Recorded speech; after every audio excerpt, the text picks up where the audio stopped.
The new name by force.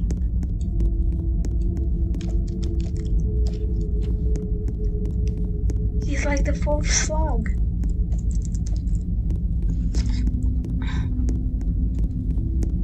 Me gusta.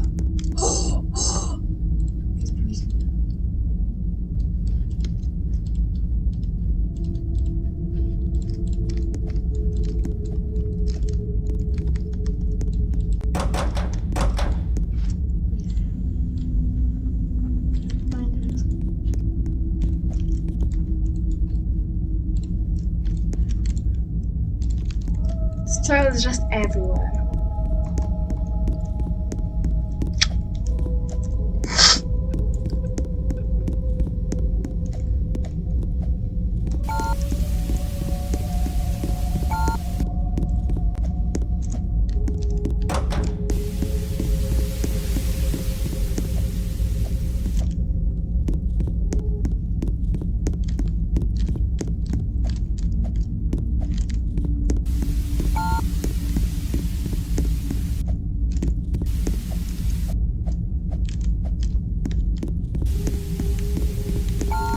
Uh-oh, stinky!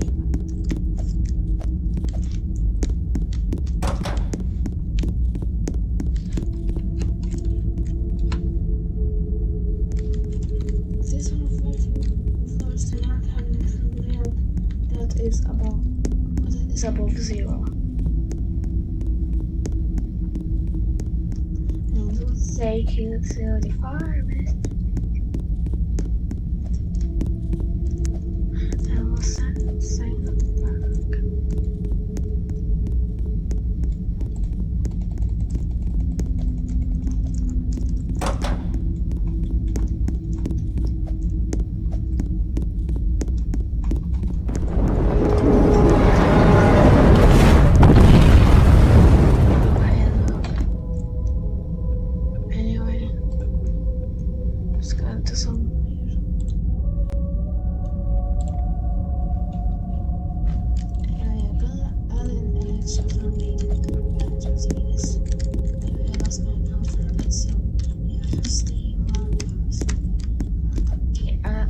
Doing a game jam right now. It's 6 days long, but I had a really bad bug that basically forced me to destroy a giant iron stable my code. So I'm going to distress by doing it. Wait, why did I forget that I can roam floors? Like I can just roam.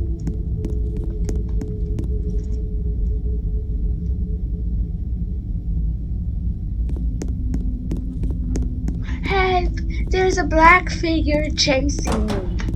Athletes, it's when Shaquille O'Neal comes around.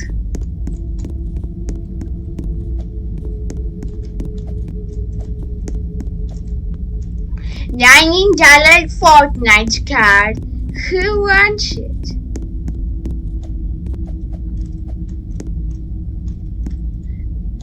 Casey, better than Twitch chat.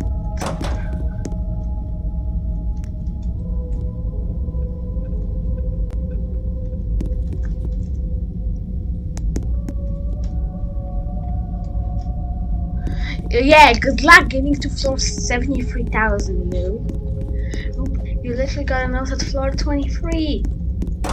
Most people who do that are noobs.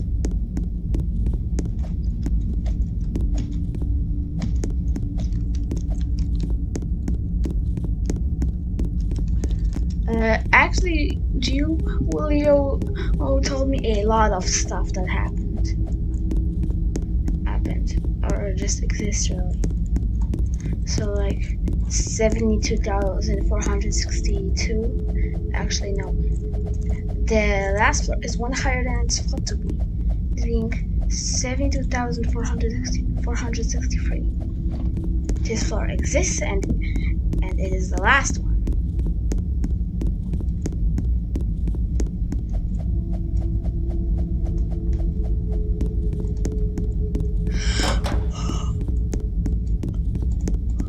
By the way, my room neighbor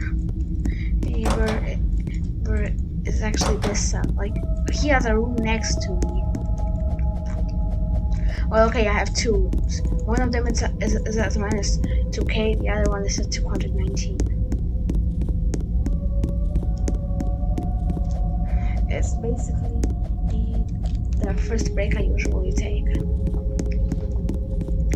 Even better is that it's just 4 or floor or 222, which is nightmare. I mean, it's not a room at like 2-1. Sorry, it's not a room at like 221, but hey,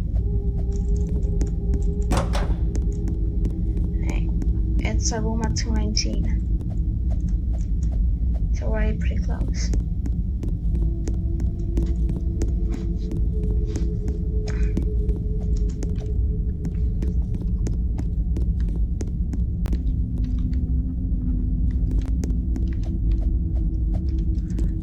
What would take you to the forest? What? Oh, yep! Could buy offers are a snack. I think that's correct.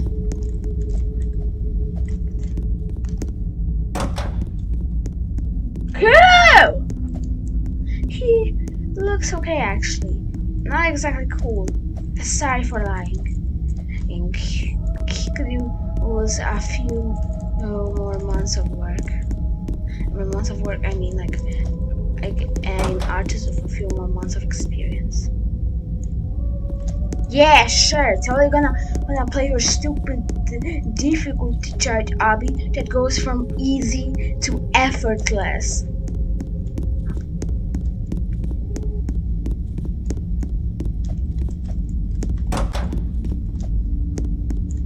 Nerd!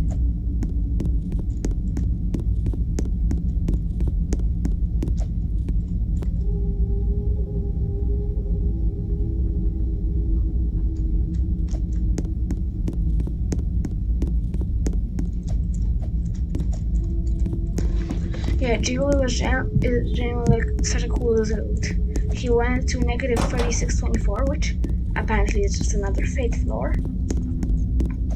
Who apparently died at around negative 50k. Hey, you. But I'm not going to state everything that Julie has said to me. So, 694 is named, and there's I was saying that that Jato Arbitrator has spent so long getting there, even though that they are just they were just TP'd by Force Log. Hey, girl. Rest in peace, legend. You'll be missed, even if you don't know it. But you probably did in your last moments. Wish you were still here. Wish you could have gotten a 4th episode of the Potato War. Why they say like it's a joke? It's one of the worst. It's a death, one of the best figures. It's one of the worst deaths to happen in YT history, in potato history. I should really stop making jokes about this.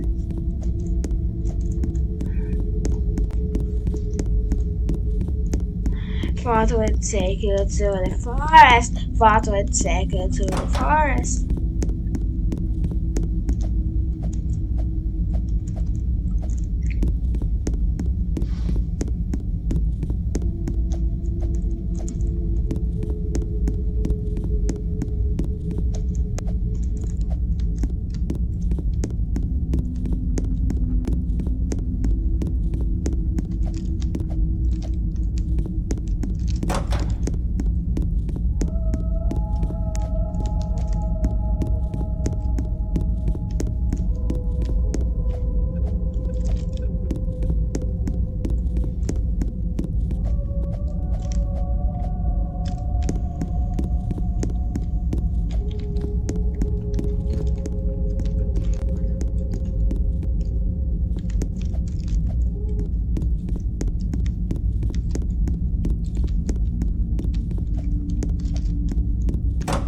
Wait, that's randomizing colors!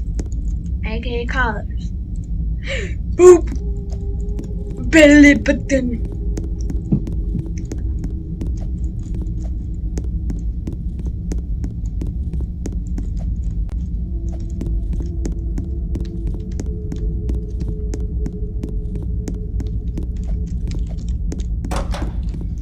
And pro.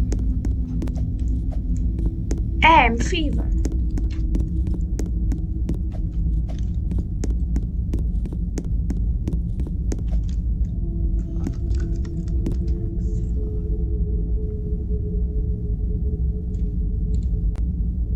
Hello? Clock.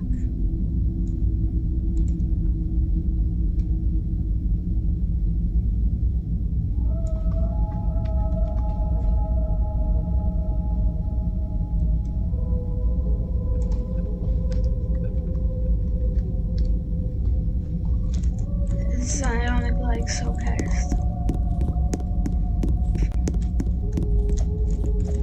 In fact, if you turn off notes without clicking on one and then click on where a note should be, you get a message from Force saying text made in 1969 on the 31st of December. Should have been in the 32nd, shaking my head.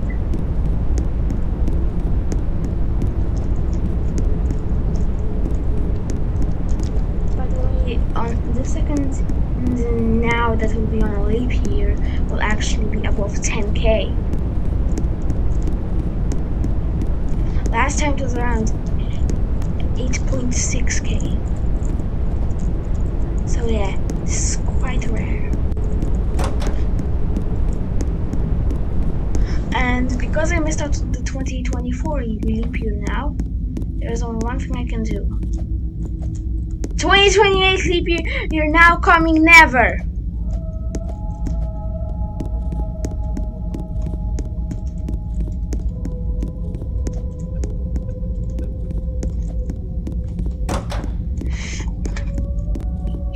POV, the day with the least earthquakes in Japan.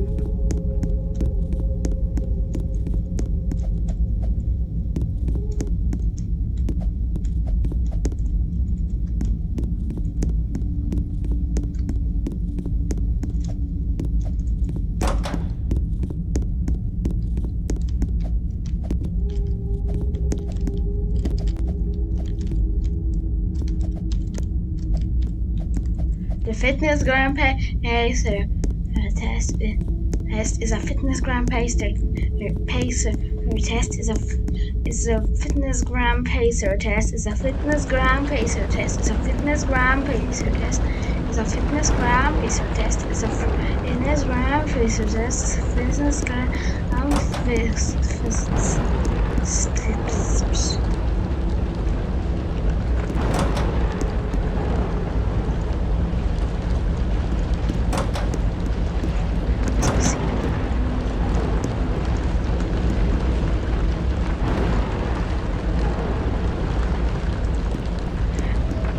Don't be a furry? Seems like a challenge to me.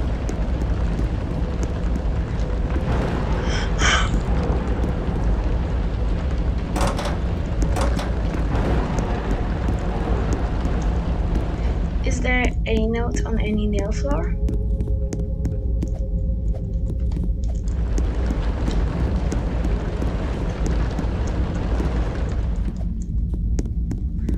A 9542 bond has them. Actually, I'll check it out.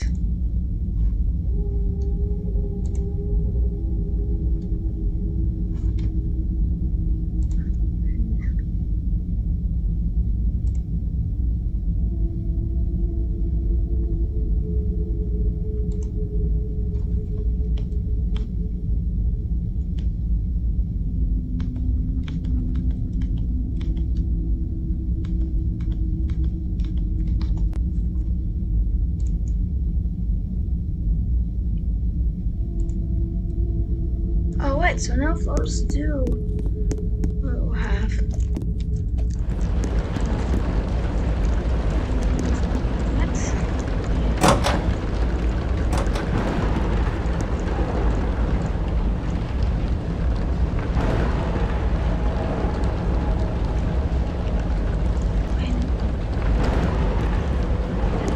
open all the windows.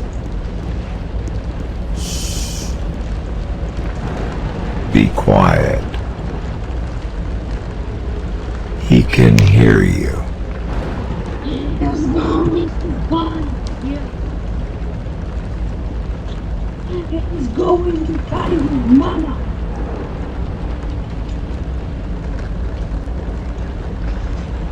Better to have please. Oh, thanks.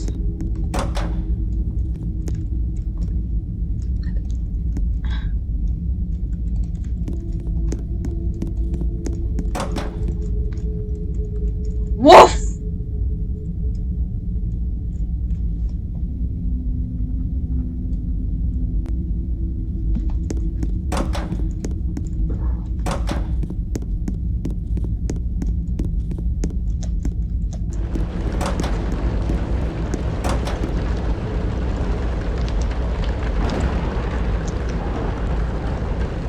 This is so not gonna work.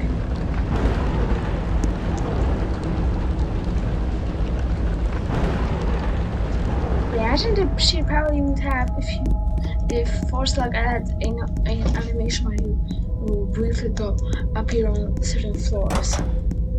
Or so you just teleport from like 108, 8 to, I don't know, 609. Hold on. Factors of 71. Okay. So 547 plus 100. That's where you go to like 10, and then you go from like 108 to 605, 5 to 1202, and so on and so forth.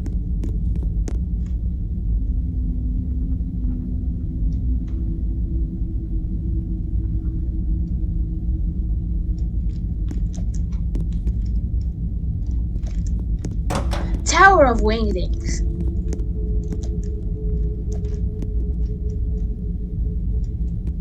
That's all. Memories broken, true wasn't spoken. I've even forgotten the name. I don't know the season. Oh, what is the reason? Now standing here holding my blade. A desolate place without any trace. It's only tickled when I feel. It's me that I fight as I stand up and fight. The only thing I know for real. There will be bloodshed. The man in the mirror nods his head. Only one left. We'll ride up on the dragon's back. Cause the mountains will give back what they take. Oh no, oh, there will be bloodshed. It's the only thing I've ever known.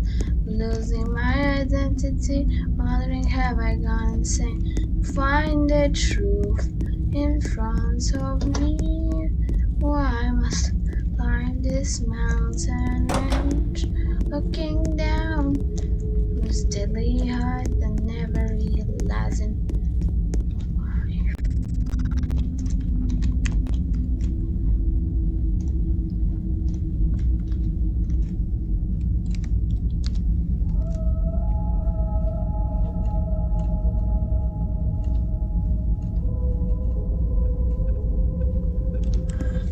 I am just going to try to make sure that there is like no.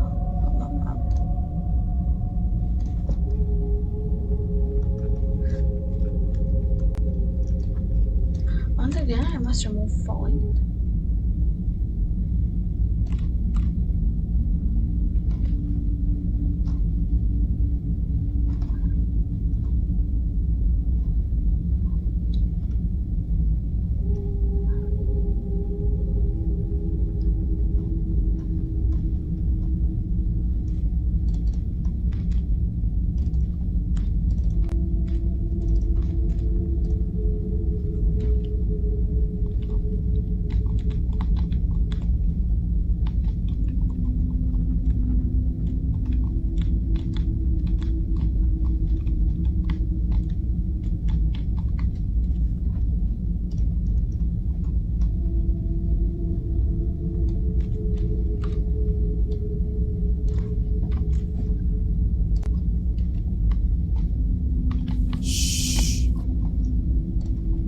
Be quiet.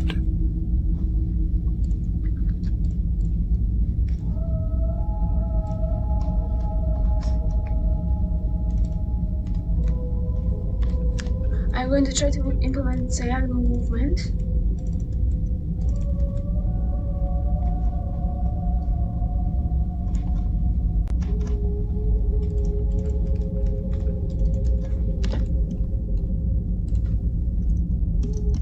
Later.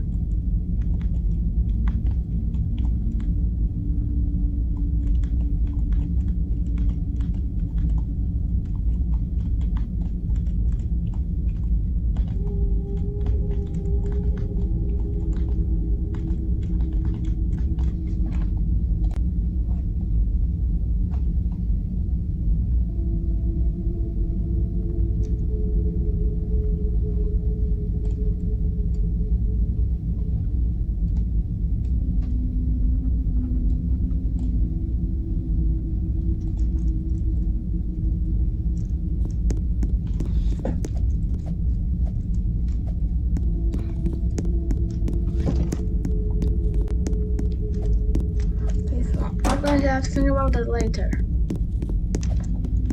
Being after I finish.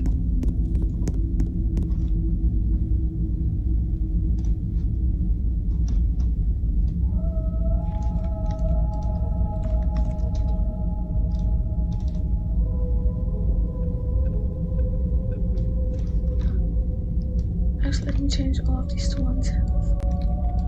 So that way you have a float.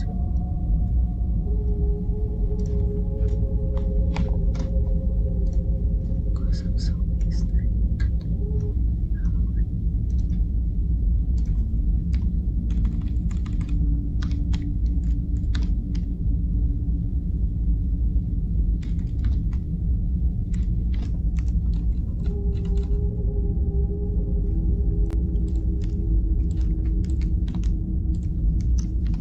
Yes, right now for testing, I will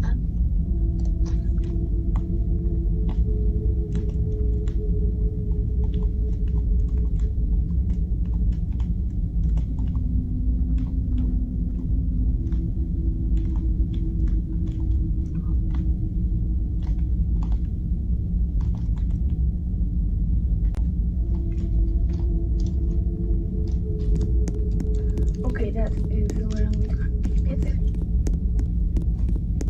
Actually, why not just change it to like 4 different variables? Sure, it will be very, very unsightly, but I mean, it will work. Just badly.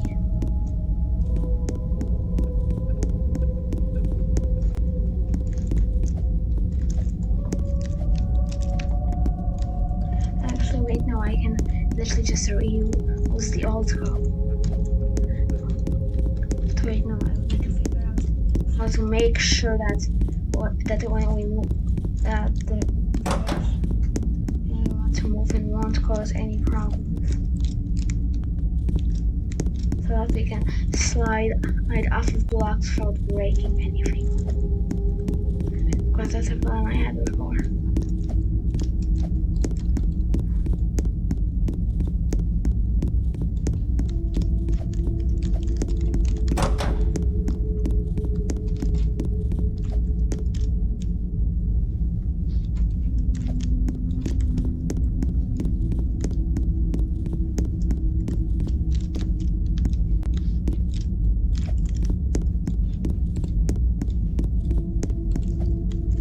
Wait a minute, hold on, let me check something.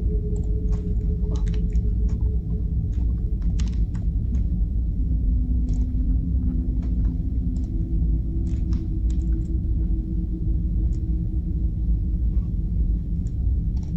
Wait, no, I do not remember.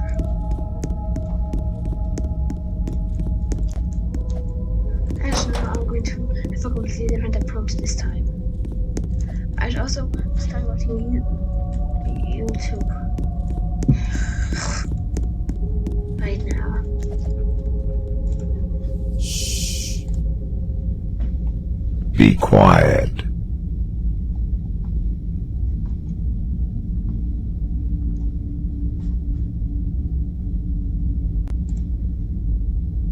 Oh, look at that baby. Isn't he the cutest baby you ever saw? What? No, what?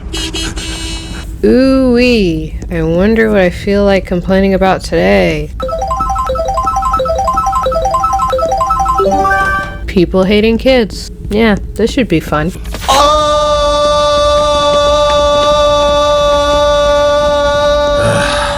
Millennials are getting whacked on the internet. Stop. I'm not happy about that. What? I don't hate millennials. I really don't. I don't know why. I don't know. I'm feeling like a hater today. But no, millennials are getting whacked on the internet due to their lack of compassion for children. Is it just millennials who share this sentiment? No, of course not. It's not just them. It's pretty much everybody over the age of 18. No, dare I say over the age of like 15, 14 perhaps. I don't know. It's never just one demographic is what I'm saying.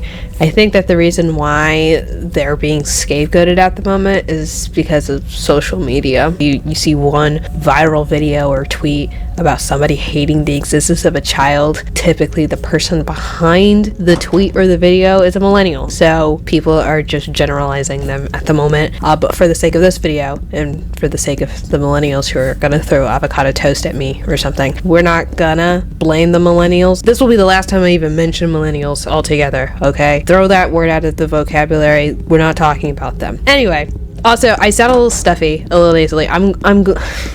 I'm currently recovering from an illness. We had a fun cookout last weekend. I got sick. There were a lot of white people in my house, so I'm not saying it was them, but I'm not saying it wasn't them. I'm kidding. Oh my god, why did she bring up race? So some people don't like kids. This is not a foreign concept to grasp, nor is this entirely shocking to hear. Like, that's the facts, Jack. Some people just don't like kids. There are people who are just not good at taking care of them, or they just have very little patience for them. My maternal instincts have never been a second nature to me, like, at all. In fact, I think I had my maternal instincts removed in order to make room for my Shrine of 4 from Divergent and Leo Valdez from the Heroes of Olympus series. My Shrine of 4 from Divergent Oh, I thought I was something horrible. and Leo Valdez from the Heroes of Olympus series. Thank goodness.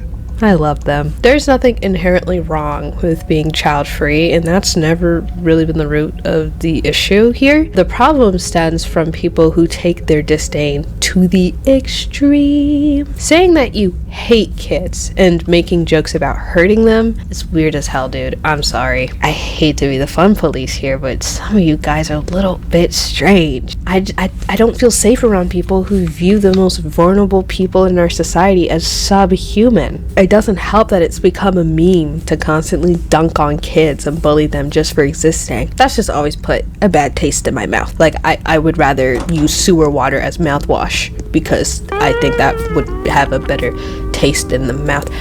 Okay, no, I don't mean that, but you get my point. I get that people aren't being serious when they say that they want to curb stomp children. I just think it's a little disturbing to be very vocal about the level of frustration that kids bring to you. I don't believe that the majority of people who are saying this want to physically and emotionally abuse children, but I think that their jokes are formed around a kernel of truth. I learned that from Henry Spencer from Psych. TV dads. I learned a lot from them because my own dad disappoints me. I'm kidding. That was a joke too. I need to stop pretending that I come from a broken home. I really don't. My parents are great. They're just strange, but they're still good people. In short, it's okay to not be very fond of kids or have the patience to deal with them. I've never judged anybody for that. I know there are people out there who are very vocal about how children and like bearing children and having a family is like pretty much the only goal that you should ever be striving for ever, especially if you're a woman. And I know that people who are willingly child-free are frowned upon in society because they're just not doing what they're supposed to do or whatever. Mind you, didn't the global population just hit 18? Christ, no, not that much. 8 billion? Like, we've been saying 7 billion for God knows how long, and we just like crossed over the 8 billion mark. I don't think that we have an issue with the procreation. I mean, I get that, you know, the numbers, the statistics are low, but I mean, like, I don't know, just based off of the population, I don't think we're really in trouble yet. But yeah, so I get feeling very defensive about willingly being child free. However, I think that people who are child free, some of them need to accept the fact that children are a part of life. Being child free doesn't mean that you're never dealing with children ever again. Like, that's not, like, no, you're saying that you're not going to raise a child. That doesn't mean that you absolutely should not ever have to deal with children ever again. Like, I don't know, guys, you're tweaking the definition as you go, and it's not working out great for you. Unfortunately, when you leave the house, you may have to cross paths with the child. I know, scary. Ooh, they're gonna take your lunch money. It's the same fear I feel every time I open up Twitter and see the opinion of a 13-year-old. Ugh, there needs to be trigger warnings for people who are 13 and own Twitter accounts. I don't want to know what you do or think. You can't even vote. Legally, your opinion doesn't matter. Point is, kids are going to exist and learn how to be functioning human beings, hopefully, and they may do that at the expense of your comfort, but you'll be okay. Good luck, babe. I will give the baby haters a break, all right, and agree that some parents are not good at being parents. As somebody who is 22 and has never raised a child, I will confidently insert my opinion on parenthood in this video as if I have any clue about what I'm talking about. I don't have or want children, but I silently judge every parent that I see in public. I saw a stolen tweet that told a story about how a toddler in an airport, like, I don't know, something about food and a banana, and the toddler wanting a banana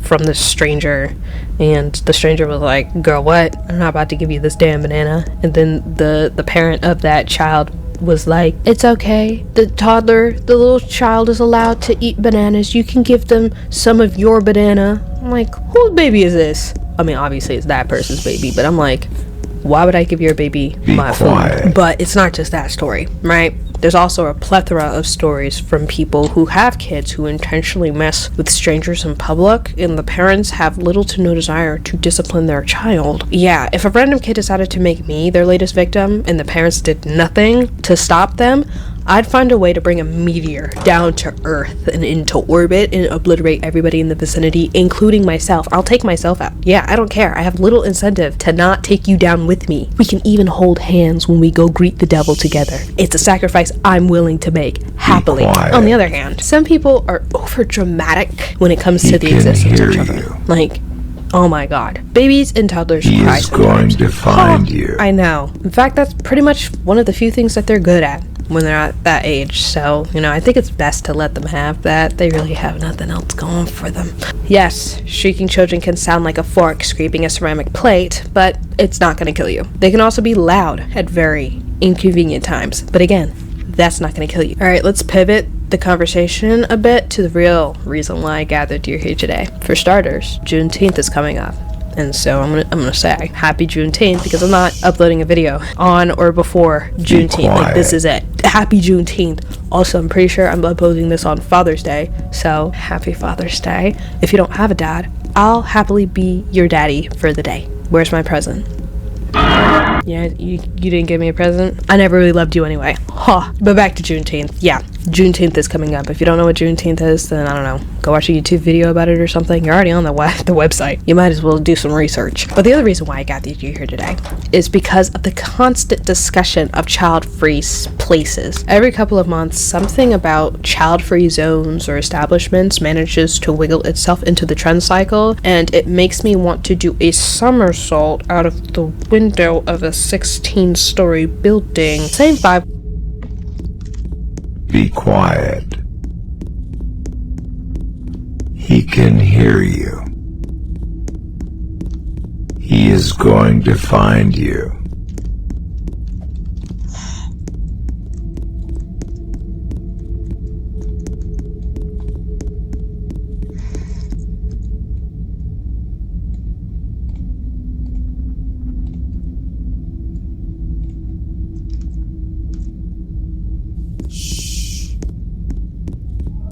Be quiet.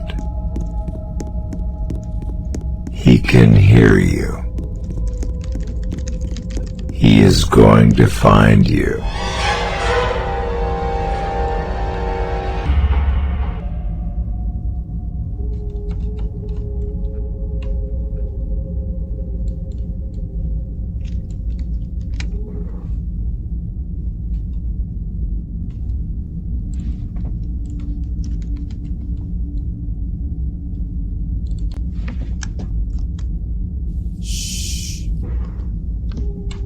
be quiet.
Life is broken in a better way than usual. Actually closed for the moment. Conversations on loop on that website. Truthfully, I'm not even entirely sure why I'm still on Twitter, but I digress. The latest discourse started with this one tweet. I'm sorry this offends you and your trophies, but there really needs to be more child-free restaurants and bars. And then they tweeted that. They pressed, yep, this is good, send tweet. There are 1,000,001 things wrong with this tweet.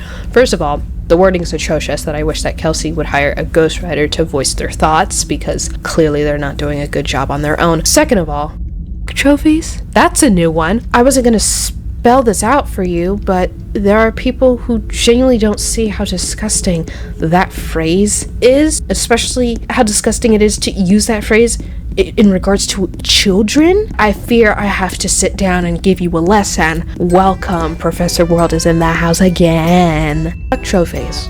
Yeah.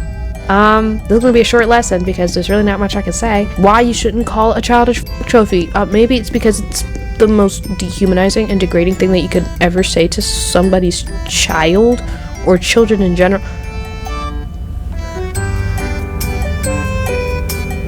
Like, did I seriously have to clock in to tell you that? Send the flood. I'm so serious. We need to start over.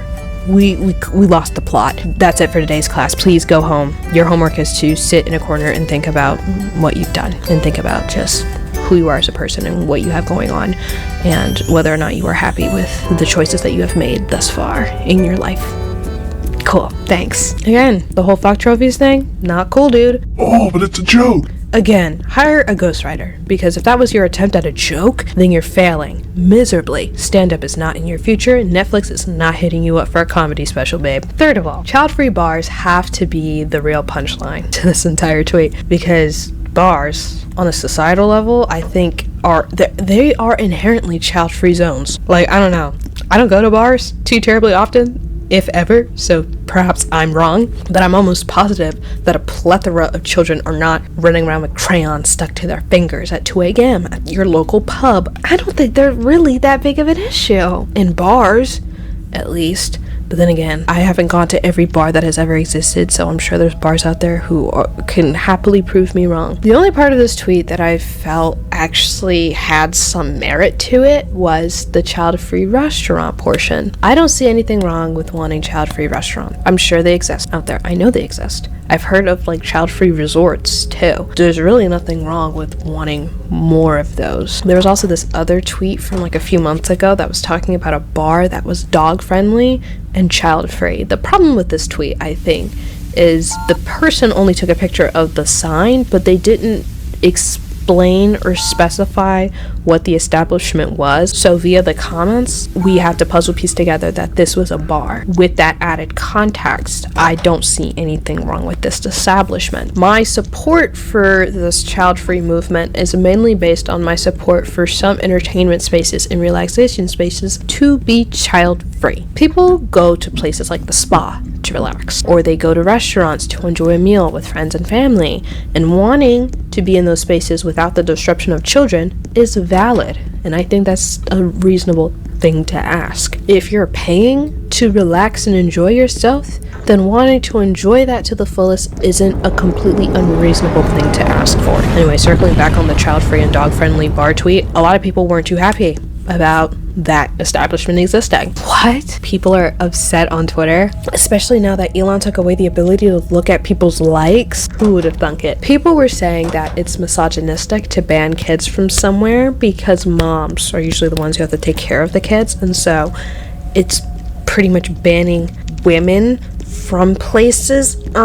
Look, guys, I love women. I want to kiss and worship them all the time. However, banning kids from a bar is not misogynistic, alright? The establishment isn't making these child-free rules as some sort of loophole to bar women from entering the premises. I don't think this is some nefarious plot or scheme that they're cooking up because they hate women. It's possible. I don't think that's what's going on here, though. I think some people just don't want to be bothered with your kids while they're drinking alcohol. But that's just me. Again, your child shouldn't even be at the bar to begin with. But whatever. I do think it's a little strange to bring dogs into the place, though, because I don't think the dogs want to be in that environment. Also, dogs piss and shit wherever they want. Also, they can, depending on how well trained the dog is, they could just be yappy, because it's not like they're saying well trained dogs allowed on the premises. They're like just dog friendly, period, right? But I don't know, I don't really care. I have nothing against that particular place.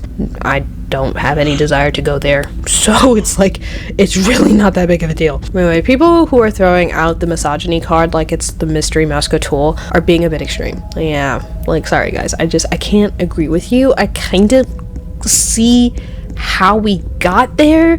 I just don't think that's where they were intending to go. I just don't think it was that deep, guys. That's really all it is. However, the people on the opposite end of the spectrum are not any better. Some people...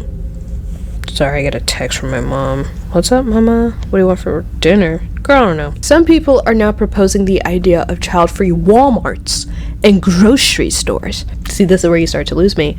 Oh, and airplanes too. That's a big one. A lot of people really don't want kids on airplanes. We're really going to focus on the grocery store things. I'll pivot back to the airplanes thing if I remember to do so. My bad. I forgot. But specifically the grocery stores, yeah, grocery stores are the bane of my existence. Yeah, just last week, I went to the grocery store 4 days in a row, and I was one Food Lion run away from being Desmond from Smiling Friends. I was not having it anymore. I know I'm supposed to be aware of my surroundings at all times, but I would rather have somebody clamp my nipples and torture me via electrocution than walk into a grocery store without my noise-canceling headphones. Like, I can't. In the event that I do find myself in a parking lot of a Harris Teeter and I don't have headphones of any kind on my person, then the building better pray that I am in and out of that establishment in 5 minutes or less, or else I'm gonna make it everybody else's problem. I'm kidding. I'm joking. I can't make a scene in public. I will probably just end up crying in my car. My point is that grocery stores are awful and nobody really wants to be there in the first place. If you were able to magically spawn everything you need into your fridge in an instant, would you really be bummed out that you did not have to step foot in an Aldi ever again? Of course not. You'll be fine. Wanting grocery stores to be child-free, it's just people being selfish, because the entire grocery shopping experience is a nightmare on its own, right? And banning children it's stupid. It's dumb. Also, families, they go to grocery stores to feed themselves. Mothers, fathers will go into grocery stores to provide for their families. You know what I mean? And sometimes the family is gonna be there while you're grocery shopping. I don't know. I think wanting to ban children just because you're not able to regulate your feelings when you're met with an inconvenience is just so stupid. It's so dumb. I'm sorry. Like, I get you're overstimulated. I get overstimulated all the time. I get it. I understand. But also, that is not their problem. Be I know. quiet. But that's not the nice way to put it. I know I know there's nicer ways to put it. But, like, in the bluntest way that I possibly could put it, it's not their problem. When I'm overstimulated in the grocery store, I don't make it everybody else's problem, despite me threatening to make it everybody else's problem. I was just kidding. I don't make it everybody else's problem. You have to learn how to deal with that. Find coping mechanisms. But it's not the kid's fault that you can't handle them. You know, they're just existing, man. They're just vibing. Like, yes, Small kids can be loud and run up and down the aisles when you're trying to get a box of Frosted Flakes. Can they be annoying sometimes? Absolutely. But they are not annoying to the point that they should be banned from the store altogether, just to make it easier for you. Huh. Yeah, people under the age of 1800 are so evil because they exist. Yeah, boomer.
Yeah, that's something that's up.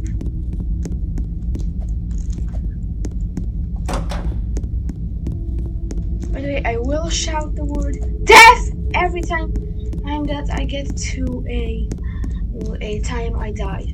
So, so in other words, at 1005, 1027, 1023, 1347, 1348, 1583, 2003, 2004, or 2044, 2074, and 2145, I will shout death.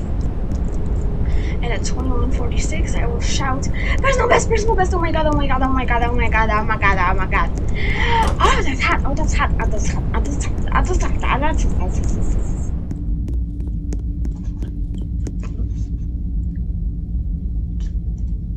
Just how ungodly long is this line? So this.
That's why the glitches out is not like super bad.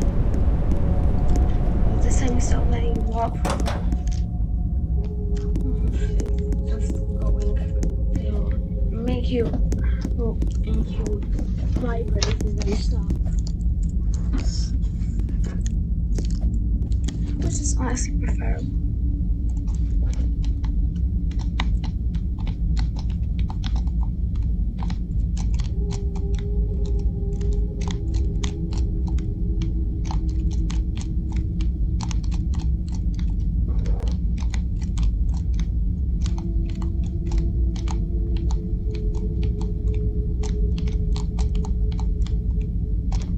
Oh, never mind. So only one direction really works.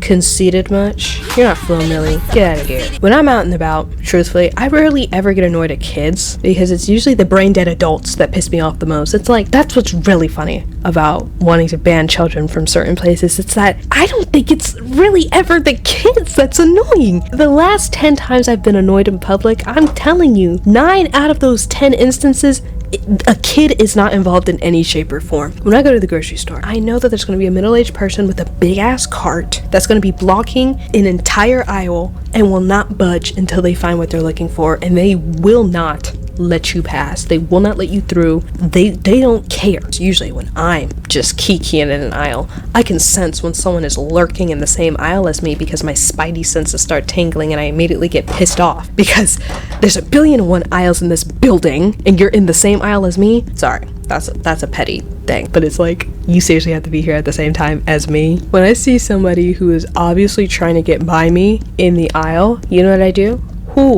I do this crazy thing called moving out the way to let them through because that is the nice thing to do. I also make a conscious effort to not let my cart block an entire aisle while I'm there because there may be somebody who's trying to wiggle by me and I'm just not paying attention, and so it's like naturally I make sure that there's like a good flow of traffic. Be considerate of other people in the same space as me. I know, crazy. Like, I don't know, I just cannot stand inconveniencing people, and it's so bizarre that there are some people out there who wake up in the morning and walk around this planet and act like everybody has to move out of their way. Do I look like Destiny's Child? I'm not catering to you. Children don't even make it in the top 10 most annoying things that I have to deal with if I have to leave my house. So yeah, I don't know, some people need to talk to a therapist about their issues because hating kids is not normal. It has never been normal, and it's weird how we as a collective decided to kind of let it slide for a little bit, but I'm glad that we're waking up and realizing that, you know what, you guys are a little weird. So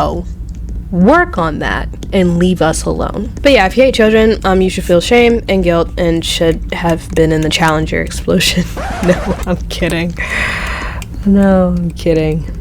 Or am I? I take that back. I'm standing 10 toes down on this one. Yeah, you should have been on that spaceship. I said it. So what are you gonna do about it? Oh my god, I forgot to add this. My bad.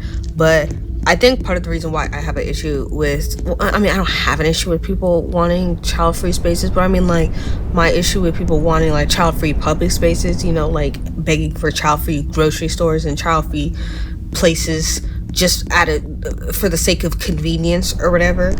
Yeah, I think part of the reason why I don't really like that and that sentiment rubs me the wrong way is because a lot of people's arguments is that the entire world is family-friendly and we deserve spaces that are just for adults. Where are the child-free spaces that you're talking about? Or the child-friendly? Where are the family-friendly spaces that you're talking about? Because I think a lot of spaces allow families, like, they are, I suppose, safe enough for whole families to exist in the space, but it's not like the space was inherently catered for families only, you know what I mean? Because now more than ever, spaces that are inherently completely safe for children, like child-friendly zones, I think those more than anything need to exist, truthfully, because the kids are losing out on so much, right? Like Chuck E. Cheese was shot in the leg and he's out of commission. Like, when was the last time you stepped to a Chuck E. Cheese? Exactly. Be quiet. Like, Chuck E. Cheese went broke and he lost his leg. And then don't get me started with Toys R Us. The Toys R Us giraffe. What's his name? Like Jeffrey or something? Yeah.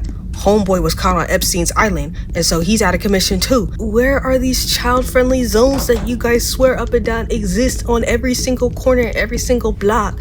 Like, these places aren't child-friendly, they just allow children to be there. That doesn't mean that the space is for them, you know? Because truthfully, off the top of your head, where are children supposed to be freely kids out in public, outside of the school?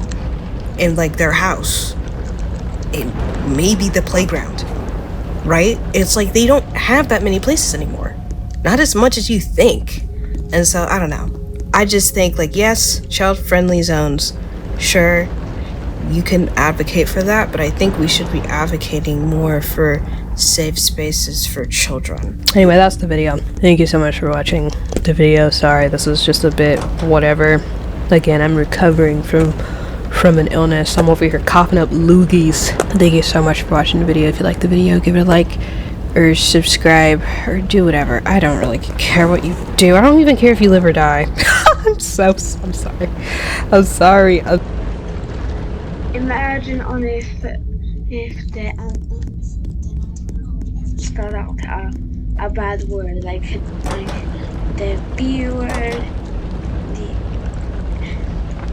the F word with a U at the end, and even same more serious like slurs. Imagine if that ever came out as the nightmare code in a server. What's the nightmare code? The nightmare code is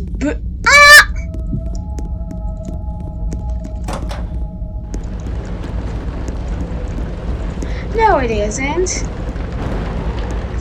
Yes, it is. You're just being mean. What? Reported. Damn.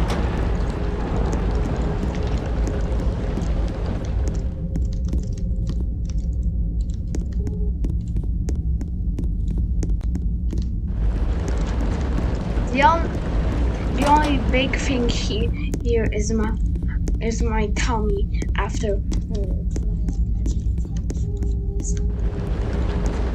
Let's turn on a lantern unless necessary in order to not cause it to break.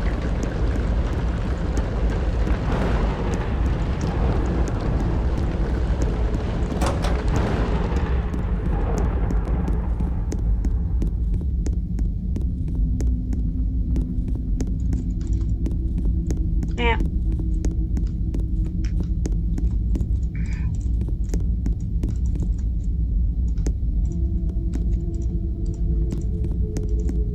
Make the snipe.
Be quiet.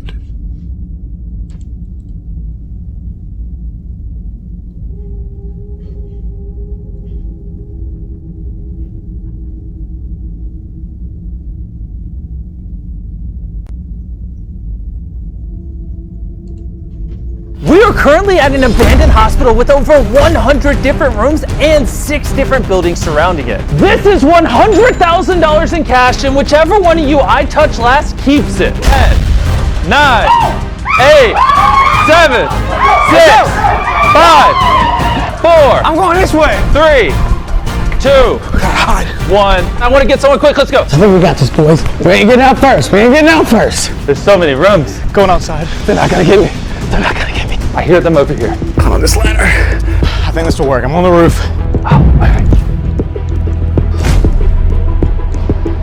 I see no one. I see. Oh, there's Jimmy. Oh no, he's so far away. Oh no, he's booking. He's booking it. Wait, I can cut through here. I'm getting out of here. Where'd he go? My gut's telling me he went in this building. Jimmy was just back there. Carl, Jimmy was just over there. I saw you run in here. He was over here somewhere. All right, we're rolling. No, I'm so tired.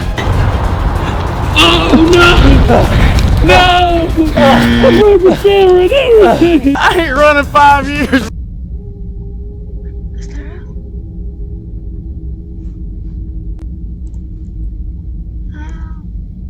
Well, there wasn't. We are currently at an abandoned hospital with over 100 different rooms and 6 different buildings surrounding it. This is $100,000 in cash, and whichever one of you I touch last keeps it. 10, 9, 8, 7, 6, 5, 4.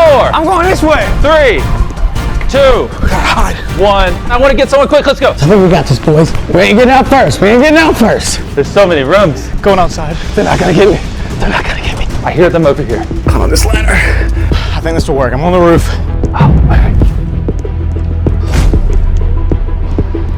I see no one. I see. Oh, there's Jimmy. Oh no, he's so far away. Oh no, he's booking. He's booking it. Wait, I can cut through here. I'm getting out of here. Where'd he go? My gut's telling me he went in this building. Jimmy was just back there. Carl, Jimmy was just over there. I saw you run in here. He was over here somewhere. All right, we're rolling. No, I'm so tired.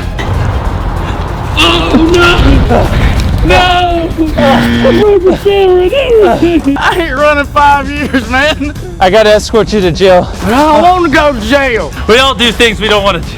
I don't want to run. 1 down, 9 more to go. Tried my best. He just got me real good.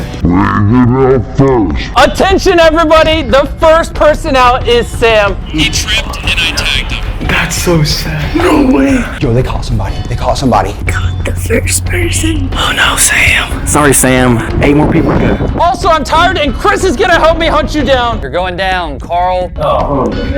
Chris is gonna help. We gotta find a better spot. Chris, do you know the game plan? No, not really. Tag people. Is it? Okay.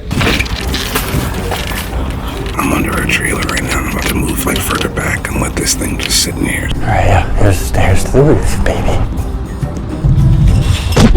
So let's search this room first, and then, well, he left. He just ran away. I know Jimmy was that way. I haven't spotted Chris yet. Not a wild Chris. I feel like people are gonna be on the outside. There's so many people! Move, break! Oh God, they're so fast! Why don't people? Why is everyone? Why are all the children legally a child and none of the children illegally a child?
22. There's nothing. I'm going down. I guess I'm going down to 1353. Actually, I'm just studying at 7145 until we get there. Actually, it's 7156. Running, Jimmy, they were running. Chris found somebody. Wait. Oh, someone's in keys. They were running. No. Why is there a net here? Help! Over. Oh. Wait for it. Wait, Chris. Oh my God! Oh, we got him. Sam, we brought you a partner. Attention, everybody! We officially caught the second person. Mitch is now out. Mitch! I was just with him. No way, that was so close. Mitch didn't win 100 grand. Hey, give my picture back. Let's go take more money from people. You want him to do it?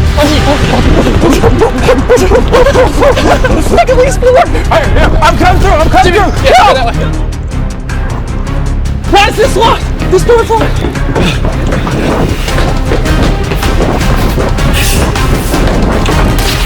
Whoa! That's my knee. I had surgery on. Where'd they go? That way. That way? I see them. Come on. Did you go in here? It's locked. Chris, where are you at? Meet me at the front right now, pronto. Roger, Delta. Go.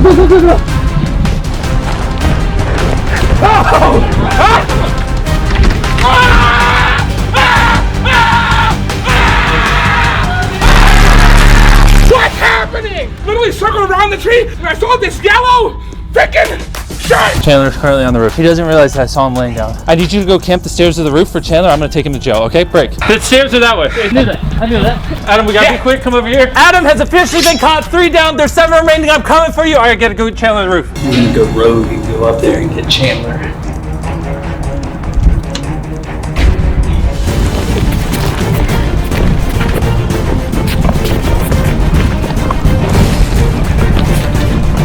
You set me up, Timmy! Chris, did you find him on the roof? This way.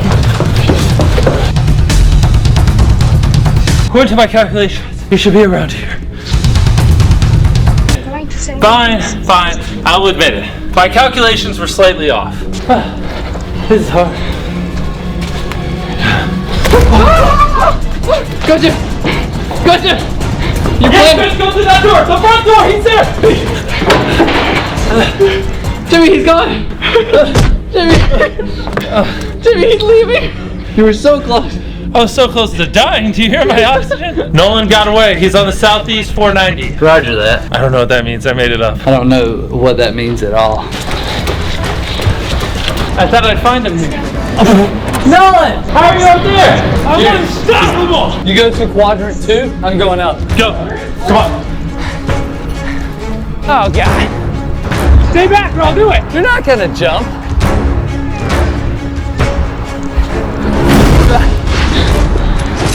He messed up the jump pad. I can't get down. He's at the jump pad, Jimmy. Where are you?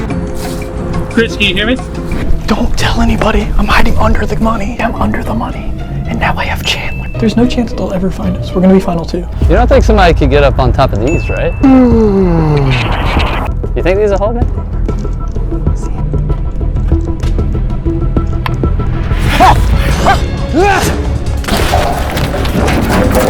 That's so far! Why are people jumping off of buildings? What am I supposed to... What? No, the crash pad's not there! Oh! What am I supposed to do? Jump off of a building? Chris is stuck on the roof. He needs you. Take the stairs. No, like stuck. There's stairs. Not where he's at. Hey. Oh, snap. Wait, he was up there? Yeah. Let me guess, so it's curly hair guy? Yeah. That curly hair guy just seems extreme. How'd you get up? Over there, but it's too scary to go down. You just keep scouting while I go get a ladder. After I got Chris off the roof, Sapnap called us with an offer. What did you say, Sapnap? How much money would you give me if I told you exactly where Carl is right now? What if I tweet out your channel if you tell me where he is? Alright, Carl is right beneath all the money. Chris! Let's go! Sapnap cities beneath the money!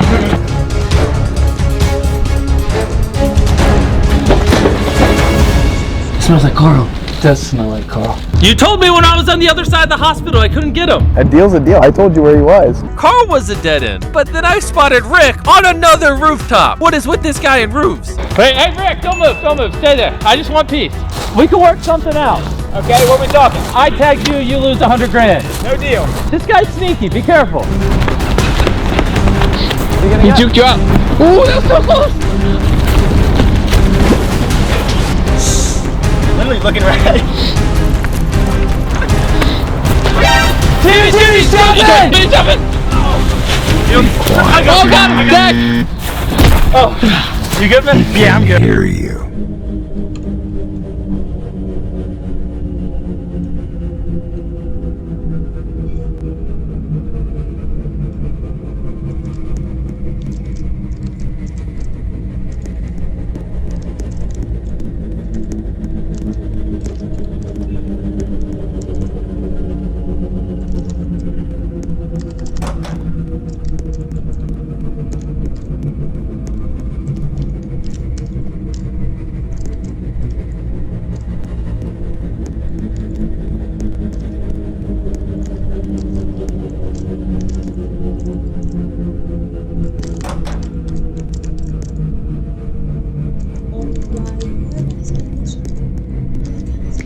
Stuff again.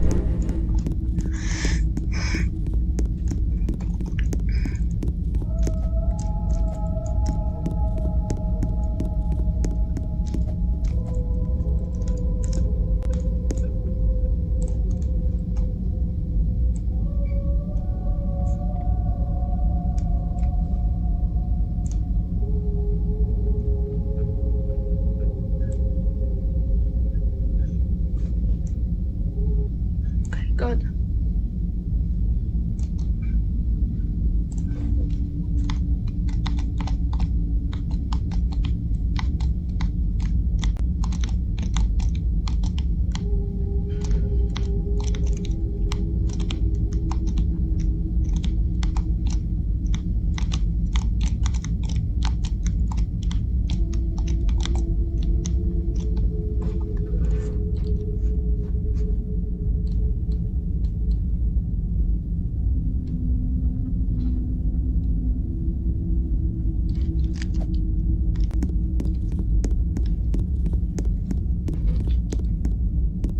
I'm Smith, turning my lantern on this area except for when necessary.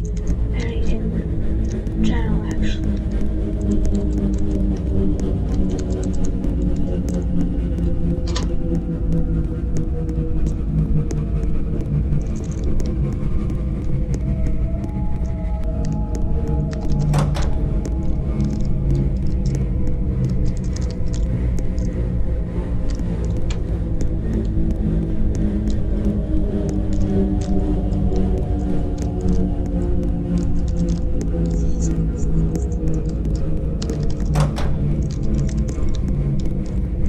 Once again, Adyhb was left questioning his sanity on whether everything had spawned where he thought it had spawned.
quiet.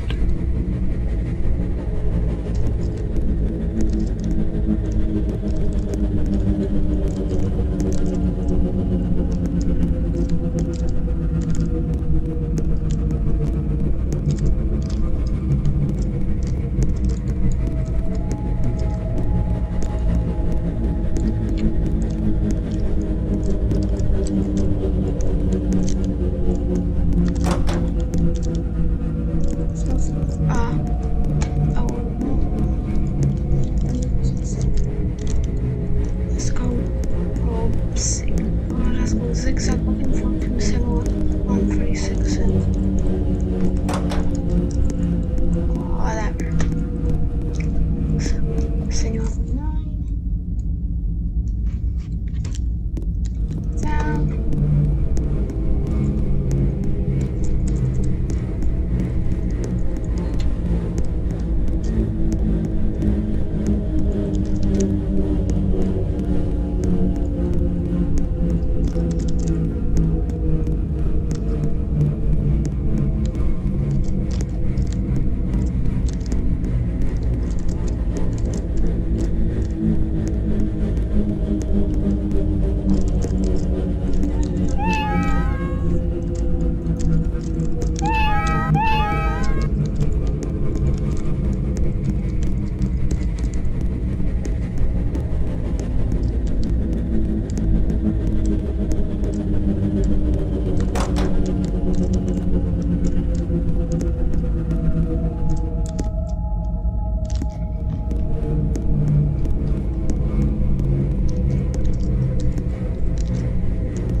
What is still loading?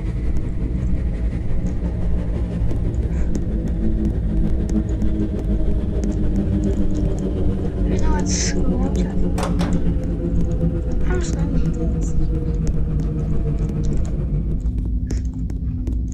to make scene. Gram! Jak zresztą nie!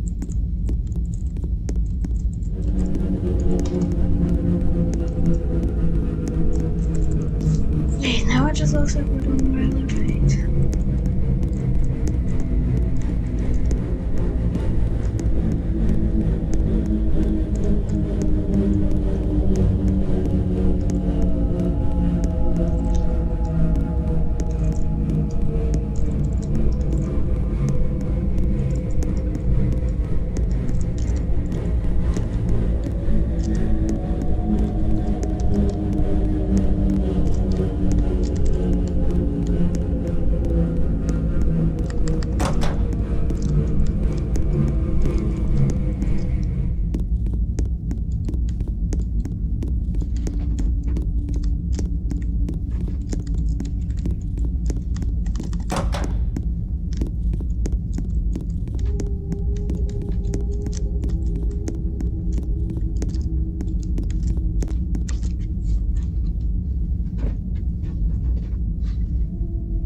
Be quiet.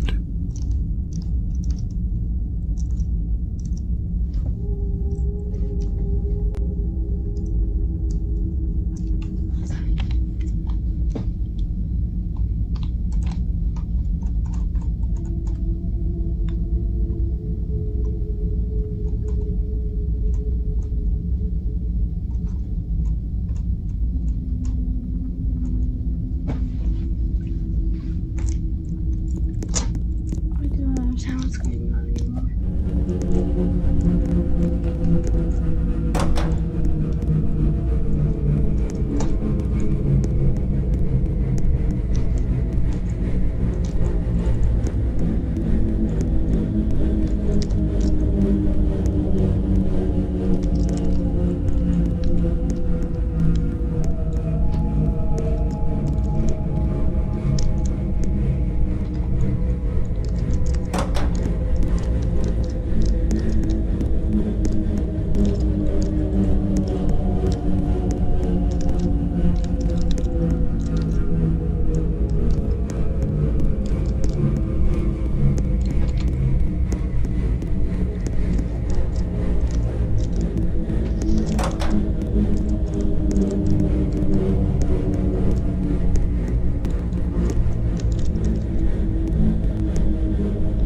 I'm sure that is not like the worst one is server errors get fatal.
Please treat whoever flooded me in halls and nightmare doors this unlikely outbreak of rat poison.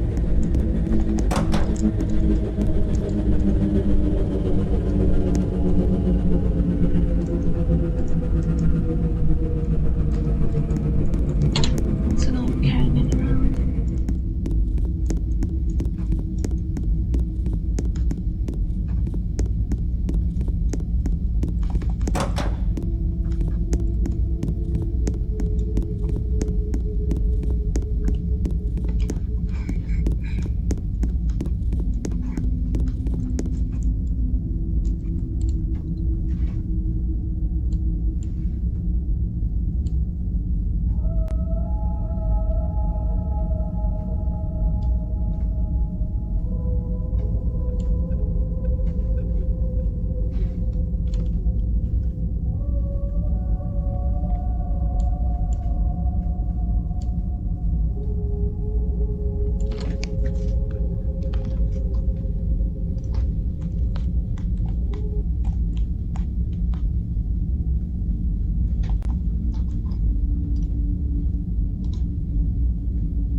Actually, I'm just gonna start from scratch.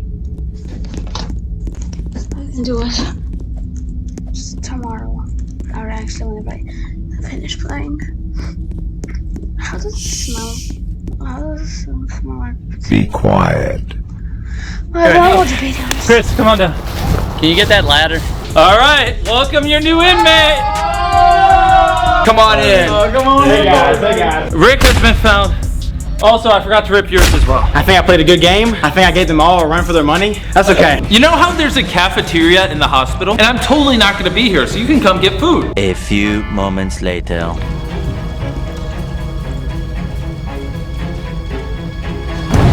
Go, go, go, go, go, go, go, go, go, go, go, go, go. Hit him, Aaron! He's getting tired! Oh!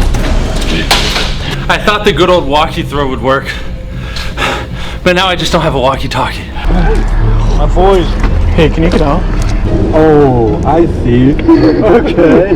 We're disguised all the way up, hiding inside of Jimmy's car. They're not gonna know. There's no chance they are gonna find us. I don't know if you can tell, but we were exhausted at this point. Honestly, it's kind of fun walking and enjoying the sunset with you. It is nice. We don't do this very often. Should I get lower? Yeah, try to get lower. Someone in my car? They definitely see us. Did you leave your keys in your car? 3, 2, 1. Oh!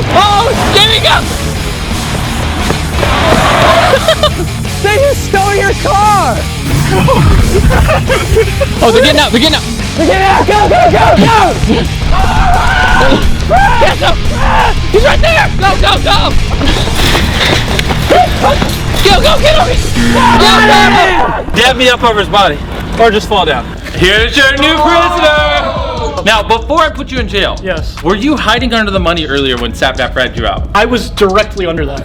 So Sapnap was telling the truth? 100%. Sapnap, I love you. Get in jail. Oh. Dude, how do I get out? Look at these. These are literally titanium. I know. After jailing Carl, we thought things would die down for a bit. But out of nowhere, Chris just found a bunch of people.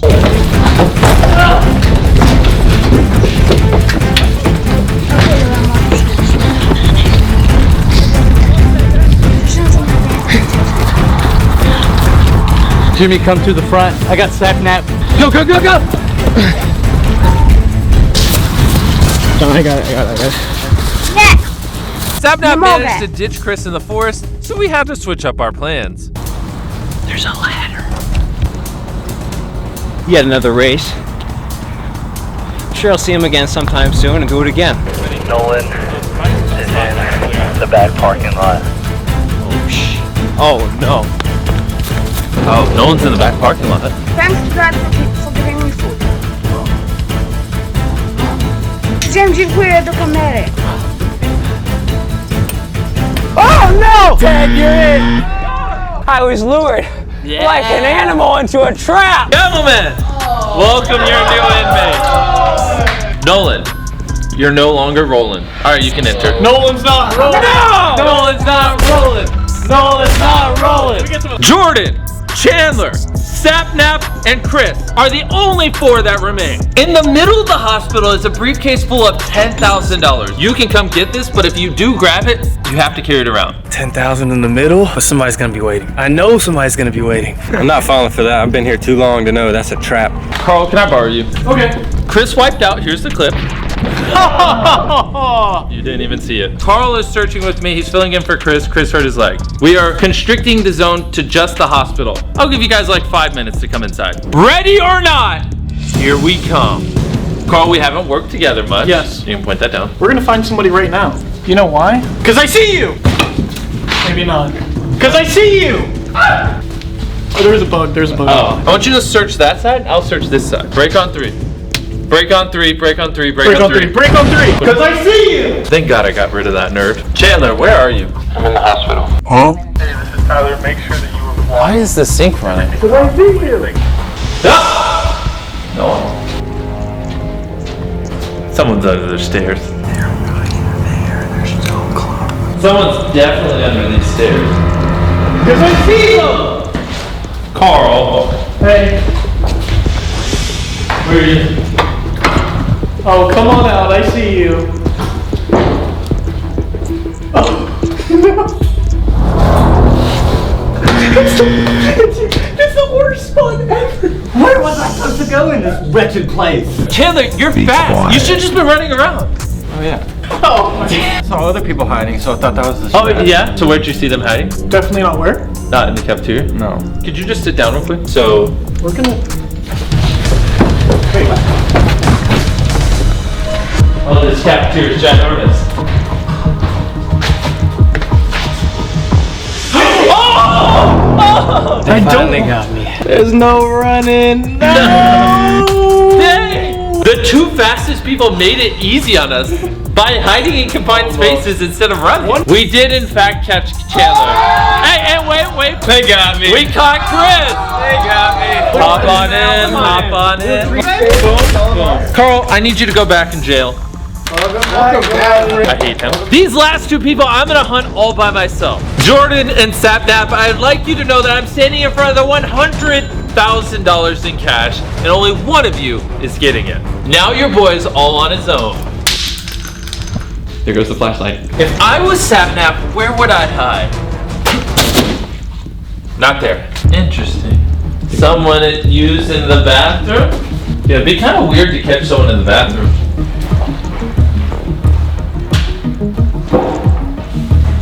No. This hospital is huge. Breach.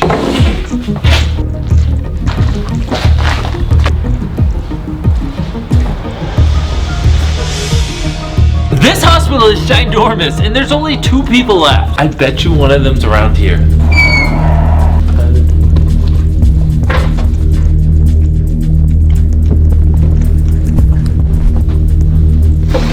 Did you see that door? Wait, that door moved. That door did move. Wait.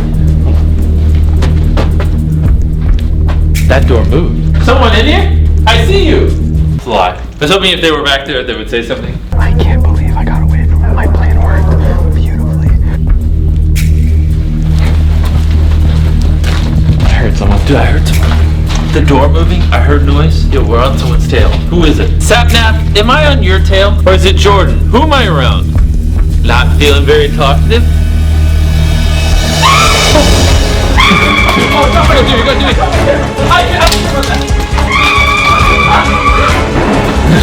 She locked herself in the men's bathroom. Am I allowed to kick down a door in the hospital? Alright, fine. Jordan, I'll leave you be. I'm gonna go look for Sapnap. Dustin, we're out of the grip truck and we have a sledgehammer.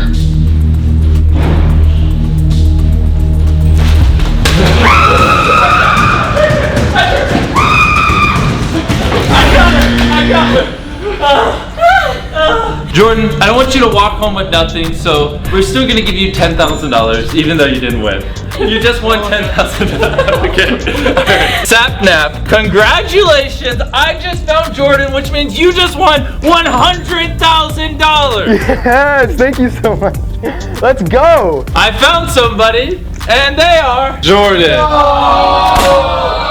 Join us! Join us! Join us! Sapnap, please meet me at the prison. No, he's over here.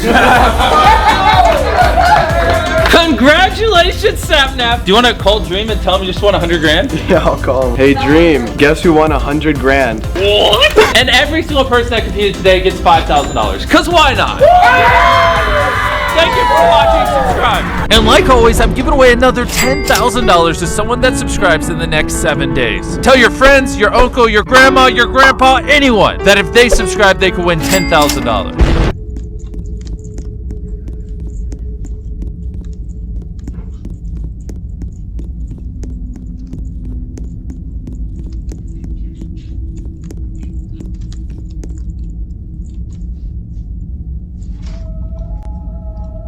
I got 100 of my subscribers and gave them each $10,000. And I also rented one of the largest malls in the world and locked them inside. And for the next 10 hours, I'm gonna hunt them down. Run. Get out of here, skedaddle! If I find them, I take my $10,000 back. If they survive until morning, they keep it. I've never been in this mall. This place is massive. Let's go! Oh my god, yes! No one's gonna find me here. No way. Yeah, this is money. Can we put this in our pockets right now? I know I saw someone at Legoland, so me and the boys are gonna check it out. This is ridiculous. Whoa, this is actually crazy. I know for a fact someone is in this room. Isn't it funny that there's probably gonna be somebody here? Let's go this way. Wait, you found someone up there? Yo, my parents only told me not to be the first person out. The first person has officially been found, and He has now transformed into a mannequin. 1 down, 99 more to go. We need to spread out, so I sent Chandler and Carl to Toys R Us while I checked out the ice rink. This mall literally has everything. This vending machine is suspiciously far off the wall. Why is this vending machine like this? The ladder. If they climbed up that ladder into the ceiling, they deserve to win 10 grand. I have a feeling there's people at this Toys R Us. I don't know. Are you excited? Is there anybody else at Toys R Us? Yes. Oh, his morals are shot. Someone's definitely behind these curtains. Oh, snap! Yo, I was not expecting the first one! Oh my gosh. There's no one else over here? Here, hold 1 second. See his face? Yeah, there's someone else here. Oh, I see another blue shirt. I can't. I just saved another $20,000. I'm sorry for ruining your dreams. That's fine. No! Are you the only one here? Yes. Well, you just lied to me because there's somebody right here. What a good guy. I hate you so much. Not you so much, but I hate you so much. I'm a super broke college student. This money would actually change my life. 10 grand would definitely mean a lot for not only me, but for my family. We've been searching for 3 hours and I've only found 7 people. So, I need some backup. I called in Sapnap and Marquez. Guys, I need you to search this ski resort because I don't have time for it. Hello? Ah, I found him. Another one. Oh my God! There's a person here! Oh my God, how did you get in there? I found the person! Oh, you made a little fort. That was a genuinely good idea. We got him. Nolan's checking the trash cans. Sapnap and Marquez Brownlee are checking the ski resort. I wonder how Carl and Chandler are doing. We are gonna check every single water slide here twice. No.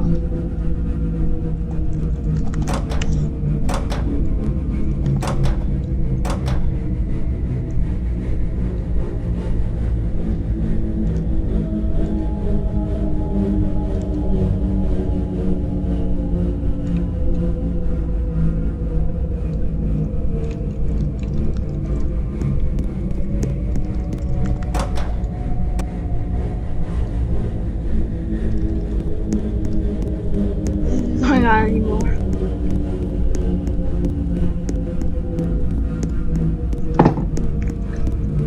Oh my goodness.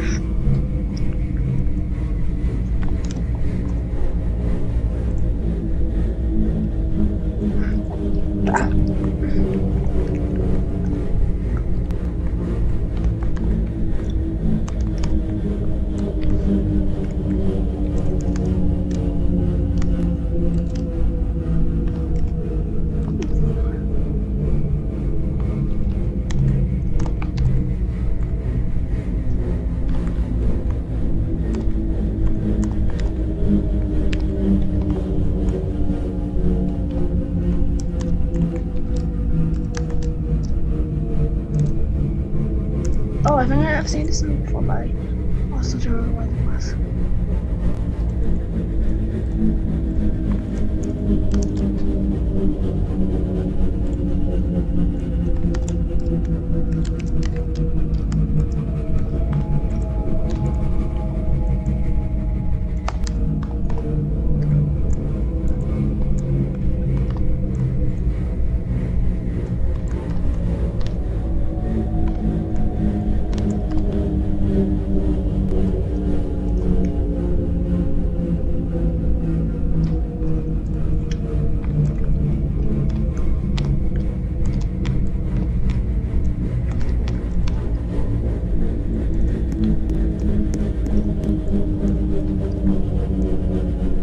Lantern better work at 0.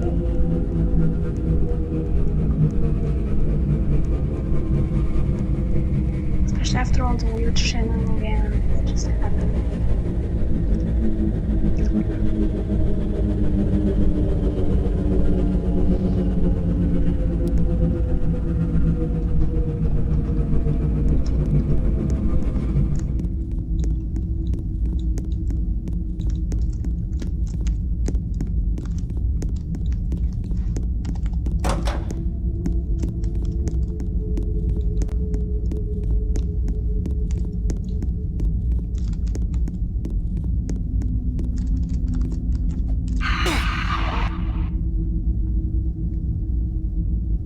What is this scream, by the way?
Please don't make me read this giant wall of text again.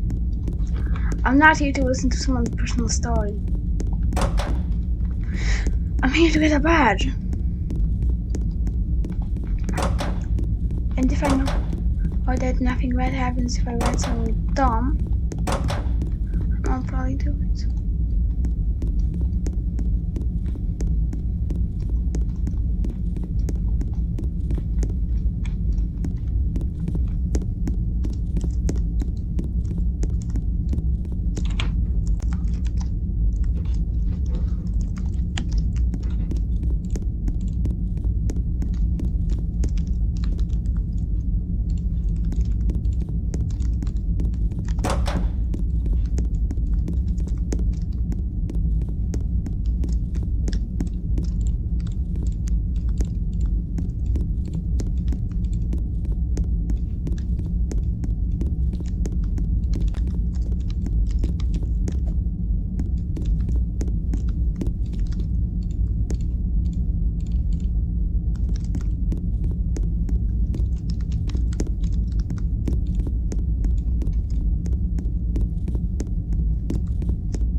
One day I will turn.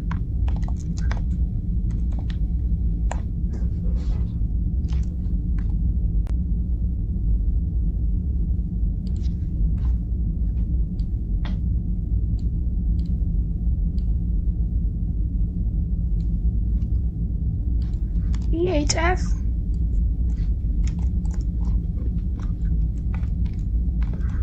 It was the one stupid Alistair thing. I forgot it was. Yup, it was It was the dumb Alistair note. Hello to whoever is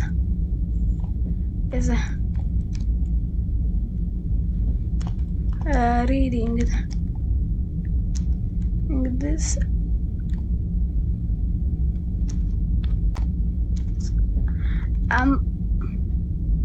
I'm Alistair.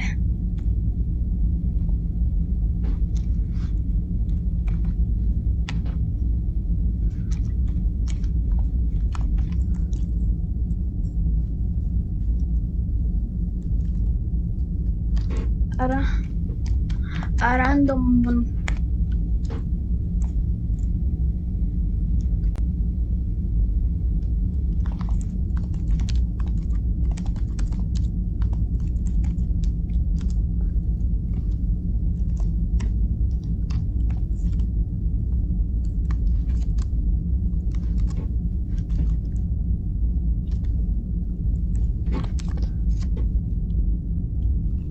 For 20.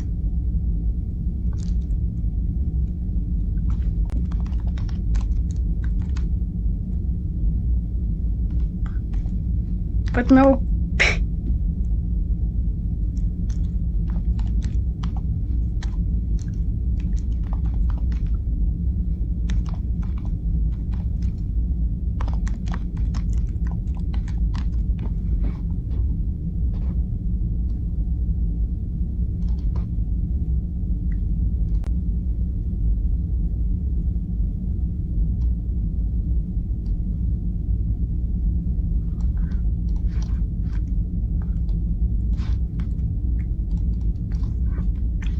This is your last chance to spell out something funny again.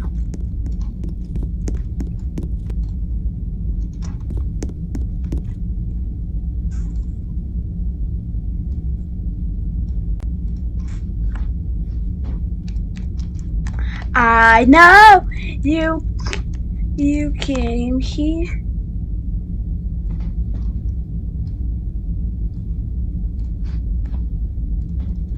Oh, it says fur. I guess it could have been like furry, but hey, spelling out fur is funny.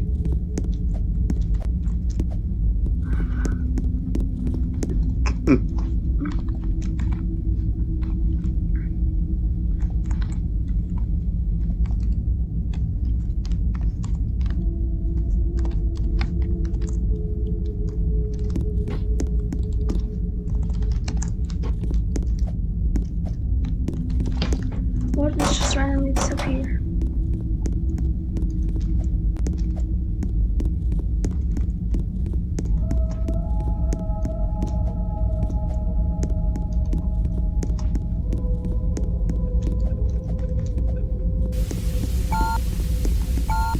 And I should ask Julia what the node IDs of those nodes were. Actually, I should check out some node IDs, like the one on 1218. Those nodes on 1218. The nodes on 1111.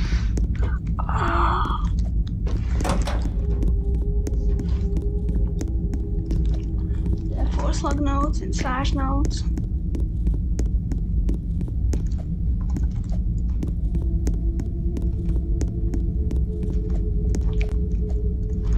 I'm pretty sure this is the only person who ever got in their main and alt to get Fate on the same version, and that wasn't version 6, was 18.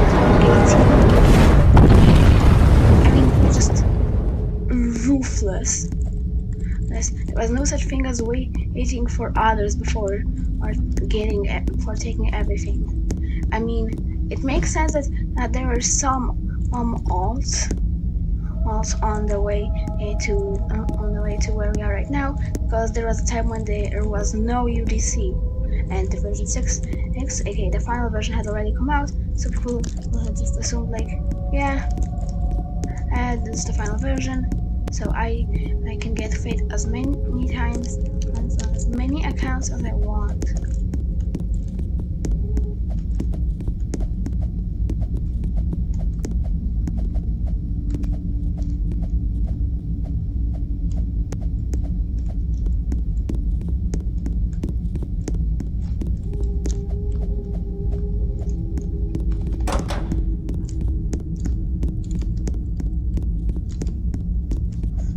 When the impostor is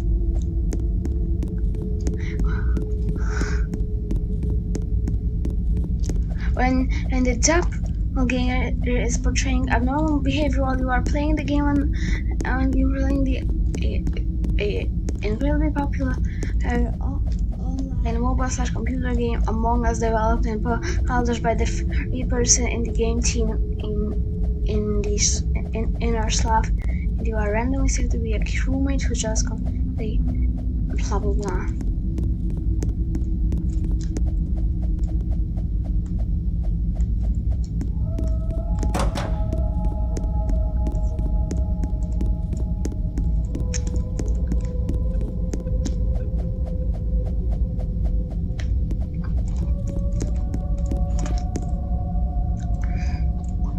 I don't see anybody in there. I didn't see anybody in there. We're gonna check. Okay, we'll check this one. Wait, guys, there's nobody up here. Hello? Yo, you called? Yeah, I was curious what you're up to. We're at the water park. I trust you. Just try to find more people, okay?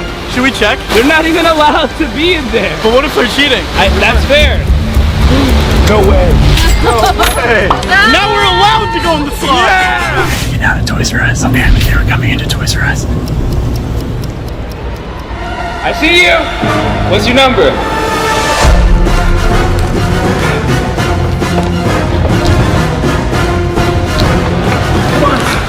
Hey, where are you, Sneaky? You're not gonna pull a fast one on Nolan. While the contestant was running from Nolan, he actually ran straight into Chandler and Carl. Look, he's running away. What? He's lucky my feet are wet and I don't have shoes on. I'm catching you. They're around the corner. Hey. No! You're fast. With just under 6 hours left, we had 78 people left to find. Alright, we should go find people. There's a briefcase right across. That means there's somebody nearby. Really? She's asleep. Oh, yeah, but we found you. Good morning. What is this, Tariq? A panda. A hiding spot. If you're in this pile of ginormous stuffed animals, you're gonna get found. See that zebra blanket right there? It's oddly stretched out the shape of a human. Let's see if I just made 10 grand. Ooh, I scared you. No, but that would have been embarrassing if you weren't there. Boy's exhausted. No way you're back there. Yo, should we have some guests? That's crazy. Good luck to you. Thank you, you too. Yeah, let me get a putter. Chandler, what are you doing? You don't work here. Relax. What are you guys doing? We're supposed to be looking. We're looking, man. And you have to stop undermining the fact that we're looking.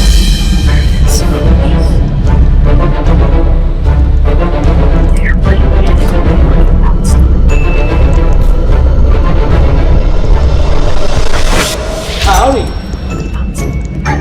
Experience is what it's all about, and I'm glad you guys got to play putt-putt while making me lose. We've caught 37 people so far, which might sound great, but I still have $630,000 on the line. I think I might need some backup. At exactly 5 a.m., I scheduled a SWAT team to show up. Believe it or not, there's an entire theme park in here. We haven't even searched it yet. Bro, does this not look cool? Here's the twist I haven't told them yet. Every person you guys find, I'll let you keep half the money. They're so serious. What's the plan? Do your thing. You two back there. Us three, we're just gonna circle around the whole mall. 7752, make sure the area is clear before we leave it. Mall 100, clear, private exit. Can I give you here? What? No, They are scanning this place like crazy. 77, check behind the escalator to your 9. So you're currently operating a thermal drone and then calling it out to your people. Hey, we got two behind the brown mat. Oh my gosh, there's a drone. Wait, is that someone hiding? Come on, guys, let's go, come on, we're out. How long have you been under there? The whole time? Drone flying literally right above my head. All clear. Oh my God! How long have you been back there? Around 5 hours. Now I'm getting away with money on our watch. This SWAT team does not mess around. Oh my gosh, bro. Look at how many people they're finding. He's carrying that like it weighs nothing. You all managed to find 10 people faster than I found like 2. As promised, you guys can take half of them. Are you for real? Yeah. Thank you. Actually, here, take this one as well. You each get a clean briefcase of 10 grand. Thank you. Thank you. Appreciate it. SWAT team that crushed my dreams. And now that that's done, this entire theme park has to be empty. Somehow they missed me. I guess the drone didn't see me. And now they're mannequins. The hunt continues. Even with the SWAT team, we have too much area to search. We've got to get some contestants out in the open. And to do it, I called upon our friend Jack Black. This is going to play over every speaker in the entire mall. Jimmy's closing the water park. You guys better find a new place to hide if you want that money. Thank you, Jack Black. So much. You just said I did close down the water park. I have to go down all these flights. I'm going to keep hiding here till the whole night. My next mission right now is going to be to go to beach. I hope I survive. Catch it on the stage right now. I don't think he'll be able to catch us there. Get onto the stage, guys. I think we'll be good here for the rest of the night. I'm not kidding, there was just somebody there, now they're gone. Tariq, give me your camera. Okay, there you go. There was just... You just saw somebody? Yes. I was yelling at you to get over here. It is 7 a.m. I knew as time went on, the boys would get less motivated. There are 53 people remaining, and if you guys help me get it under 30, I'll buy all your moms a boat. My mom likes boats! Here's how the math works out. You get me under 30, I save 230 grand. I can find a nice boat for 15 grand a pop. That equals savings in my pocket. It should be smooth sailing for the boys. I see what he did there.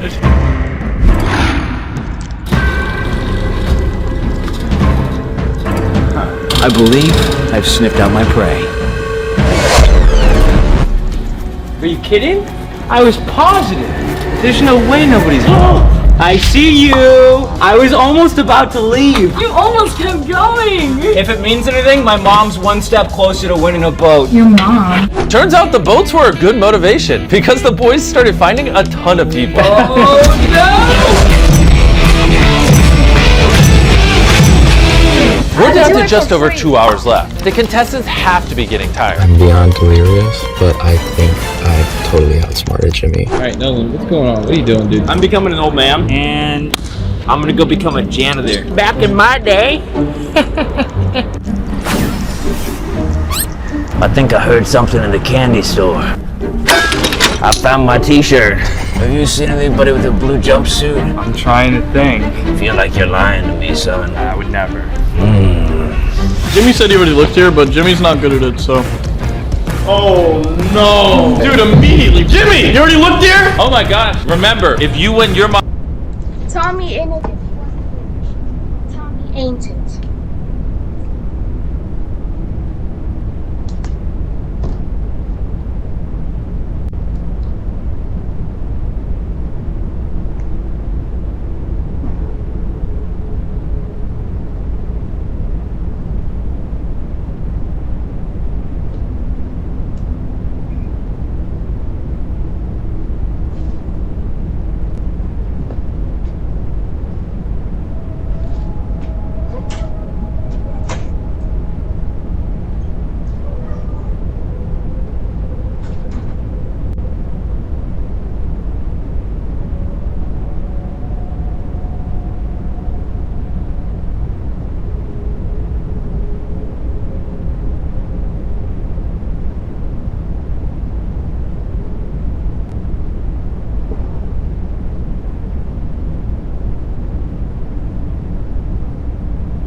Please, Bubba Blacks.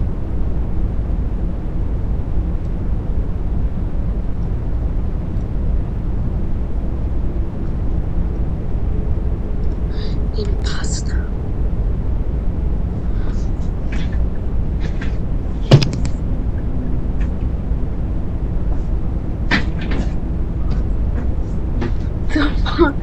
Or 2069. Haha, get it because funny. What? Why does anyone care about beauty? Clearly the only thing that we need is booty. I like your booty. I like your booty. Booty, booty, booty, booty, booty. Soldier, it's coming for these nuts!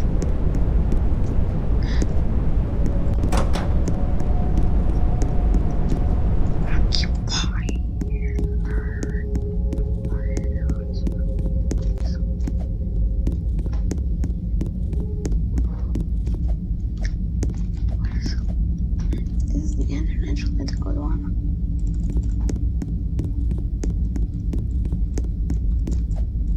Left wheel one is not a metal.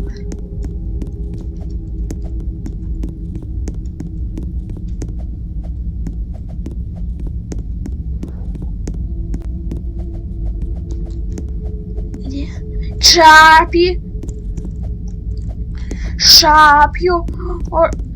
Sharp your breakfast on a mirror. Let me in, let me out.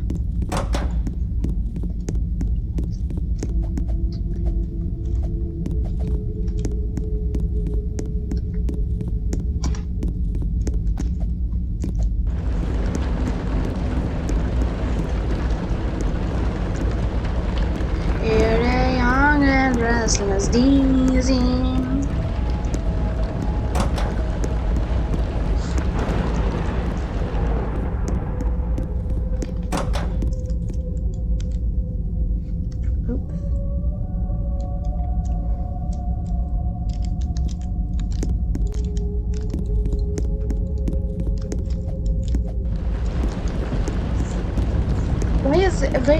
Why is evading Roblox's anti-swear word policy so easy?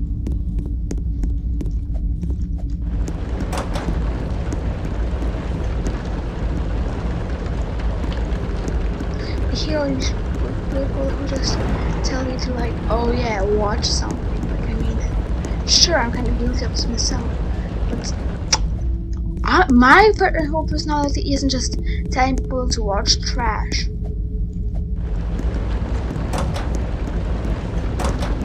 I'll leave this message to future me. Hey, fairy, because fairy.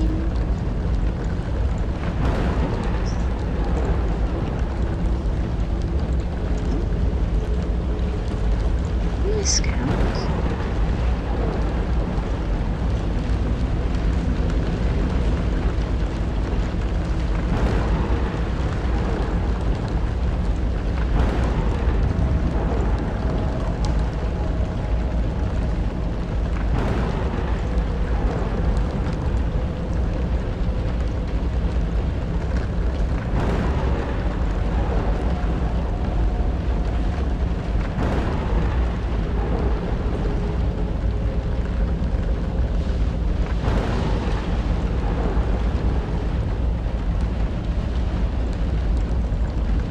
Uh-oh.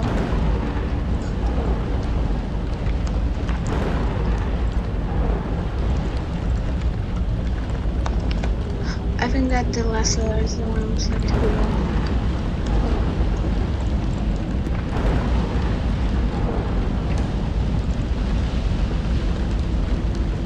Oh, sorry, 4 letters. 4 letters.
See? That's what I'm thinking. I'll look into it.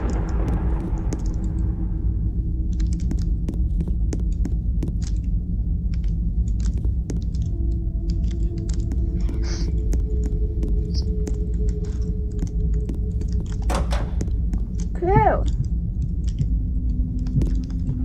Very.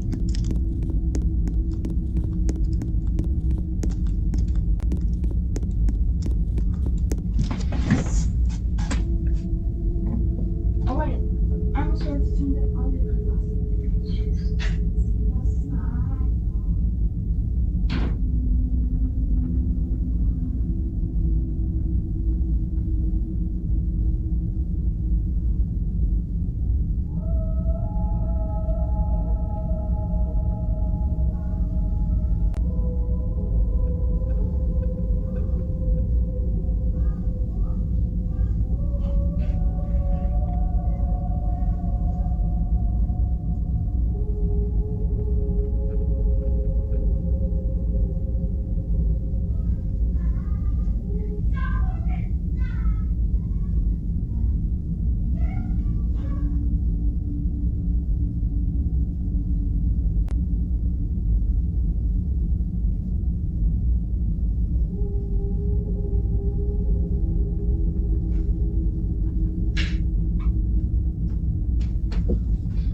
dark sound.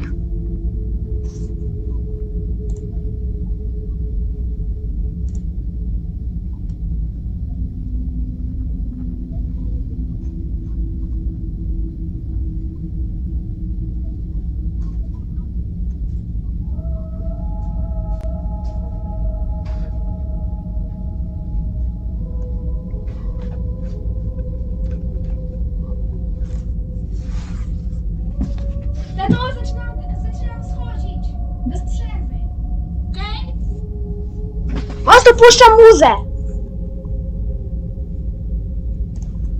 Never met him, but there will always be one question forever floating in my mind. Who did Dr. Tanner decapitate and throw off the overpass?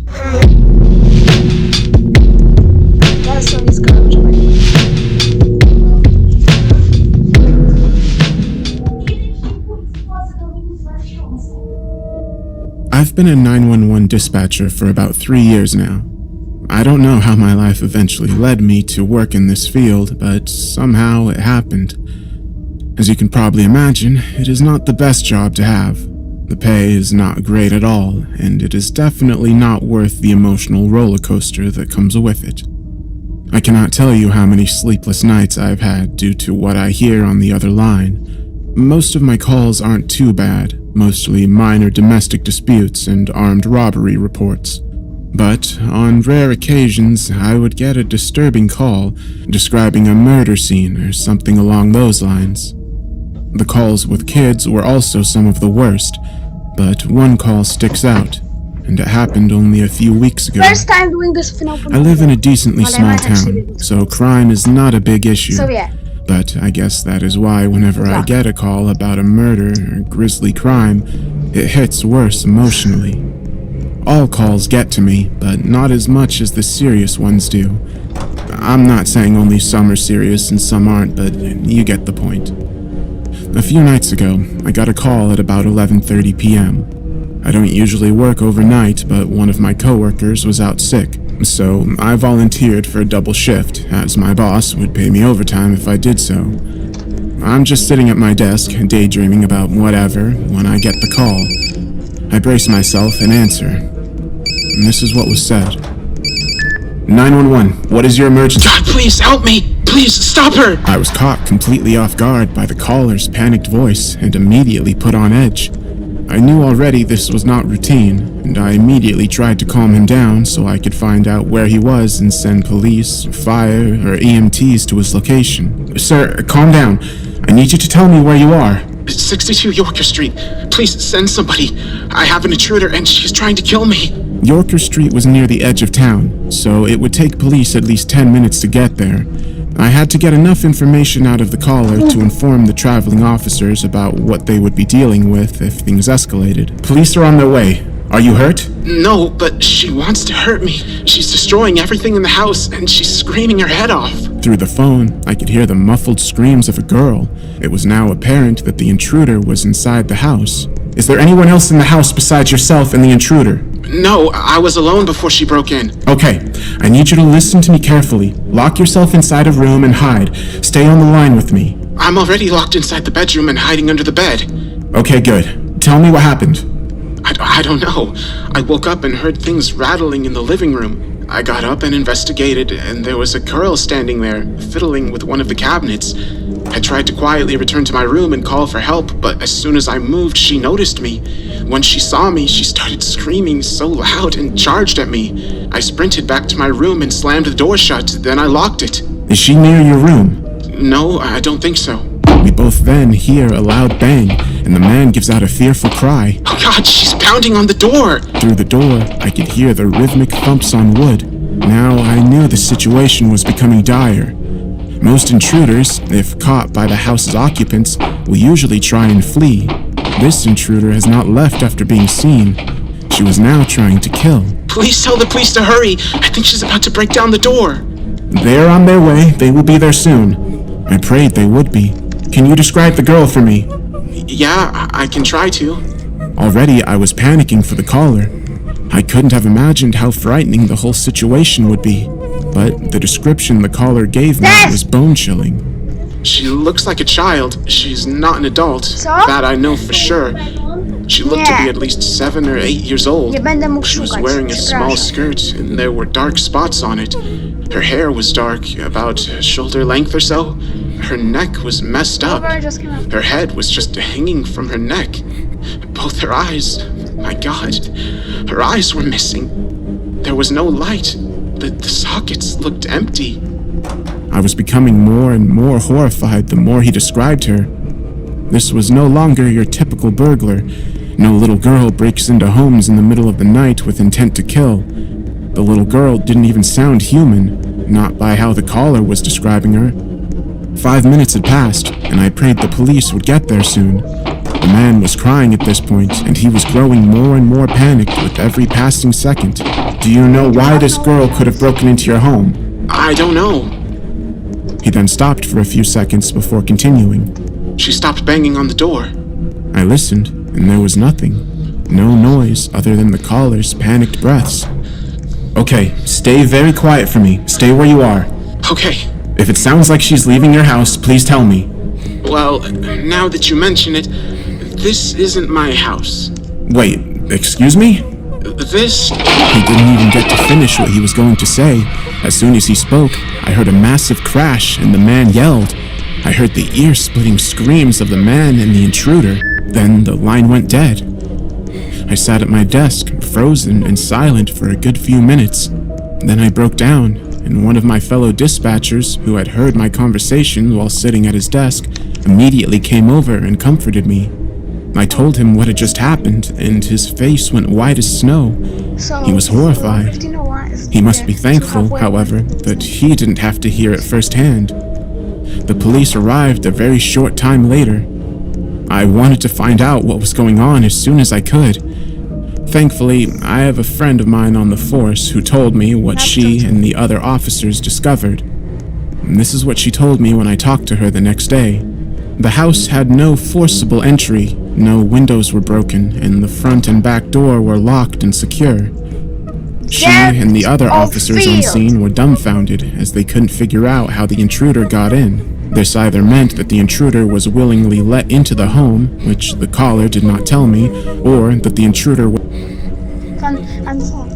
So to try your friends at the red light, green light, is to shout green eggs and ham, or red flag, or other dumb phrases that haven't involved the color red or green as the first word. Or even just screaming green and seeing who thinks that it means green light. No sir, I did not say green light, so you failed miserably. I do not know what typical human relations look like because I spend most of my time behind the computer screen.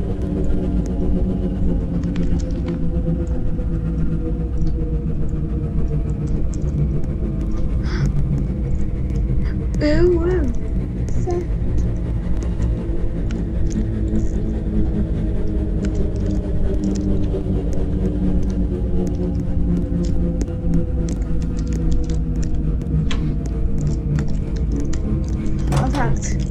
A person in his eardrums are the first thing to fall apart. Was already inside when the caller returned to the house that wasn't even his, which at the time seemed to be most likely. Nevertheless, the cops eventually were able to pry open a window and get inside to check on the caller. The house was a mess. Everything from picture frames to glasses to even a refrigerator were wrecked. It was as if a demolition crew had a field day inside the house. The bedroom door was blown off its hinges, the door was in pieces, and there were wooden shards everywhere. If the cops weren't already creeped out at this point, they were just beginning to be. My friend told me that a linebacker couldn't have caused that much damage to the door in one blow, let alone a little girl. She was already on edge, but it got much, much worse when they eventually found the caller. The man was found in the bathroom, connected to the bedroom he was hiding in. It was gruesome. His blood was everywhere, most of it flowing from a gaping hole in his abdominal region. Some of it, however, was on the walls of the bedroom and ceiling. His eyes were also missing. My friend said a couple of police officers passed out or vomited from sheer shock after looking at the grisly atrocity that happened to the man. I was already horrified by what I heard. The man had died a very violent death, and this intruder was still out there. But my friend then told me something that made this case more bone-chilling than it already was. While looking around the house, one of the officers found an out-of-place wall near the kitchen. The wall looked to be artificial. It was connected by another wall, but it was only about 4 feet high and seemed to serve no purpose. It almost looked like a barrier to the kitchen, though there was an opening right next to it. The officer knocked on it lightly. Not only was it hollow, but when the officer knocked, a small hole opened up. He knocked on it very lightly, but the wall was so weak that it was enough force to actually penetrate it. He shined a flashlight inside and saw a blanket on the ground, but what caught his attention wasn't the blanket itself, rather the lump underneath it. He called for the other officers to come over to him, and they broke through the rest of the wall. They inspected the blanket, and one of the officers lightly lifted it off the lump. What they found was almost as disturbing as the dead caller. It was the dead body of a young girl. They immediately closed off the area, and crime scene technicians came and investigated. After some time, the coroner came and took 2 bodies to the morgue. A few days later, the rest of the details came out about this case. I was eager to hear what the coroner and the police had discovered, and my friend called me to tell me the rest of the story as soon as she found out. The caller had died from, and this was the exact term my friend used, blood loss from being gutted. His eyes were never found. The girl was identified as Taylor Watherton, a 9-year-old who went missing a little over 2 years ago. She went missing from a local playground, and she was last seen wearing a polka dot covered skirt. I didn't think much of it until I found a missing persons poster with her picture on it. She had black hair that ran just to her shoulders. As I was looking at her photo, I couldn't stop thinking about that skirt she was last seen in. I felt like I was missing something, and then it hit me, and I almost fainted as I remembered what the caller told me. She was wearing a small skirt, and there were dark spots on it. Her hair was dark, about shoulder length or so. Apparently, the coroner determined that she had been dead for not that long at all. According to him, she appeared to be dead for no longer than a month. While the cause of death could not be determined exactly, her neck was broken, and it wasn't post-mortem. I told my friend when I originally talked to her that the caller said the house wasn't his. She did some digging and reported back to me around the same time the rest of the details were released. The house belonged to a man named Travis Quinsley, who had recently been reported missing. He had apparently told his family he was going on a trip to Canada, as he had a few friends that lived up there and that they were going to have a guy week. However, he didn't return when he was supposed to. During this time, his family would rotate house sitting. His brother, Colby, was the caller. I knew what he had looked like. His photo had been shown on the news a couple of times since his body was identified alongside a missing child. He was a young man with straight strawberry blonde hair and a decent build. After talking to my friend, I looked up a picture of what Travis looked like. If he was missing, I wanted to at least have an image of his face that I could put into the back of my mind. My heart dropped when I looked at a picture of him together with his brother on one of his social media accounts. It was captioned, "Back with the twin." He looked exactly like Colby.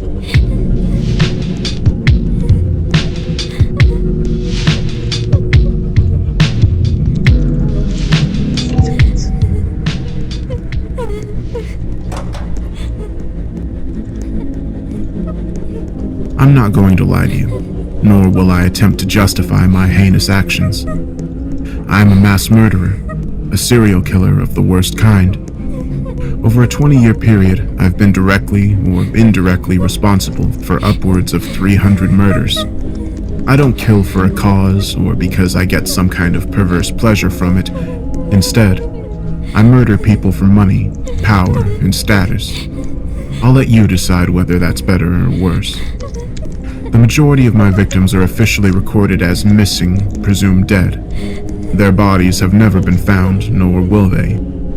That's close to 300 families who will never know for sure what happened to their people. I'm certainly not proud of what I've done, or for the carnage and misery I've inflicted. Some of the killings will haunt me to my dying day. There were ones who were largely innocent, guilty only of some minor infraction or unlucky enough to be in the wrong place at the wrong time, they're the ones I regret the most, because those people didn't deserve to die in such a horrific manner. On the other side of the coin are the real evil shits, the psychopaths and sadists, the members of rival gangs who inflicted their own fair share of mayhem and suffering during their time. Those assholes got what was coming to them, and I even took some satisfaction from their deaths. Nevertheless, after all these years and all the murders, they tend to blend into one, a montage of bloody carnage that's become a nightmarish blur in my memory. I tend to remember the details rather than the names and faces. I see those quaking bodies standing or kneeling at the pit's edge, often blindfolded with their hands bound behind their backs. Many will plead or beg for their lives, but it makes no difference. We couldn't let them go even if we wanted to. Sometimes we'll put them out of their misery before they fall, cutting their throat or putting a bullet in the back of their head. But more often than not, we'll shove them down into the pit while they're still alive and breathing. Our benefactor prefers his victims that way. The pit isn't as deep as it looks from above, and so usually the victim will survive their fall, although they'll likely break both legs in the process. My partner and I will stand above, looking down into the darkness, watching on as the injured victim squeals out in agony and crawls through the dirt, bones, and shit which covers the bottom of the stinking pit. Next, we'll hear the almighty roar reverberating throughout the connected tunnels and the sound of something huge tearing its way through. No matter how many times I hear that awful roar, I'll never get used to it. It's difficult for me to imagine the victim's terror in that moment as the beast charges towards them in the darkness. They'll have come expecting to die, but few could have imagined such a horrific final fate. The attack is usually over fairly quickly, a violent blur of viscera, the victim having never stood a chance. As I walk away from the bloodied scene, I feel some satisfaction that the ritual has been completed, and our criminal fraternity will enjoy continued good fortune and victories until the next sacrifice is due. No doubt you're confused and more than a little bit troubled at this point, so let me start at the beginning.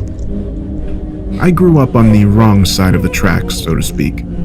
Born and raised in one of the poorest and most crime-ridden districts in a city of sin. My father wasn't around, and my mother was an addict, so, in the absence of any adult supervision or positive role models, I was raised by the streets, learning to live by my wits and my fists.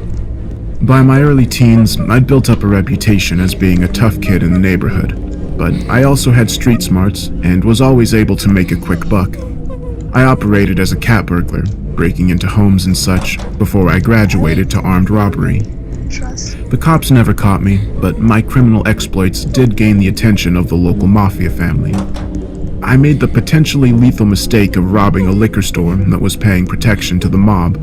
The local wise guys weren't happy with me, but my case came to the attention of a rising star in the family called Carl Guzman. What's up, Kat? Carl was still in his early 20s back then, but he already was notorious, his name known throughout the city's criminal underworld. He carried out his first hit in his teens and was regarded as one of the most ruthless and efficient assassins in the city. Carl's boss was an up-and-coming gangster called Angelo, a one-time low-level trickster and con man who'd risen through the ranks due to a combination of skill, ruthlessness, and sheer force of will. With Carl as his right-hand man, Angelo would ultimately eliminate all of his gangland rivals and escape any legal attention to become the most powerful gangster in the city, ruling a vast criminal empire incorporating drugs, prostitution, illegal gambling, loan sharking, protection rackets, hits for hire, and just about everything in between. But all that lay in the future. Back then, I knew little about Angelo and Carl other than their reputations for violence. Now, I was a tough kid, but when I got called up in front of Carl Guzman for my indiscretions, I'll admit I almost shit my pants. I'll never forget that fateful night when I was driven out to an abandoned parking lot close to the docks and brought in front of Carl. He was a handsome and charismatic man, immaculately turned out in an Armani suit, his dark hair slicked back and short beard perfectly groomed. I remember his dark eyes looking down upon me, intelligent but also predatory eyes. Carl was charming, but there was also a sinister undertone behind his words, creating the impression that he'd slit your throat without giving it a second thought. I was scared out of my mind that night, as I reckoned he would kill me right then and there. But, of course, he didn't. Despite my bad behavior, Carl was impressed with my criminal aptitude and the stories he'd heard about me around the neighborhood. Therefore, he gave me two choices that evening. Either I could accept my punishment for the robbery, which would mean a savage beating with baseball bats, breaking my arms and legs in the process, or I could join the family business and become Carl's new apprentice. Needless to say, it was an easy decision for me. It was only 2 months later when I accompanied Carl on my first kidnapping murder. This was a watershed moment for me, a real crossing the Rubicon situation. On that night, I sold my soul, and I do mean that in the literal rather than metaphorical sense. On that night of the abduction, I was drinking in O'Reilly's, a tough-as-nails bar on the city's south side, run by an ex-gangster who didn't ask too many questions of his patrons. I'd just downed my second whiskey when Carl walked in. His eyes quickly scanned the bar interior as he sought me out. I could tell from the look on his face that he meant business, and this was no social call. I had a lump in my throat as I welcomed him. "Hey boss, what's up?" He nodded his head solemnly, with intense eyes narrowing as he replied, "Finish your drink, we're working tonight." I knew from his whole demeanor and the tone of his voice that tonight's job was going to be more than your average hijacking or punishment beating. I realized right then and there that Carl wanted me to make my bones, to complete my first kill. I'd done a lot of bad shit up to that point in my life, but I was yet to take a life. The prospects of committing a murder didn't exactly fill me with glee. I was never one of those psychopaths who gets off on it. Nevertheless, I knew I needed to make my bones in order to rise in the family, and so I was prepared to do so, but I had no clue what lay before me. We drove to the location on the outskirts of town in a stolen car, Carl taking the wheel while I rode shotgun. I carried a snub-nosed .38 revolver. Not much use for an extended gunfight, but handy for a close-range execution. Not a word was spoken during the 20-minute journey. Carl remained entirely silent and focused on the road. While I knew better than to ask questions, Carl would tell me what I needed to do when the time was right. We stopped at an abandoned warehouse in a desolate industrial estate just outside of the city limits. It was a location I'd never visited before, but one which conjured up images of gangland executions and buried bodies. Carl drove up onto a piece of wasteland, parking in the mud and waiting with the engine still running and the car's headlights illuminating the darkened scene. We sat there in the tension-filled silence until finally I couldn't take the suspense any longer. "What the hell is this place, Carl?" I nervously inquired. "Angelo owns the land in the warehouse. It's his place." Carl answered dismissively. I nodded my head, knowing that he hadn't really answered my question. I decided to push for more information. "Why are we waiting here, boss? I thought we had a job to do." "This is the fucking job!" Carl shouted back angrily. "Now shut your damn mouth and stay calm. You'll find out the truth soon enough." I didn't quite know what to make of his cryptic words, but I knew better than to ask any more questions. In any event, it wasn't long before I got my answers.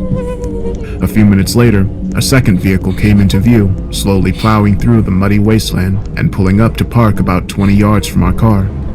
Carl looked on cautiously as the doors of the dark sedan swung open and two tall and bulky men stepped out, a pair of gangland enforcers dressed in cheap suits, both armed with 9mm pistols tucked into their waistbands.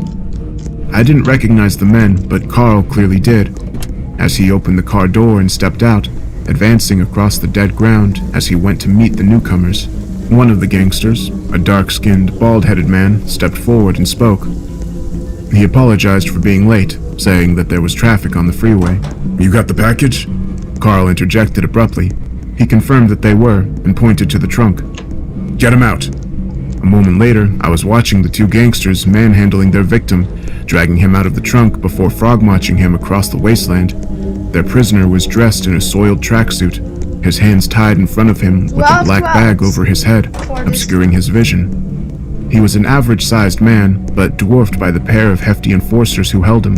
I noted how he hardly resisted his captors, apparently utterly defeated and submissive in his demeanor. Carl walked up to the hooded man, standing only inches from his face as he inspected the victim with a discerning eye. Take that damn hood off his head, Carl instructed. It doesn't matter if he sees our faces now. One of the men obliged, removing the hood from his victim's head. The face underneath was a sorry one. His nose was broken and his face covered in dried blood. His eyes were bloodshot and tired. Surprisingly, he didn't seem scared or in a state of panic. Instead, the victim appeared beaten and resigned to his fate. He adjusted his eyes to the glare of the headlights and looked up at my companion. To my surprise, it turned out they knew each other. Guzman, is that you? He muttered through trembling lips. Yeah, it's me, buddy. Sorry we have to meet like this. Carl replied coolly. The condemned man surprised me again by shrugging his shoulders dismissively. I fucked up. He replied simply. Yeah, you did. Is there any way out of here for me? Any chance of a pass? Carl shook his head in the negative. Can't do it, old buddy. You know what happens when you steal from Angelo. There's no way back. What about my body? The man interjected. Could you get it back to my family so they can give me a proper burial? Can't do that either, man. Carl replied with a hint of guilt now evident in his voice. It's out of my hands. You know that. But we'll get word to your people. Let them know you're not coming home. I saw the condemned man's face contort and tears well up in his eyes. He took a deep breath before saying, "Fuck it. Let's get it over with." Carl took hold of the bound man, dismissing the two thugs while doing so. We watched as they drove off, and then Carl directed us towards the waiting warehouse as we led our victim on a solemn death march. It's fair to say I was feeling pretty disturbed at this point. In the years which followed, I became hardened to death and violence, and how the man meekly accepted his fate, this almost made things worse. I knew Carl was watching me closely and evaluating my performance. My whole future in the criminal underworld hinged on how I carried myself over the next few minutes, and I was determined not to mess it up. Carl made me hold the condemned man while he unlocked the door, leading us inside of the warehouse. The interior of the building was almost entirely bare, albeit illuminated by a portable lamp linked up to a generator. In the middle of the concrete floor was a gaping, open hole in the ground, about 20 by 20 meters across. I was puzzled and more than a little concerned. Initially, I assumed the pit was some sort of mass grave. That would have been bad enough, but the truth was far worse. We dragged our victim forwards, right to the edge of the pit. I remember his whole body was shaking uncontrollably, and he couldn't stand without support. The stench by the pit was pretty horrific, a foul combination of rotting flesh and what smelt like animal waste, the same as you'd get in a zoo. I was uneasy, but also morbidly curious, peering over the edge, but seeing only darkness. You don't want to get too close, Carl warned. By this stage, our victim was down on his knees by the pit's edge, muttering a quiet prayer through his trembling lips. I pulled out my piece, preparing to fire, but something stopped me from doing so. Suddenly, I heard a sound emanating from the dark bottom of the pit, faint at first, but quickly growing louder. I jumped when I heard the animalistic growl for the first time, quickly followed by an almighty roar which filled the space. A moment later, what sounded like a huge beast as big as a rhino came storming into the pit. The ground was shaking due to its immense size and strength. I couldn't get a good look at the monster, only seeing a dark shape circling the bottom of the pit. I looked to the quaking victim before me, seeing him whimpering in a terror as a stream of urine poured down his trouser leg. "What the hell is down there?" I yelled, shouting to be heard above the creature's growls. "Shoot him and kick the body down there," Carl ordered loudly. I shook my head in confusion. "I don't understand." "Shoot him in the head!" Carl screamed. I raised my revolver, holding the barrel against the back of his head. I paused before firing, not wanting to pull the trigger, but I realized that killing him would be a mercy compared to what lay below. I closed my eyes and fired, feeling the kickback as my victim's head exploded. His limp body fell forward, dropping over the edge. I heard the poor bastard's corpse hit the bottom with a dull thud. A moment later, the beast grabbed hold of him with its mighty jaws, biting down on flesh and bone while producing a sickening crack. As it briefly emerged from the shadows, seeing its shark-like eyes and huge mouth filled with razor-sharp teeth, the mere sight of the beast brought a cold chill up my spine. a primal terror unlike anything I'd ever experienced before. 1.2K. A moment later, the beast dragged the corpse back into the shadows and started to devour his flesh in a sickening display. I walked away from the pit in disgust, feeling like I was about to be physically sick. Carl gave me a moment to compose myself before he walked over, slapped me on the back, and spoke. "You did good, kid. The first time is always the hardest. Now, let's get the hell out of here." I don't recall much about our drive back to the city. I guess I was still in a state of shock, my brain still trying to process the horror of what I'd just witnessed. It was some time before I was able to speak, asking Carl the most obvious of questions. "What the hell happened back there?" I demanded. "I'll tell you what I know, but we're gonna need a drink," Carl answered. 10 minutes later, we were sitting in a secluded booth in an empty bar, free from prying eyes and ears. I ordered a double whiskey and downed it in one. "What the hell was that thing?" I asked, half not wanting to hear the answer. Carl took a large gulp of his own drink before answering. "I don't exactly know. It doesn't have a name. All I know is where it comes from. A tunnel leading deep into the earth. A passageway to..." He paused briefly, carefully considering his next words. "You believe in the afterlife, kid? In heaven and hell?" I shrugged my shoulders, puzzled by the question. "I guess so. I've never given it much thought," I answered. Carl nodded his head before continuing. "What about a Faustian bargain? You heard of that?" I shook my head in the negative. "It's a fable about a guy who made a deal with the devil," Carl explained. I scoffed and laughed dismissively. "I don't believe in all that supernatural shit," I replied. "Well, Angelo sure as shit does, and he's not on the side of angels. And how can you deny what you saw tonight?" I didn't have an answer. "I don't know all the details, but Angelo made his deal with the man downstairs a couple of years back. The deal was simple. Angelo offers up a regular sacrifice to the beast below, and in return, he gets everything he wants in life, money and power. No trouble from the law, and all his rivals dead or in prison. The good times keep on rolling as long as he delivers the bodies." I shook my head in disbelief, wanting to believe this was all some kind of sick joke or type of initiation.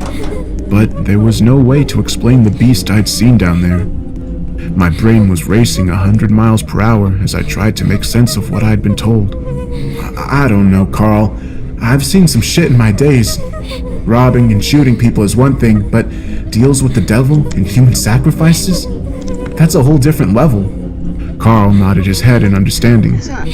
"I get it, man. I felt the same first time I saw that monster and learned the truth. But look at it this way. As Angelo grows more powerful, we benefit too. A few more years and our crew will be running this town, and if the devil reneges on the deal, Angelo will be the one to pay the price. It's a win-win. So, what do you say, kid? You want to make it to the big leagues?" I know I should have walked away right there and then, but what can I say?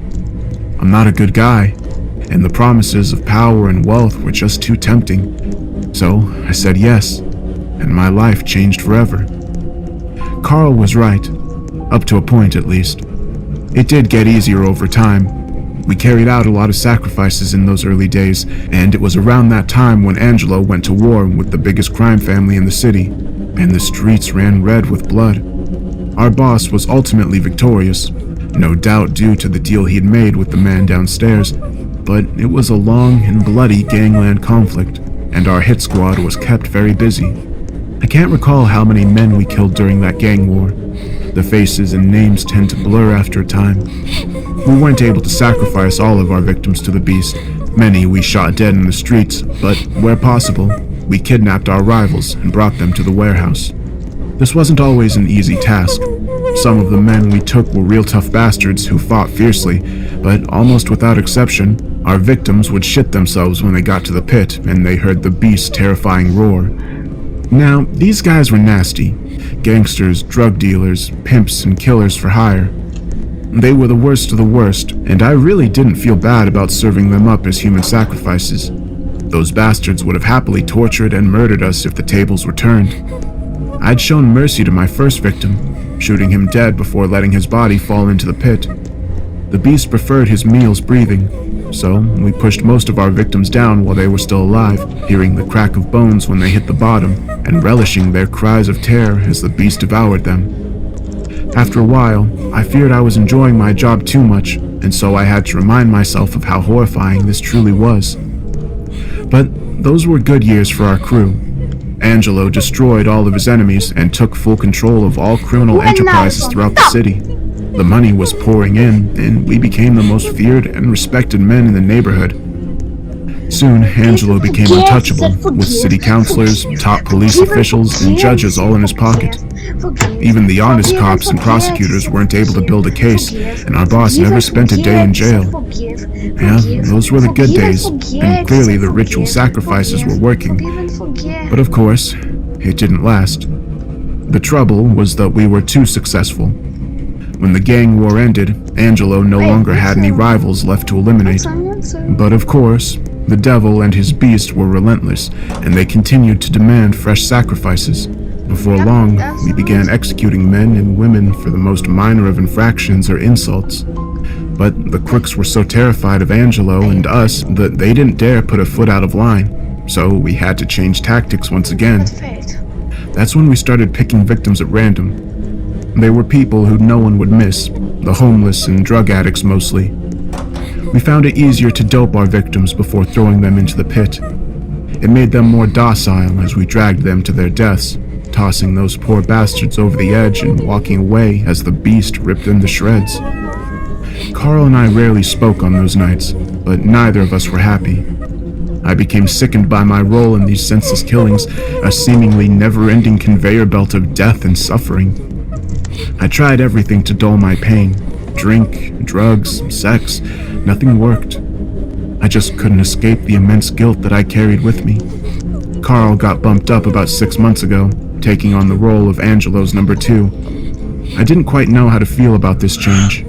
Carl and I had worked together for a long time, and we shared a terrible secret, but a part of me was glad to see the back of him. I'd come to loathe the man who'd led me down this bloody path, even though I knew I'd ultimately made my own free choices. But the asshole they sent to replace Carl turned out to be a real piece of work. His name was Tommy, and he grew up in my neighborhood, being introduced to the criminal underworld from a young age. Tommy was the type of kid who tortured small animals for fun, before graduating to do the same to human beings. He took a perverse, sadistic pleasure in killing, which had never appealed to Carl and me. We considered the murders an ugly but necessary act, and we tried to be as professional as possible, but Tommy loved killing and was almost giddy every night we carried out a sacrifice. He would mock our victims, laughing in their faces as they pled for mercy, or giving them false hope before delivering the fatal blow. Tommy was also obsessed with the hellish beast, almost to the point of worshipping it. He talked at length about every grisly kill, when all I wanted to do was forget.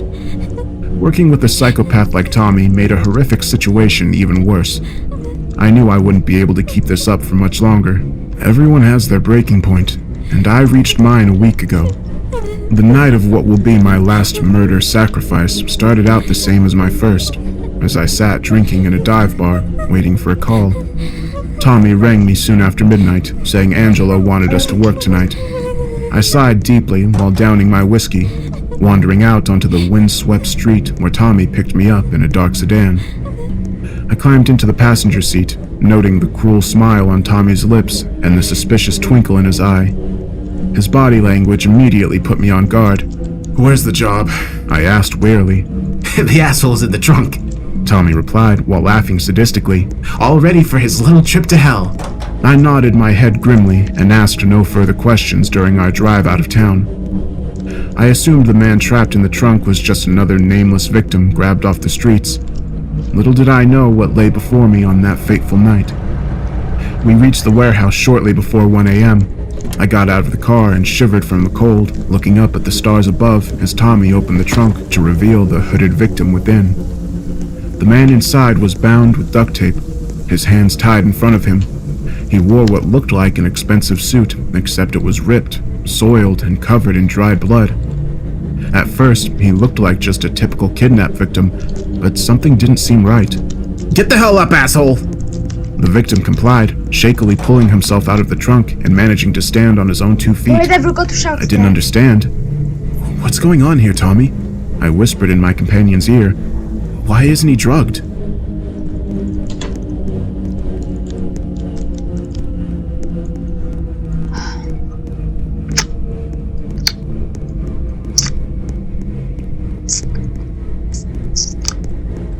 Do you know and his friend these?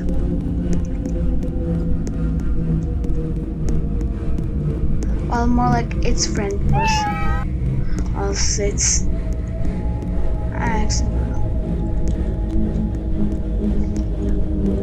death! Death! Ooh, past that marker, da da da da. While being someone else's private server.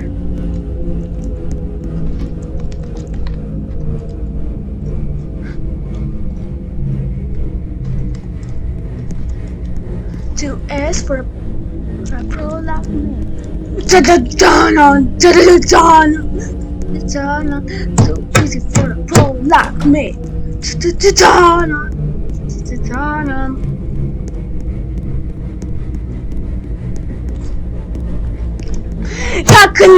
Cockalicious, and the funny, expeditious.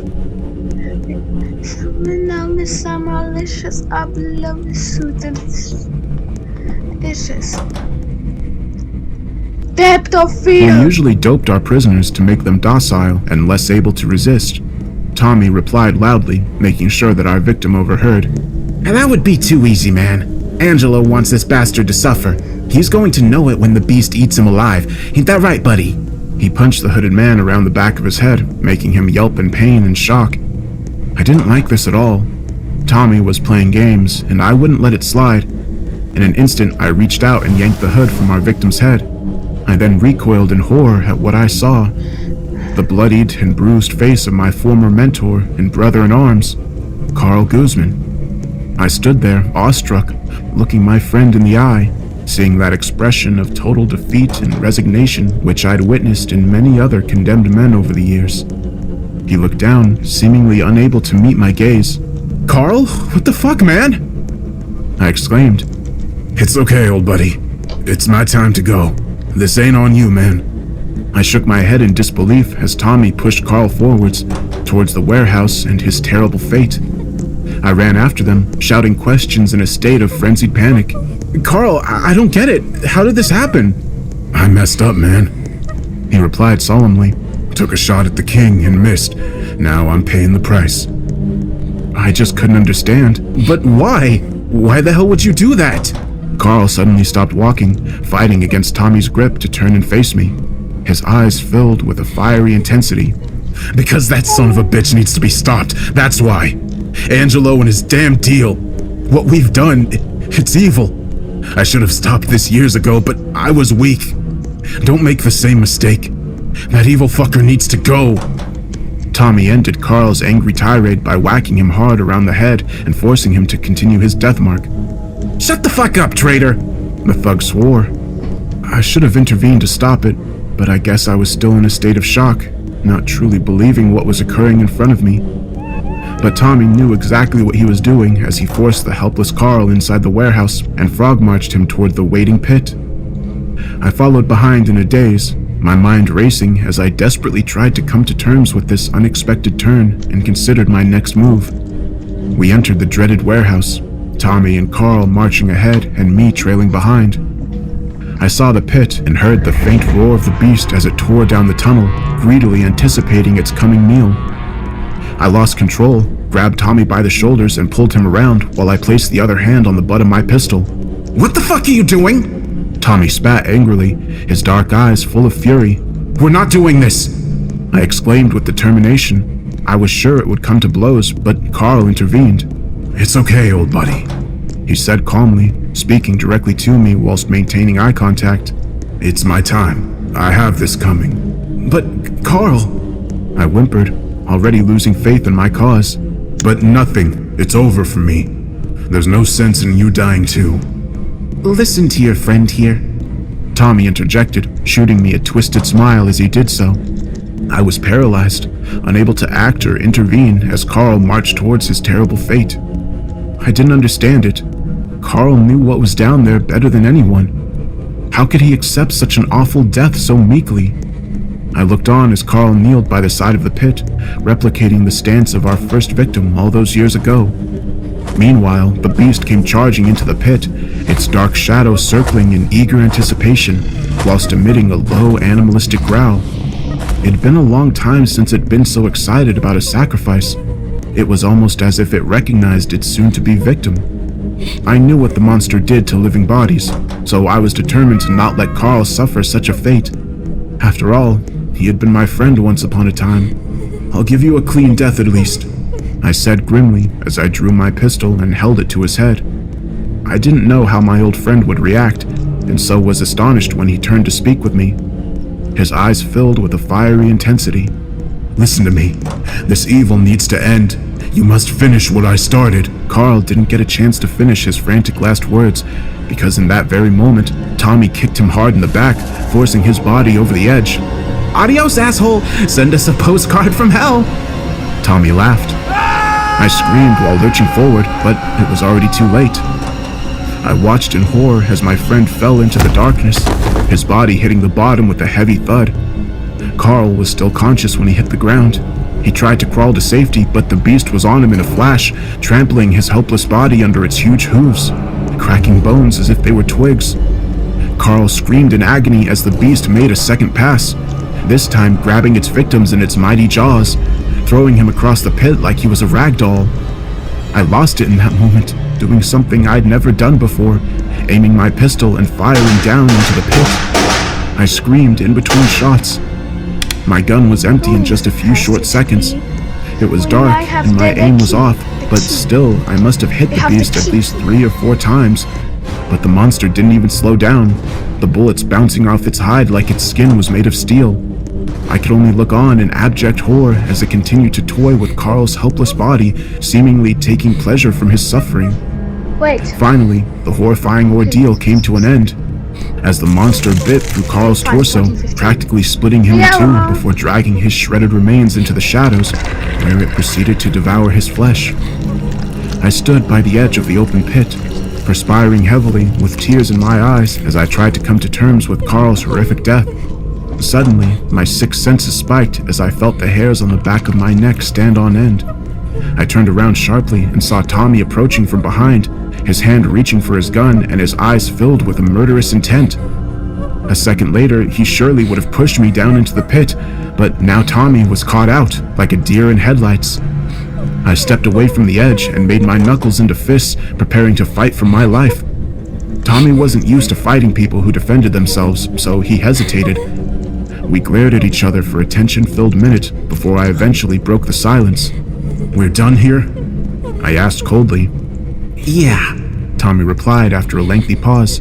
We're done. Let's get the hell out of here. And we left the warehouse behind, trying to ignore the sound of the beast gnawing on Carl's bones. I survived by the skin of my teeth that night, but I know my days are numbered. With Carl gone, my loyalty is definitely suspected. Angelo surely knows I'm not his man anymore, but he doesn't know that I'm coming for him. I haven't forgotten Carl's final words. He was right. This evil must be stopped. Tonight, I intend to arm myself to the teeth and go after Angelo. I'm going to kill him or die trying. It's the only way to end this living hell. I know this act won't make up for all the evil stuff I've done. It's too late for redemption, and I expect to burn for my sins, but damn, I'm going to enjoy seeing the look on that bastard's face right before I put a bullet through his skull. And all the better when that vial is forced back to hell where it belongs. It's time to go to work.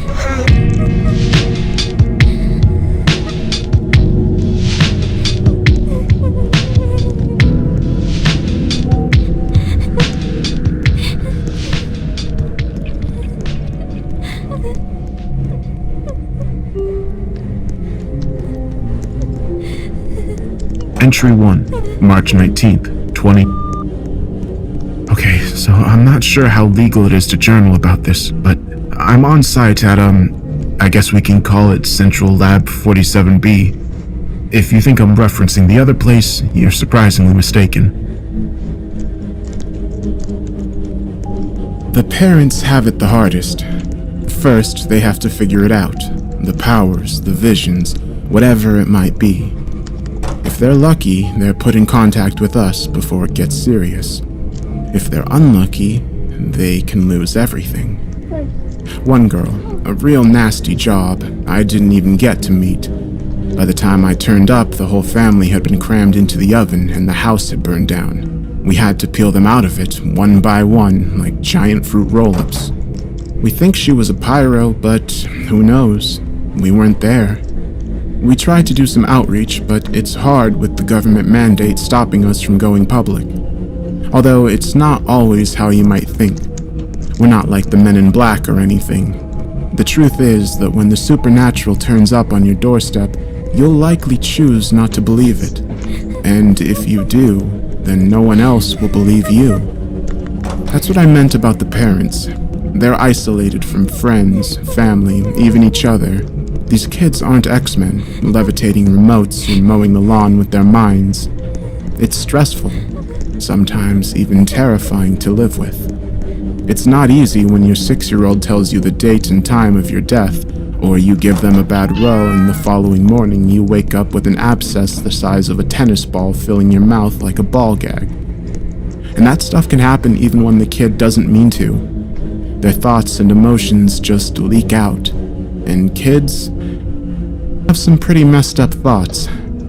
We have a pamphlet, more of a book really, where we run through some of the common mistakes that parents make. It's funny to read if you don't know what's at stake. Introducing your gifted child to the concept of death as early as possible is essential to long-term safety. Examples of traditional folklore you should avoid discussing with your child include that their deceased goldfish has gone to live in the sea, that dogs, cats, rabbits, etc. are now living happily on a farm, that deceased grandparents have gone to a better place. It goes on, but you get the gist. No two kids are alike, but they ruminate on the little things. Phrases like, a better place, can become real to them in a way they'll never be for an adult. They start to picture things, start to think of what it might be like, what it should be like. But a brain isn't just a long line of thoughts. It's like an ocean, and there are depths filled with things out of sight, even a kid's mind. Add in fact that most kids are a lot smarter and knowledgeable than their parents think, and well, what do you think a better place should be? Have you ever been to a funeral, seen a corpse? Kids know more than you think. They visit grandma in a parlor somewhere. Everyone's crying, everyone's sad, and their mother won't let them open the box to see the old woman who gave them candy every week. Does that seem like a better place to you? All that black, all the tears, being lowered into a hole in the ground and covered with dirt. One of my many cases was a young girl, sweet as can be. She could, occasionally, tell the future in very specific terms. Her parents, bless them, hoped it'd lead to a better life, but they made the mistake of asking when they'd die, and the answer wasn't what they wanted. It broke my heart to visit that little girl, to sit and play the Wii with her and laugh with her, and then look back at the kitchen and see her mom standing there with a distant look in her eyes. The little girl couldn't understand why her parents jumped when she looked at them or shivered when she hugged them. They still loved her, but you could see they'd spent every second of every day counting down the moments. It was up to me to make sure the little girl understood the reality of death. That much I managed. I remember her little frown as she did the math. She'd been confused for a few weeks by that point, but her parents refused to answer her questions. I answered them all, and honestly at that. It's not really a better place then, is it? I don't know. I'm not even sure it is a place. I shouldn't have told Mommy about the yellow car.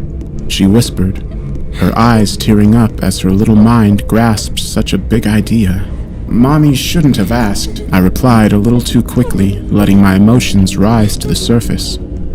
I hoped that'd be the end of it.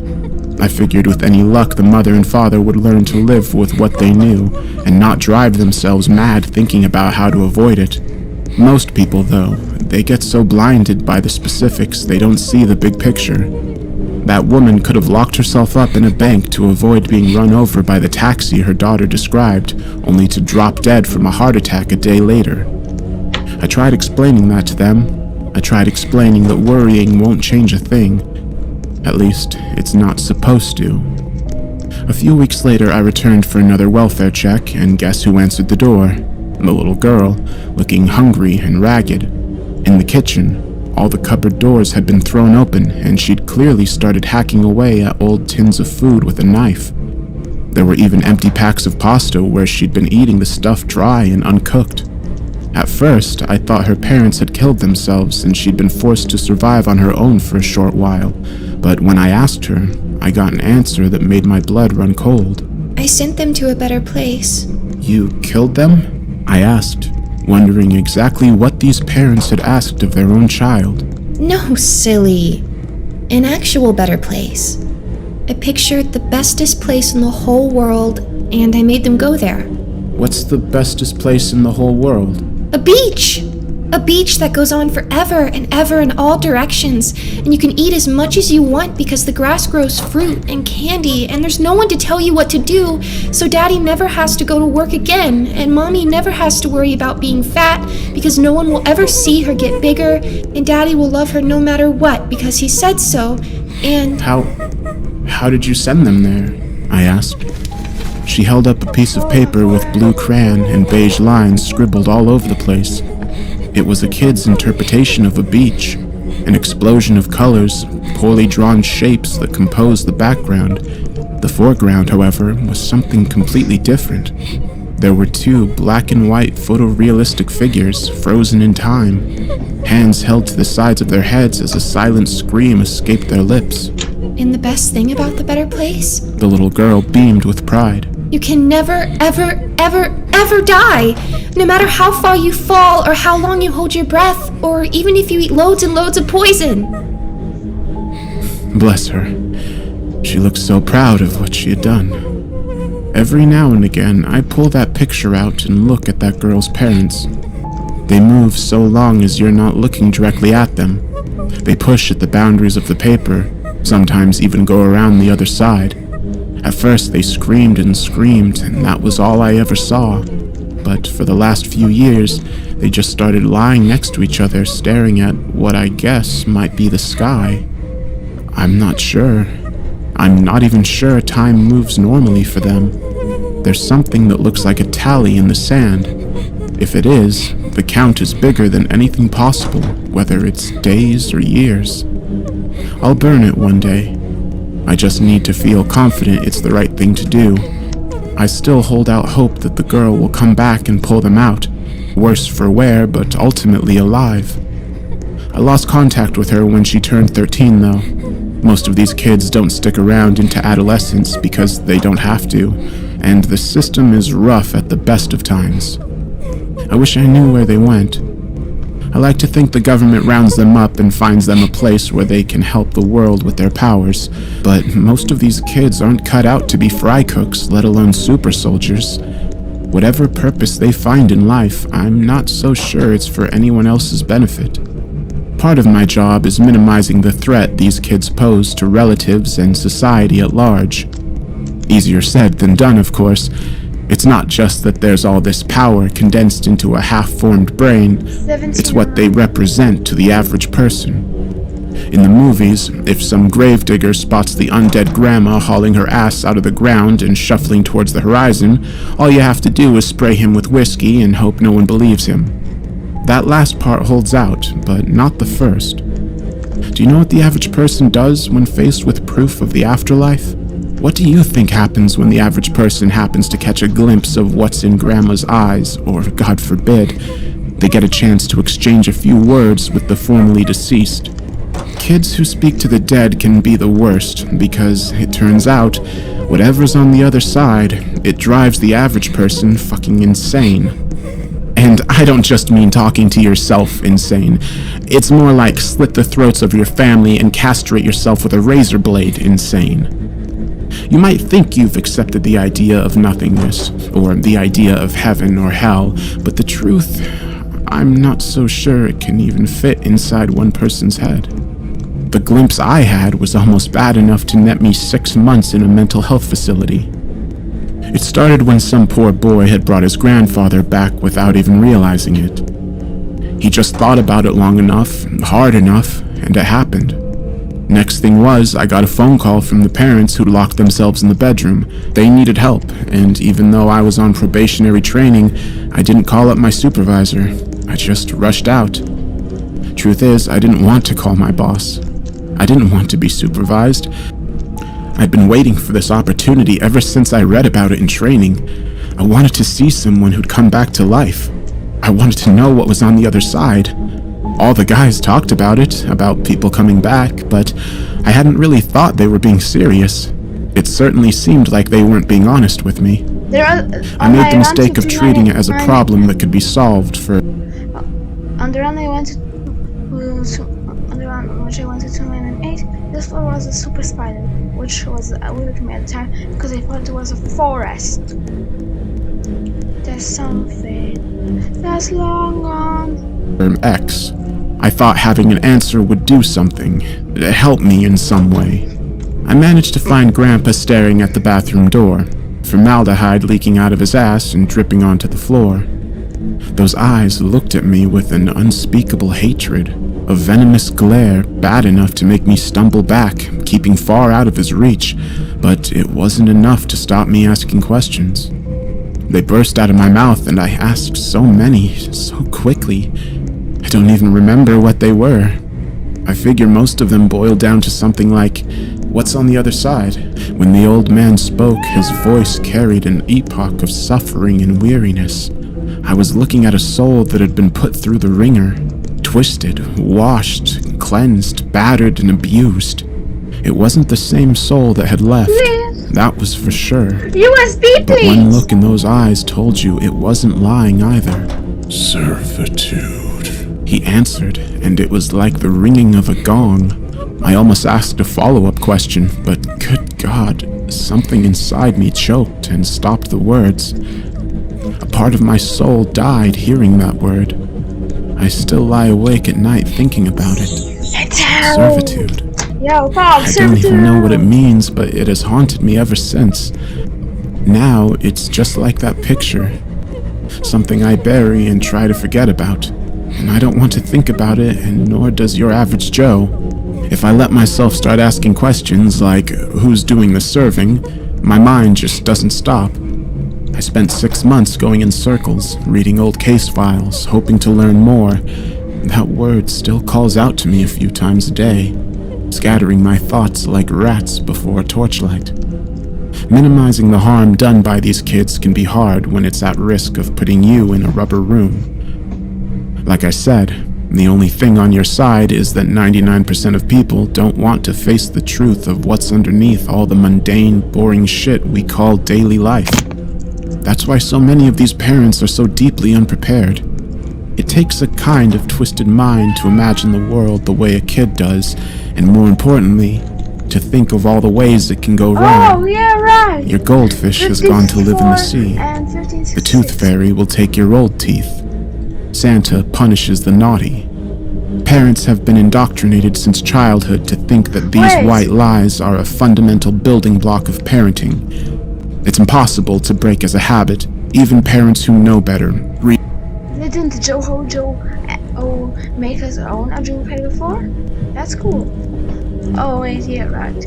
There are still more 4 slug notes to ID.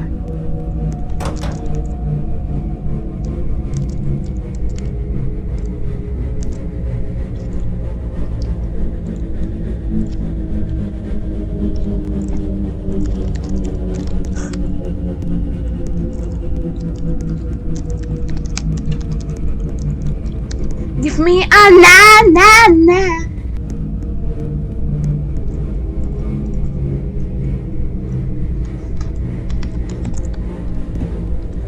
Imagine if an ID ever spelled out something sensical.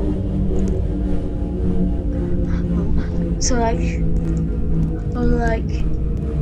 891. So like 8A uppercase G underscore or UNICORN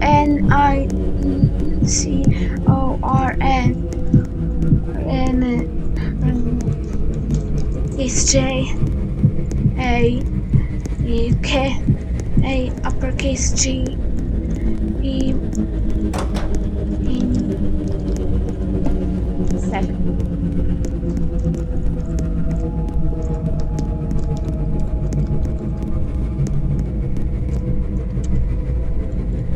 In fact, whoever solved the cicada puzzle, the cicada 3301 puzzle, is the person who got the ability to capitalize numbers.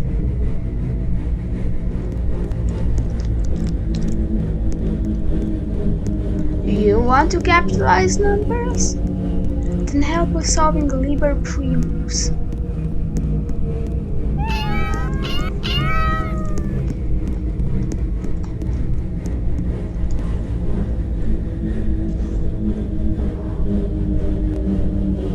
Manual burp incoming in 3, 2, 1.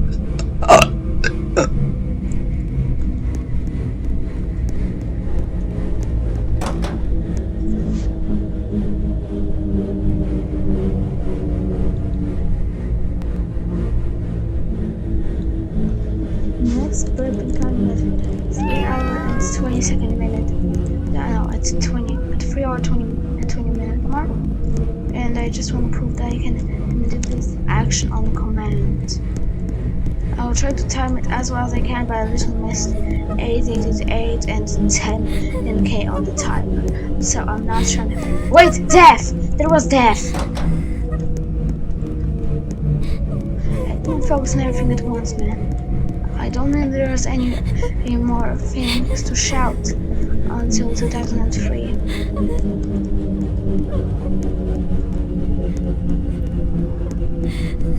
There's a certain mythology.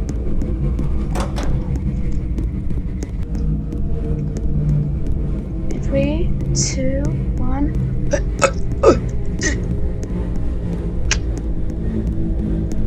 I'm not lying. Reasonable, intelligent people who are doing the best they can will still make a few mistakes here and there. The best they can hope for is that it doesn't backfire and wipe out half the town. That's when the other half of my job comes in. Cleanup. I have to direct the parents to the right type of cleanup crew.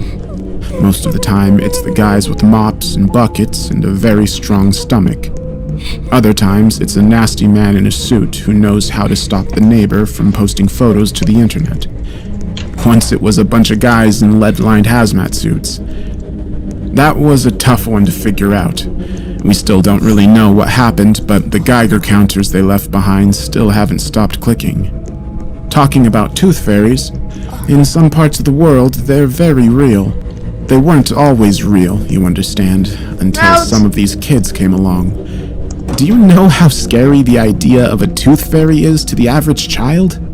Let's just say what some kid dreamed up in the 80s is exactly what you'd expect from a being who steals teeth for a living. Its face is nothing but a palate with teeth growing all over the damn thing, so that there's barely a sliver of gum wider than a finger. And the teeth stink. They're all rotting and yellow like a meth addict's. And this thing goes around taking teeth, and whenever an old one falls out of its, well, I'll call it a head, but I'm not exactly an anatomist. But anyway, when one falls out, it takes one of the teeth it's collected from kids' mouths and finds a new home for it. Its muscular arms shake as it forces the root through flesh and cartilage, and I swear the sounds it makes are cries, but who knows? I always hoped the damn thing would disappear when the kid grew up, but nope. It's apparently still out there, climbing gutters and drainage pipes using its arms because the kid who dreamed it with no legs. And that's just one of them. There are lots of tooth fairies. Like I said, the world is terrifying to kids, and they think things in a way we can't easily predict. But the consequences are all too real. often for the parents, sometimes passers-by. The only saving grace is that most of these kids are well-intentioned, even the difficult ones, the ones with learning disabilities or emotional problems. They'll show regret when they realize that their actions have hurt people. That's the most important ingredient in a person. Remorse. People hurt each other all the time, but the vast majority of us don't do it knowingly, and even if we do know, it's something we figure we have to do. But, of course, there are others. Kids and people who know damn well what they're doing. I don't know a whole lot about them, just enough to help me identify them in my work, but they're the kids who are ambivalent to the pain they cause because they just don't care. Most of them are narcissists, content to chase dreams of money and sex because it gives them a thrill. You read about how psychopaths do well in certain jobs, like investment bankers or whatever. Great, good for them. The gifted ones I work with are actually quite similar.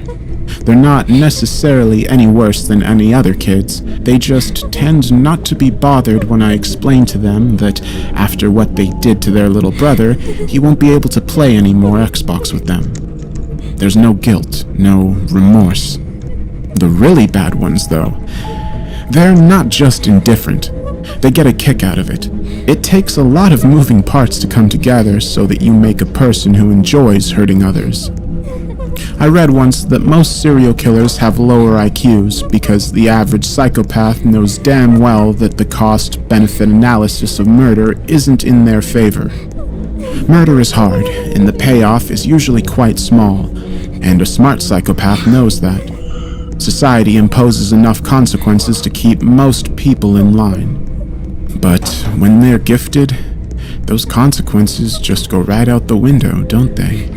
If I can demonstrate the presence of sadism and a total absence of remorse and empathy in a child, I can request permission to euthanize them.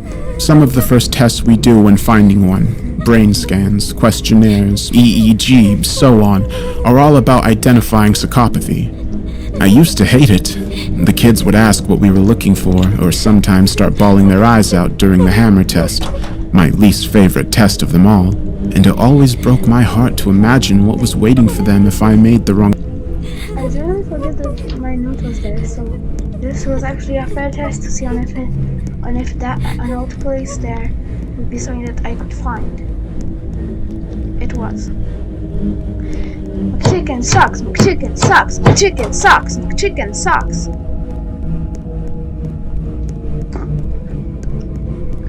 But like, McChicken sucks, McChicken sucks, McChicken sucks. Huh? Give me a na-na-na.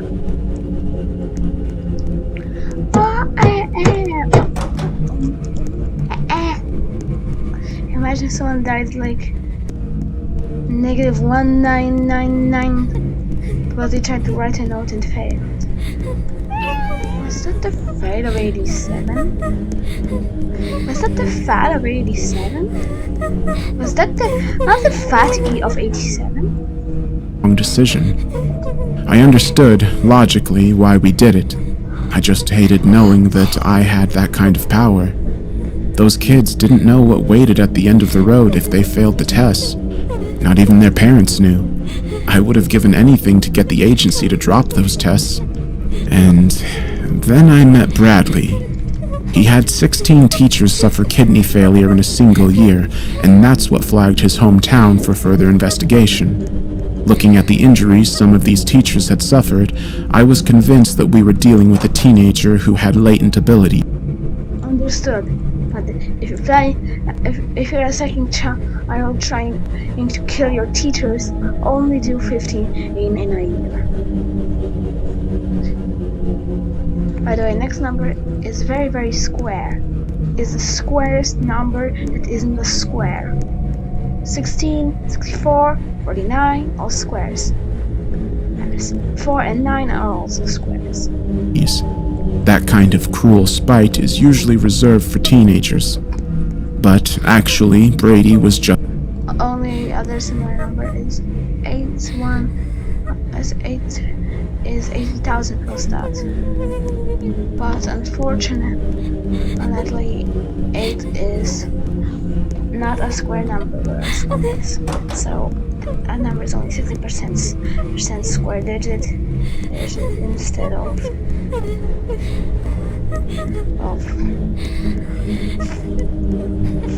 75% square digit.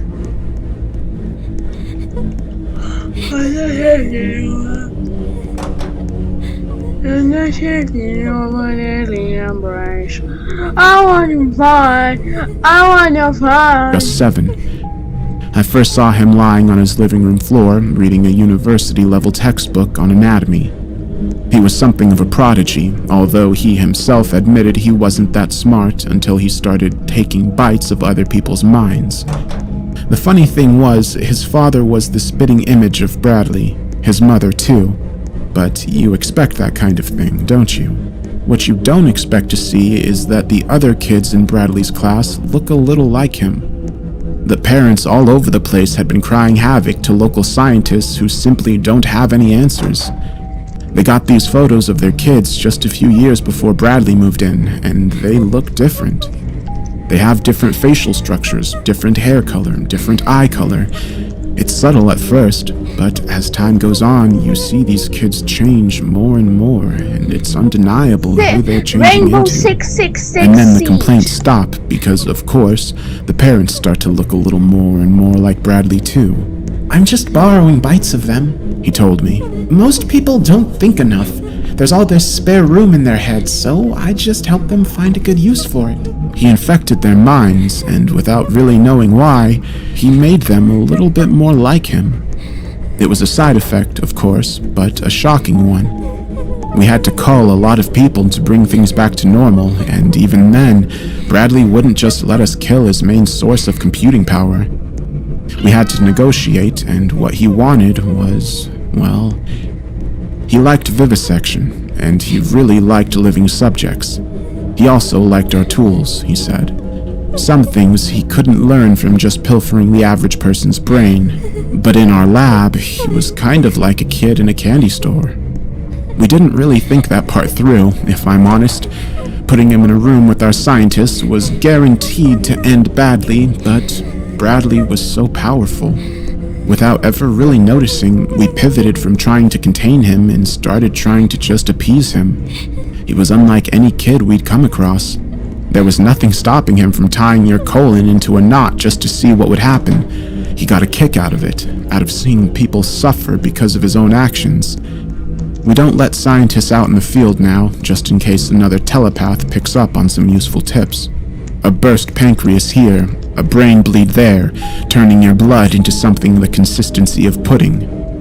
We still hold annual conferences, trying to figure out what Bradley was, what his endgame was. He certainly wasn't interested in any kind of new race or evolution. If we ever implied that he wasn't the only psychic, he'd get very upset. I lost my first supervisor to that. We didn't know what Bradley was at the time. We just found him in his home, sure enough, and he was odd. Definitely intelligent beyond all reason, but we didn't know. You may feel alone, Bradley, my boss said. But in fact, there are estimated to be nearly 100,000 children just like you.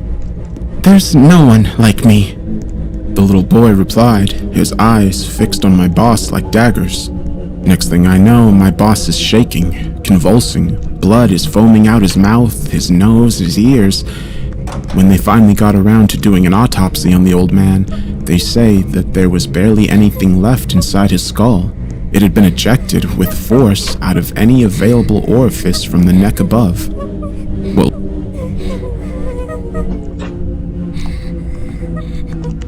nice. Nice.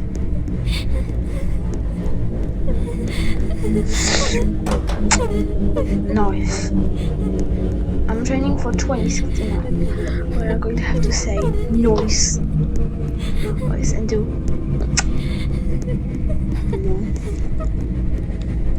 Sorry. Noise. Sorry. Noise. Noise. I think it was nice actually.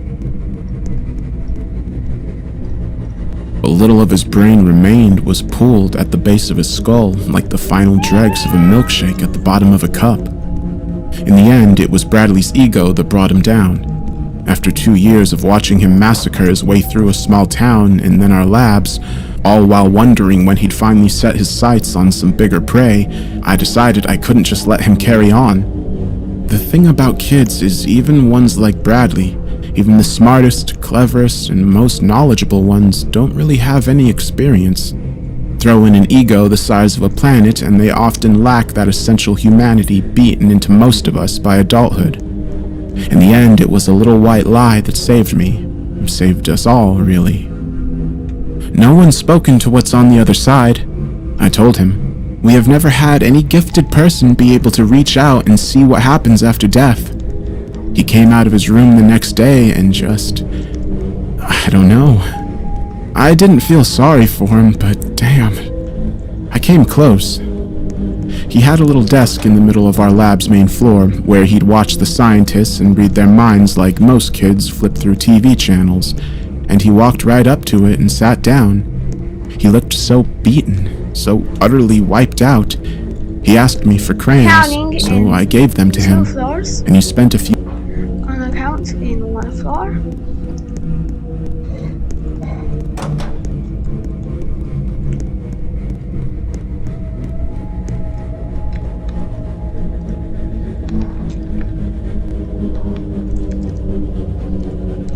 Okay. 1, 2, 3, 4.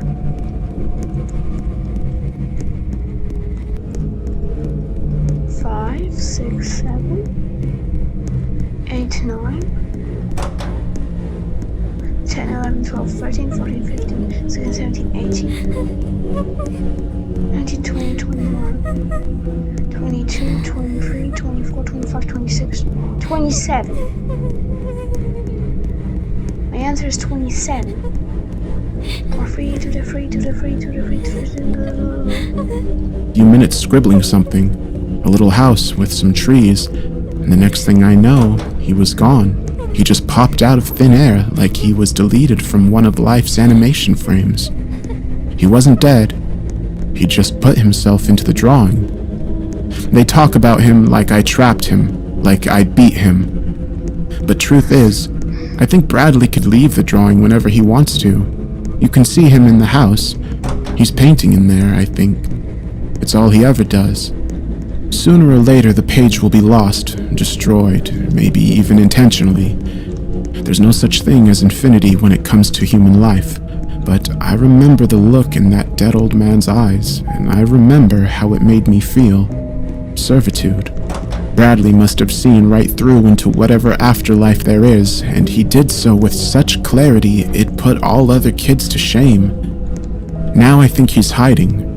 I think he knows sooner or later he's going to end up on the other side, and there's nothing he can do to stop it. All that's left to him is to put some distance between the beginning of his life and the end, and he knew from experience he can make all kinds of special places where time runs slower than the norm. Don't forget, he had all my memories to go through as well. I have no doubt he knew about that little girl and what she did to her parents. The infinite beach. Thankfully, we think Bradley was a blip, a cloud computing telepath who borrowed other people's minds to strengthen their own powers. That's the kind of feedback loop that could cause the end of the world, maybe even the universe.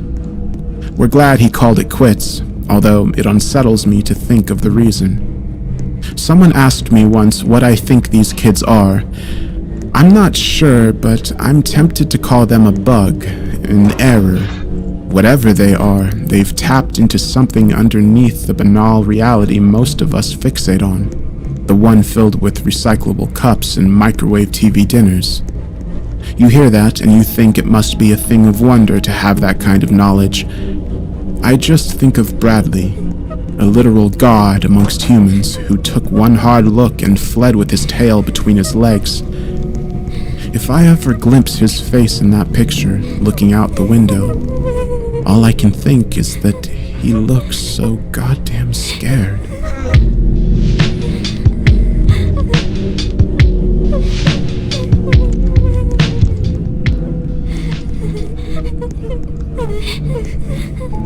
been an investigator and hunter of the paranormal for longer than I care to remember. Studying lore, protecting the innocent, and destroying malicious entities are just a few of the job's many requirements. In my younger years, training day in and day out with my uncle, I thought we were heroes and that I had the greatest job in the world. Now that he's dead, along with most of my friends and family, I'm not so sure. The monotony of endless travel and cheap hotels, the guilt of not being able to protect my loved ones when they needed me most, the burden of saving others. It's more weight than I ever thought would rest on my shoulders. More weight than most men can bear to carry. But enough about that. You don't need to hear some sob story. This isn't about me. This is about my last adventure. One I almost didn't come back from. A few months ago, while digging through various news articles and police reports for choice words like bizarre and unexplainable, I came upon a tabloid piece about a man, Jack, on a business trip. He apparently became hysterical and attacked his boss, Coulter, in a hotel lobby. When asked why, he simply said that room 371, the room Coulter was assigned at the front desk, was no ordinary room, and anyone staying there was in grave danger. He said he was trying to protect his boss by explaining the situation while pulling him away and out of the hotel. Coulter resisted and fell to the floor, breaking his arm. He didn't press charges, but needless to say, their business trip and relationship was no more. Normally, I stay away from these kinds of things. More than not, they tend to be the product of nutcases. This one had all the markings of an overtired, overworked man on the verge of mental breakdown. Still, it piqued my interest. With no other pressing cases on the table, I decided to look into it, if for no other reason than to placate my curiosity. A quick bit of research revealed that the Covenwood Inn, the hotel where Jack and Coulter were staying, only had 2 floors with room numbers ranging from 101 to 256. There was not, nor had there ever been, a room 371. This wasn't enough to build a case, but it was strange nonetheless. I couldn't find any contact information for Jack, but I found an email for Coulter on a site dedicated to networking for investors and business leaders. He responded, but only gave me a brief account of the incident, not wishing to discuss specifics. In his summary, however sparse, even he described being handed a keycard for room 371 before Jack grabbed him. The plot was thickening. The next order of business was to call the hotel. I did this on 3 separate occasions spread out across the week with 3 different aliases and spoke with 3 different staff members ranging from entry-level to management positions. In the hunting business, this is known as the rule of 3, provided you can sift through the bullshit and identify the potential truths within. It allows for a higher chance of information retrieval without raising suspicion. It works even better if you can act and change your voice accordingly. Call number 1 was to the hotel manager. As I suspected, no matter how persistent I was, she would not comment on the matter. Call number 2 was made to lower-level management in the form of Tammy, a shift supervisor. She wasn't working on the day in question, but had heard a lot about it from coworkers. The furry in the middle looks special.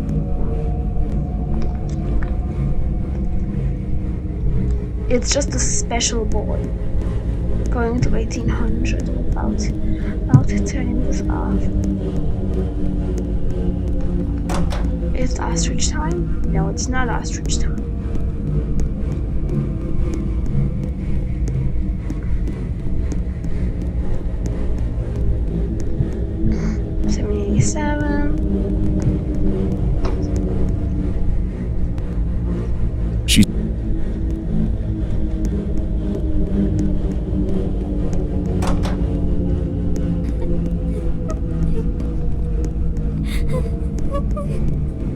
In fact, you are the reason that the letter U is in failure.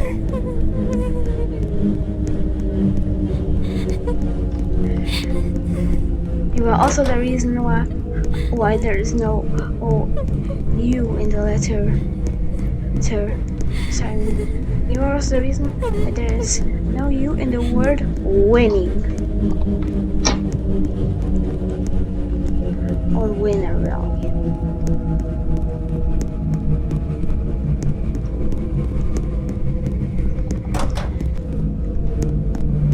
When is it gonna be ostrich time? Oh hey, look, it's on the next floor of that layout. One floor until ostrich time.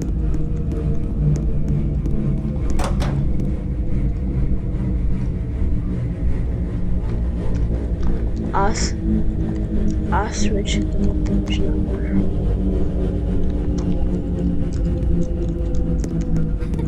I'm just passing someone else.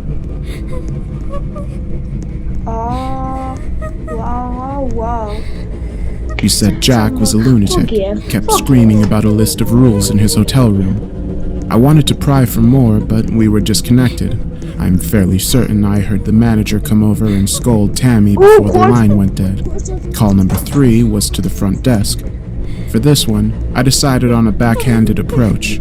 I would attempt to book the non-existent room 371 to see if the clerk would bring up the incident on his own. Upon dialing, the voice that met my ear was steady and emotionless.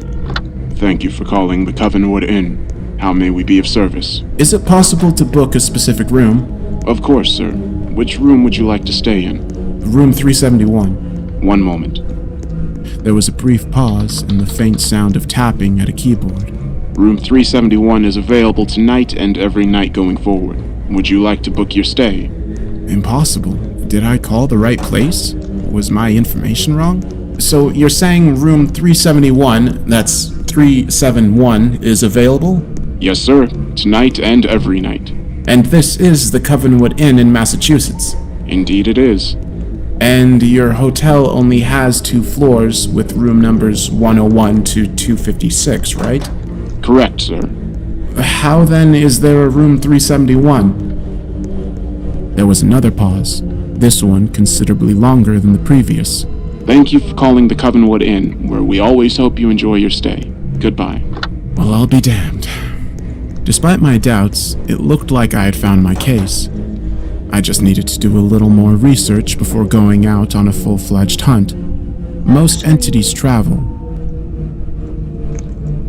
Running on pure instinct when I nailed him. Oh yeah, he's sorry now. He messed with the wrong guy. Ah, there's the blue lights now. Okay, I'll be back, Bob. Figures. Yeah, of course they didn't believe me. They even threatened to arrest me if I wasted their time like this again. Yeah, I know it's a long drive to get here, but this shit's serious, and I'm being harassed. As I predicted, they claimed they couldn't see the blood on the wall, and if I'm being honest, I didn't see it either now. I bet somebody washed it off while I wasn't looking. Maybe they did know I was awake and hung a tarp up or covered the wall with a thin strip of cardboard or something like that. That's probably it. They set me up. That's why the kid kept running, because he wasn't hurt in the first place. Damn! I know I made contact with something, though. Did I hit the wall? No, I didn't hit the wall. I just checked it. There's not even a mark. Maybe the fake blood splatter wall was metal? It didn't feel like I hit metal, but I had a lot of adrenaline pumping too. Maybe it's just a lack of sleep or something. Could I have inadvertently fallen asleep and dreamed it all? It felt so real. I need to call Samuel. These meds are messing with my head. Maybe I don't really have any mental conditions, and he's performing some sort of sick experiment on me. Like some sort of messed up social experiment for one of his stupid journals, and I'm just the perfect guinea pig with my background. If he's the one behind this, the pharmacist had to be in on it too. The bottle says dopamine, but maybe it's actually some sort of hallucinogen. Yeah, I need to do some research on this. I bet it doesn't even look like the pill I'm supposed to be taking. Oh yeah, I'm on to you, Dr. Sam. Yeah, they're supposed to be pink. The pills are supposed to be pink, and these ones are green. I knew it. I knew I wasn't crazy. I flushed every one of those pills down the toilet, and I called my lying doctor.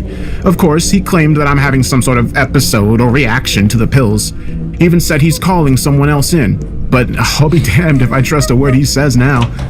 I told him I was on to him, and he told me to calm down and come home immediately, or have someone come pick me up. Like I know anyone who'd drive all this way to come get me. Who the hell does he think I am? Oh yeah, I'm going home alright. As soon as I get there, I'm kicking the shit out of a certain doctor too. He even had the nerve to bring up my dad.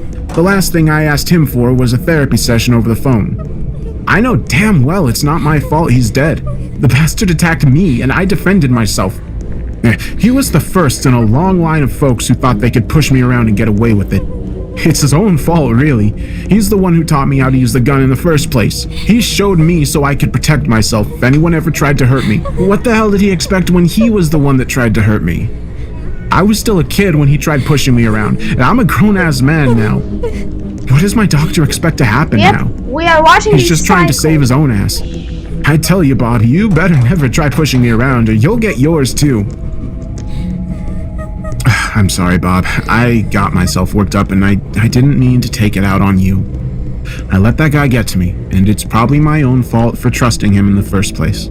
Maybe I'll stay out here just one more day. Sure, I haven't been sleeping much, but now that I'm not taking the medicine, maybe my head will clear up. I think I'm gonna go for a drive, though. No way I'm going back to Tetanus Town, but maybe I'll see what's out the other way. It does make me feel better talking to you, though. You may be my only real friend, even if you were just an empty book before I started scribbling in your guts. I've decided I'm not going to kick Samuel's ass either. I suppose intellectuals like him have to experiment on people if they want to make change in the world, or at least get their name in the history books of mental health and whatnot. Once whatever it is he had me on is completely out of my system, I'm sure I'll be back in the right mindset. Just bear with me, Bobby, my boy.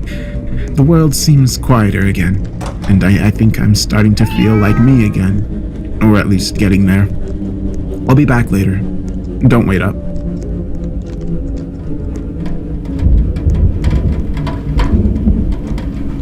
There's literally nothing out there. Not that way, anyway.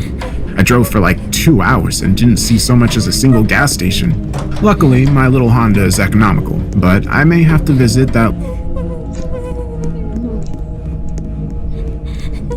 In fact, if everyone around you is an asshole, it's probably not that they are the asshole, but that you are the asshole. Except for me. Everyone is an asshole, but I am not. Just kidding, but that statement is probably still in some part true for me. Like, I have a lot of people who I have problems with. I wonder how many of them are actual boys, and just how many of them I have pushed away and then complained that something was going wrong from me.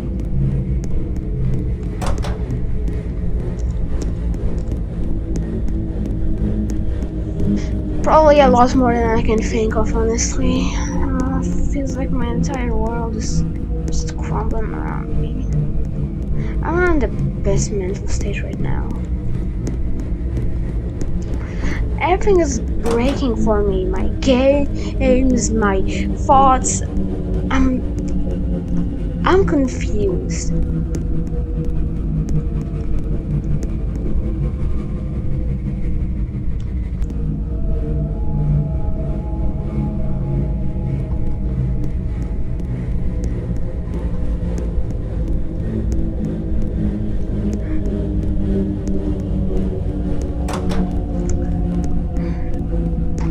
By the way, if I ever get at another set of notes I can just use up freely that aren't for like 3K, then I'll happily use them up to denote significant marks like negative TPUS judgment and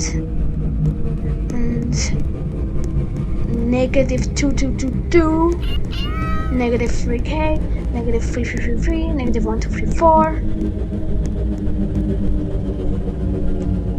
You are Sigma. That's how to identify a Gen Alpha. just say, "Are you?" and then wait for them, and then see on if they finish with if Tom or something like that, or Sigma. I thought I could launch YouTube on this floor again, but no. By the way, I'm not turning it off past 2. A little town that time forgot if I want to get gas anytime soon. Maybe I should just try to get one of those electric cars. I'm sure I can afford one, if I can afford to stay in this place. Strangely, I can't even remember what I paid for this week. Probably just my foggy brain coming down from whatever those little green pills were, I'm sure. Oh, some more good news though. I don't see the boat anymore, so that may have just been another hallucination, or maybe whoever they were decided to move on. Either way, I should sleep better tonight. It's raining outside now, so I won't be spending any time on the beach tonight. I should call Becky, maybe tomorrow. She hasn't called me though. Maybe she's finally grown tired of me. I'll call her tomorrow. No reason to stress or anything like that. Honestly, I'm pretty exhausted. It's been a rough couple of days, Bob. I think I'll turn in early tonight. We'll see you tomorrow, bud. Day 5. They cut me! They cut me deep, Bob. They're real. It's not the drugs. God, Jesus Christ, it hurts. I must have been sleeping hard because I didn't even feel them strap me down. It wasn't until one of them bit my thumb off that I even knew they were in the room. I was fighting as hard as I could, but the straps were tight. How did they get them so tight? They only looked like they were, what, 8 or 9 years old at most?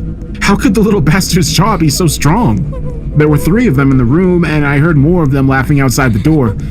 Jesus Christ, I can't believe this is really happening. He just kept biting off my fingers while the other 2 were just carving into my chest and stomach with kitchen knives. They didn't even realize I was slipping loose when all the blood that was spilling out of me made it so easy for my right hand to get free. Before the ones cutting me knew what happened, I jammed my fingers into the chubby little biter's eyes. He started wiggling and flailing around while chunks of my middle finger were spewing out of his mouth. I didn't quit digging in his sockets until he couldn't move anymore. I got them deep in his little brain pan and the lights were out for that little evil shit. The other 2 were out of the door by the time I got the rest of the straps off me. I caught them though. Oh yeah. I caught those little surgeons and I showed them how a real surgeon operates. There's bits of them all the way down the hall, and I'm gonna leave them there too. If any of the ones who were laughing on the other side of the door come back, they'll see what happens when you mess with me. I need to get to the hospital. It's a good thing I'm right-handed. I still have the ring and pinky finger left though. A good thing the little cannibals didn't start with the most useless fingers on my hand. I'm sorry, Bob. Bob, my friend. Oh, Bobby boy. It's shock, I think. I think I'm in shock, Bob. I called 911, called an ambulance. Blood loss. Lots of blood. Oh, so much blood loss. I don't know how much. I don't know if it's just mine. Blood everywhere. Bloody walls, bloody floor, bloody me, bloody Bob, sticky blood all over. I think I'm gonna pass out till the ambulance gets. Day 6.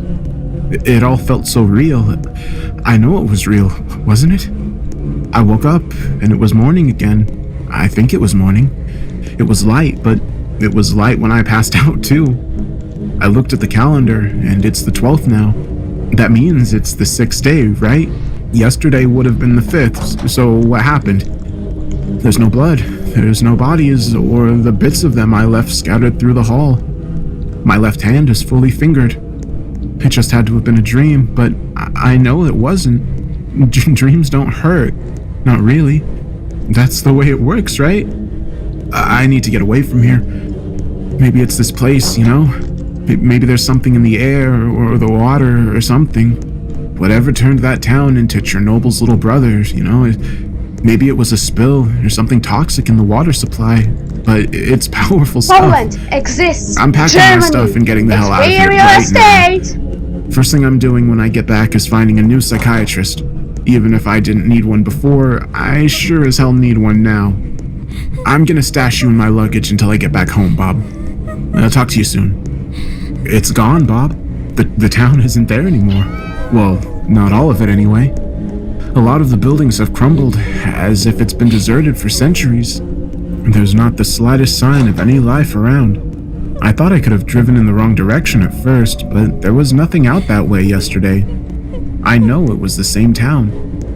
The more I think about it, I know it wasn't dilapidated when I first drove through it on my way here. What could cause a town to rapidly decay in a matter of days? It has only been days, right? I couldn't get gas. The gas station was in ruins, and I couldn't access any gas that may still lay beneath the concrete ground.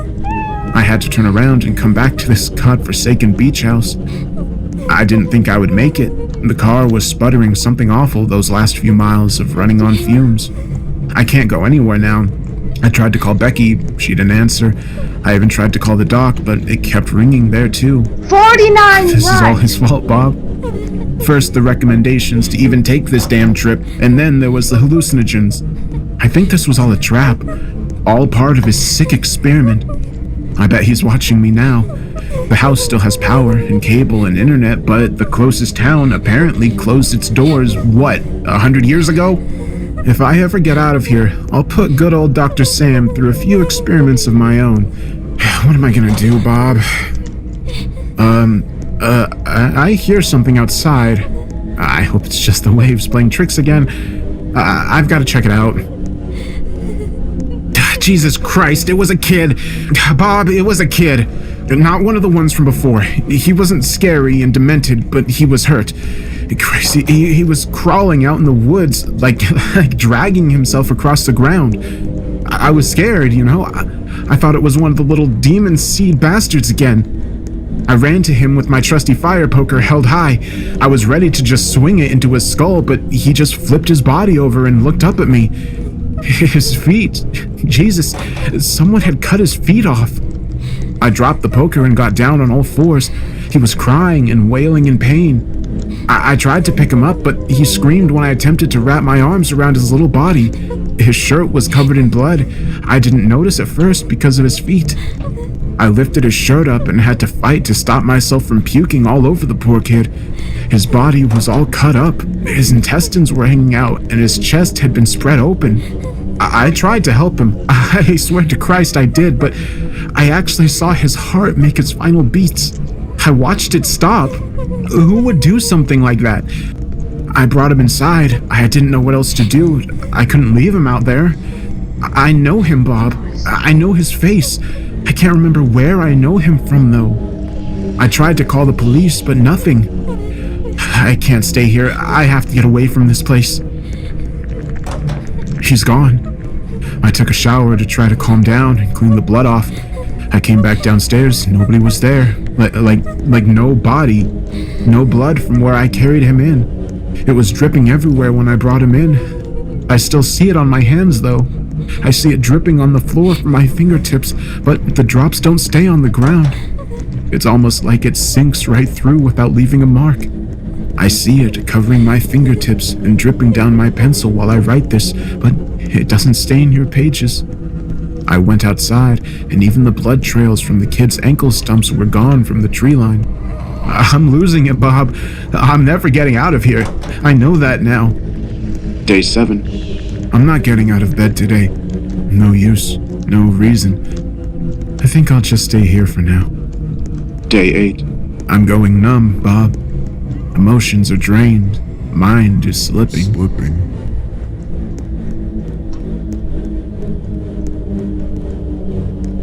Literally 1984. Copyrighted by Bo Burnham.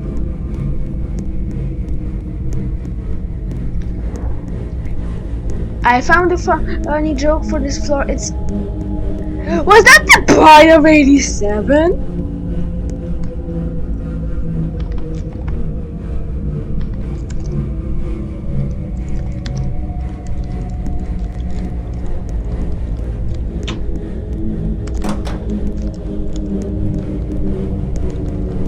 Was that the Dada of 80 Dada?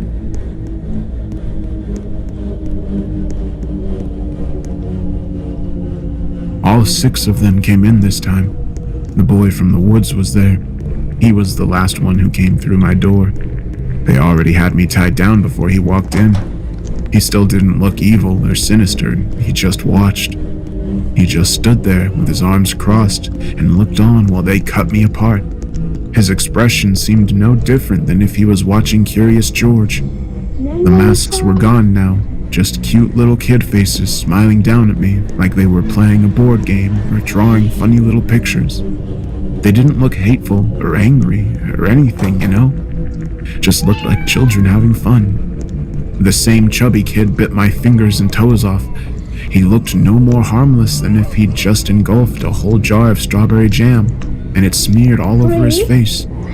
The little blonde girl scalped me, carved her box cutter all around my head, and just pulled the skin off like it was a wig of one of her dolls. The girl with brown hair, tied into pigtails, clipped off my nose and ears with some hedge trimmers.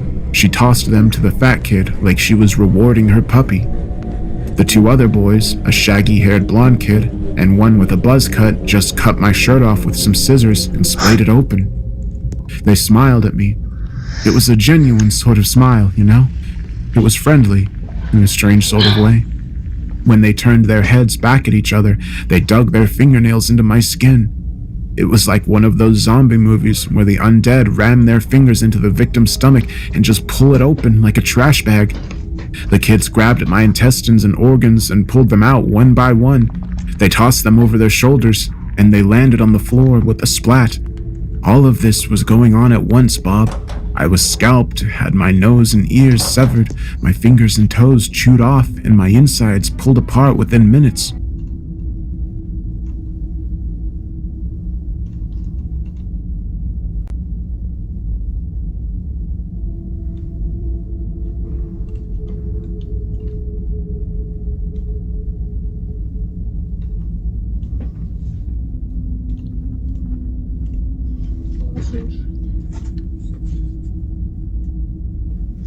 Tell a friend again.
Could you be in a world of flowers? Everyone.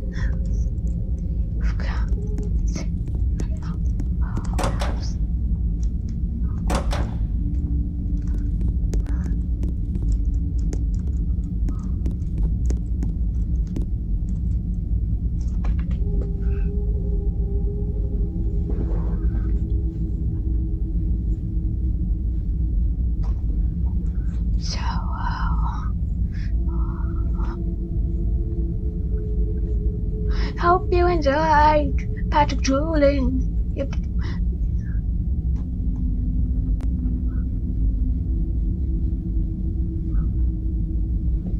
Wait, so that weird robo shark and the unshaven thing is a proto?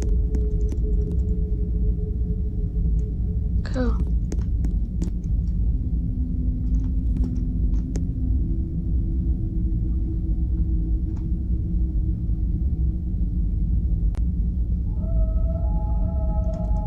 Beat it out and find the perfect escape. Something in your smile puts me up a trap.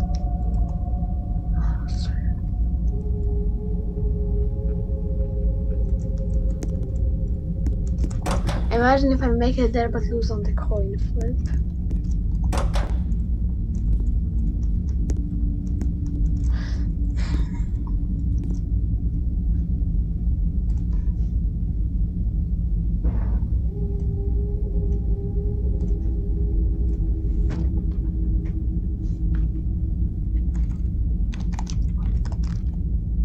I want negatives.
We'll just spend quite a lot of time here.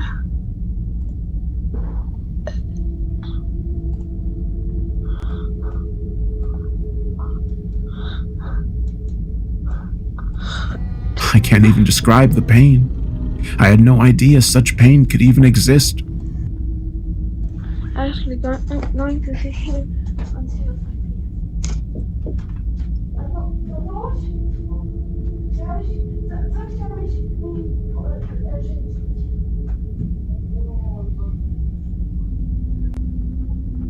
Dziękuję. Brakujemy jeszcze 2 realne. Może wpadną do 2, wiesz.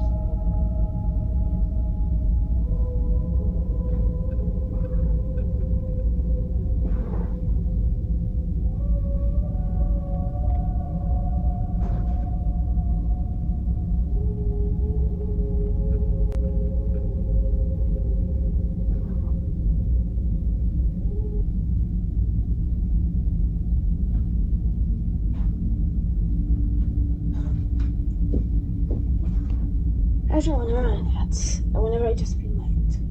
It's like in 2 minutes or so. I just want to go down.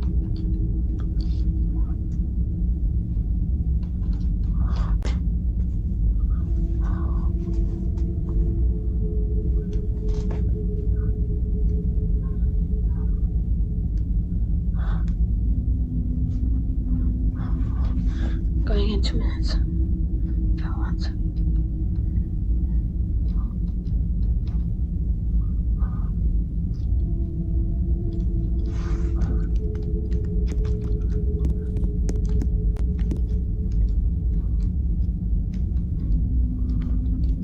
All of these notes are ancient and new.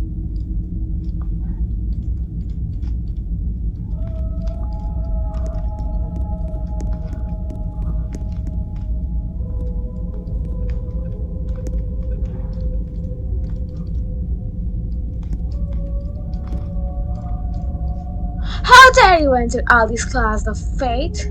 How dare you enter Ali's closet of fate? Oh, cool. There's a note on this side too. I was curious if you remember that place.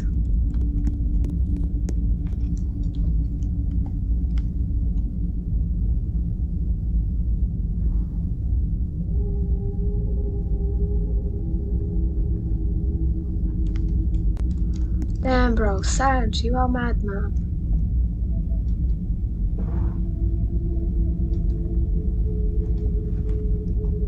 Oh.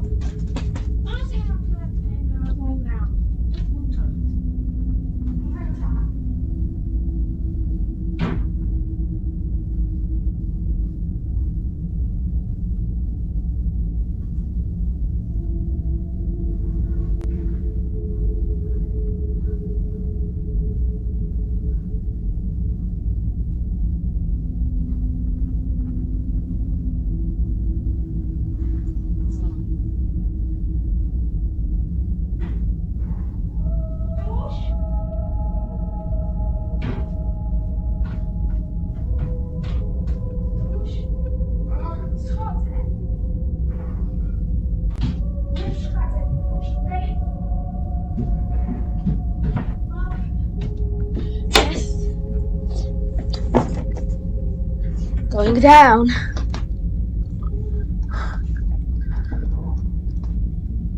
I always assumed shock would kick in and block out the nerve endings, block it from making its way back to the brain or something. I felt everything, Bob. Every bite, every tear, every cut. All of it. I felt the life drain out of me, and the darkness started to surround me. I was actually glad. I just wanted it to end. No sooner did the lights go out than I found myself laying there again. Not a mark on me. It happened, Bob. I swear to God it did. I'm leaving here today. I'll keep walking until I can't stand. I won't stay here again. Day 9. I walked all day and most of the night. I ate some of the sandwiches I made for the trip and slept on the ground.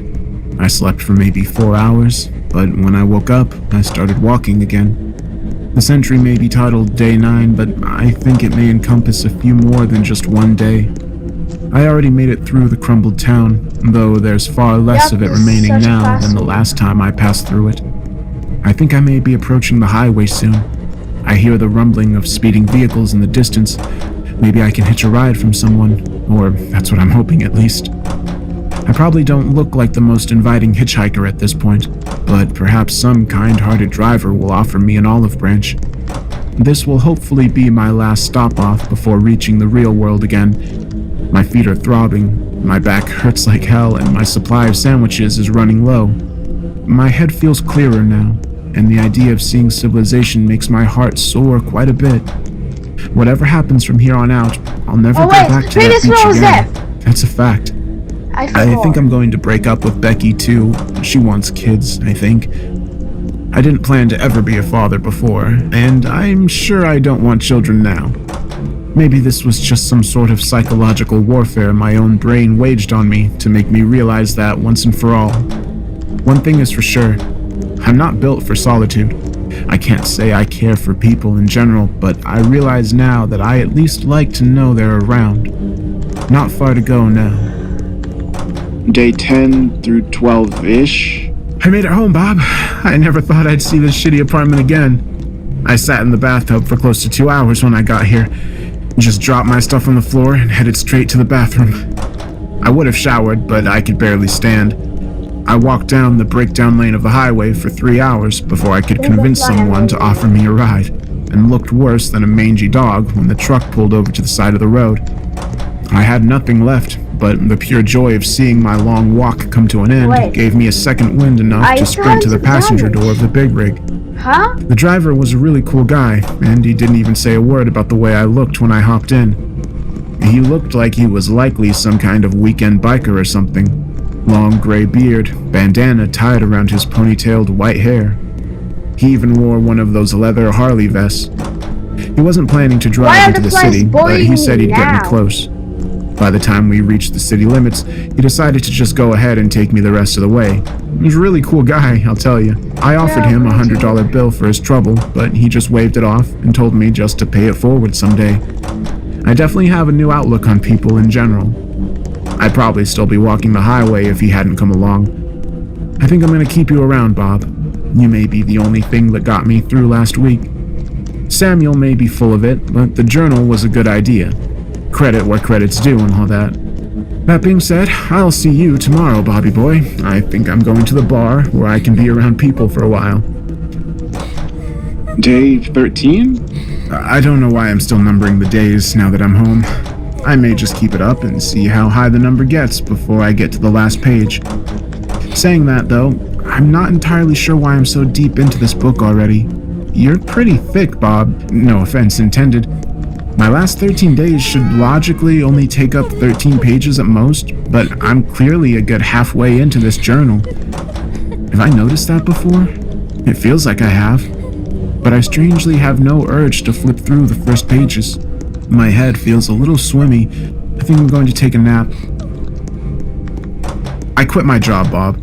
It was a dead-end job, and I deserve better than that place. I say I quit, but I just chose not to go in or even call them. Not a great way to end a meaningless career choice, I know, but what can you do? I tried to call Becky again, but she's still not answering. Maybe she's ending this relationship the same way I ended my job. Doesn't matter, really. Makes things easier in the long run. I did think I'll go see old Dr. Sam today. I've got a few things I'd like to say to him. I'm not trying to get arrested, so I'll keep it civil and all, but screw that guy.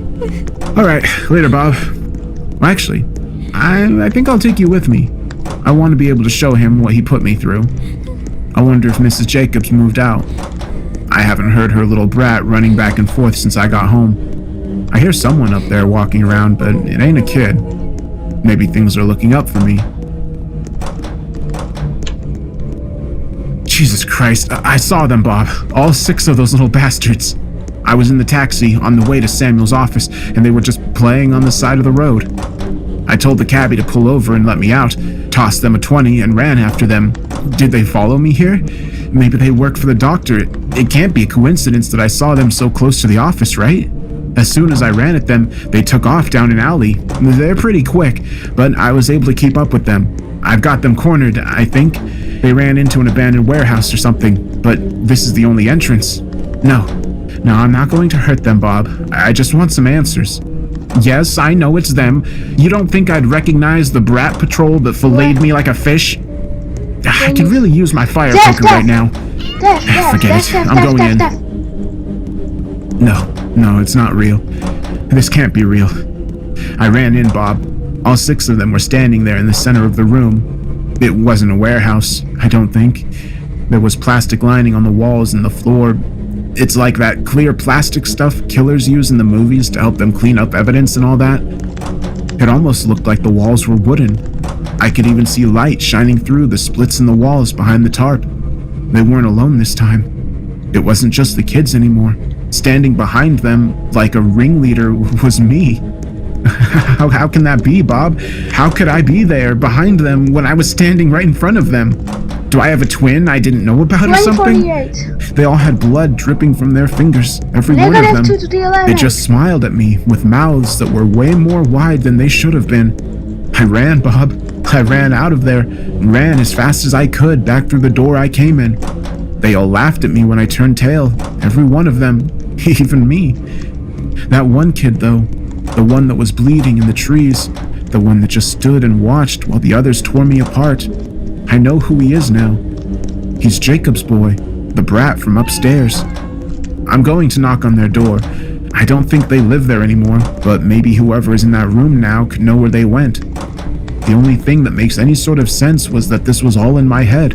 Everything seemed to lead back to that one kid. This is just a riddle that I need to solve, and I'll bet money on him having the answers. It was a man, an older guy, maybe in his 50s. He walked with a cane, and he looked terrified when he saw my face at the door. He actually just screamed and slammed the door back in my face. I pounded on the damn thing and called out that I needed to talk about the folks who used to live there. He just yelled, "Not again, never again," and sounded like he had burst into wailing sobs. I think I remember something. I feel cold all of a sudden. My hands are covered in blood. It's all over them. I washed them, but they won't get clean. I think I did something, Bob. Christ, what could I have done? I won't go back up there again. It's late. I'm going to get some sleep. Day 14. I'm going to see Dr. Samuel. I won't get distracted from my mission this time. I'm starting to remember things, Bob. It's still fuzzy, but I think I know what I've done. The blood is still on my hands, but it's not dripping anymore. It's just stained my skin, my ruby red hands glaring up at me with their accusing stare. Part of me wants to stall, you know? I know I have to go see Samuel, but I fear I know what will happen when I do. Deja vu, perhaps. There's something unsettlingly familiar about all of this, but it's time to raise the veil. I know everything now, Bob. I think this may be the last time we talk, at least with this much clarity. I went to Samuel's office, but it wasn't an office anymore. It's a house. A pleasant little house on the beach. It's not just the house now, though. There's a barn out by the tree line. A small wooden barn with plastic lining the inside. That's where I killed them, Bob. All 5 kids. I killed adults too, mind you. Some were just for the purpose of keeping my secrets, though. I never took any pleasure in killing adults. Well, most of the time, anyway. They fight back, you see. They're not as easy, and I didn't feel as powerful when I tried to hold them down. It started when I was a child myself, you know.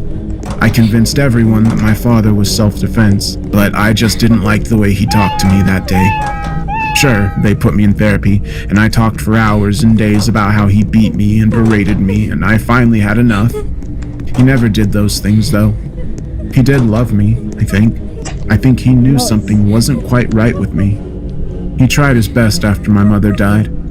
She was technically my first, but I didn't exactly get the blood on my hands for that one. I just pinched the tube that was feeding oxygen into her cancerous lungs for a few moments. She wasn't long for this world, and I helped her, I think. Dad never suspected that one, but it broke him regardless.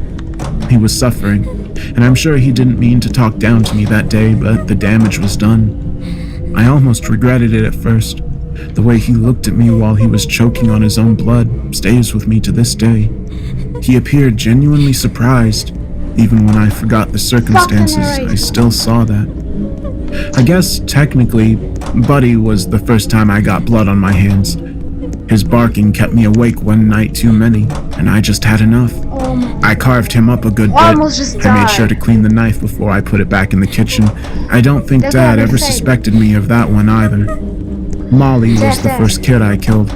She was the same age as me at the time. She mocked me in front of everyone, and they laughed at me for weeks because of it.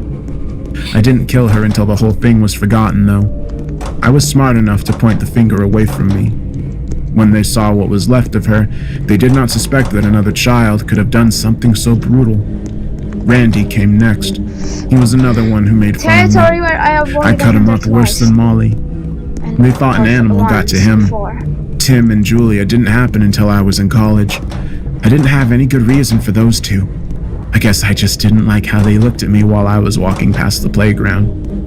Vincent was a little after my 31st birthday. I had gone a long time in between feeding my impulses, and he just happened to be in the wrong place at the right time. Becky was the first adult I had killed since my father. Well, aside from a couple of people who saw things they weren't supposed to. Those were a necessity and not pleasure, so I don't count them. I didn't mean to hurt her, Bob. She got pregnant, and I had to remove my seed from her. If she'd confessed her pregnancy to me earlier, it wouldn't have caused her so much damage, I think. She was 4 months along when she finally admitted it to me. I didn't mean to hurt her, not really. Gerald was easy. I think I just did him for pure fun.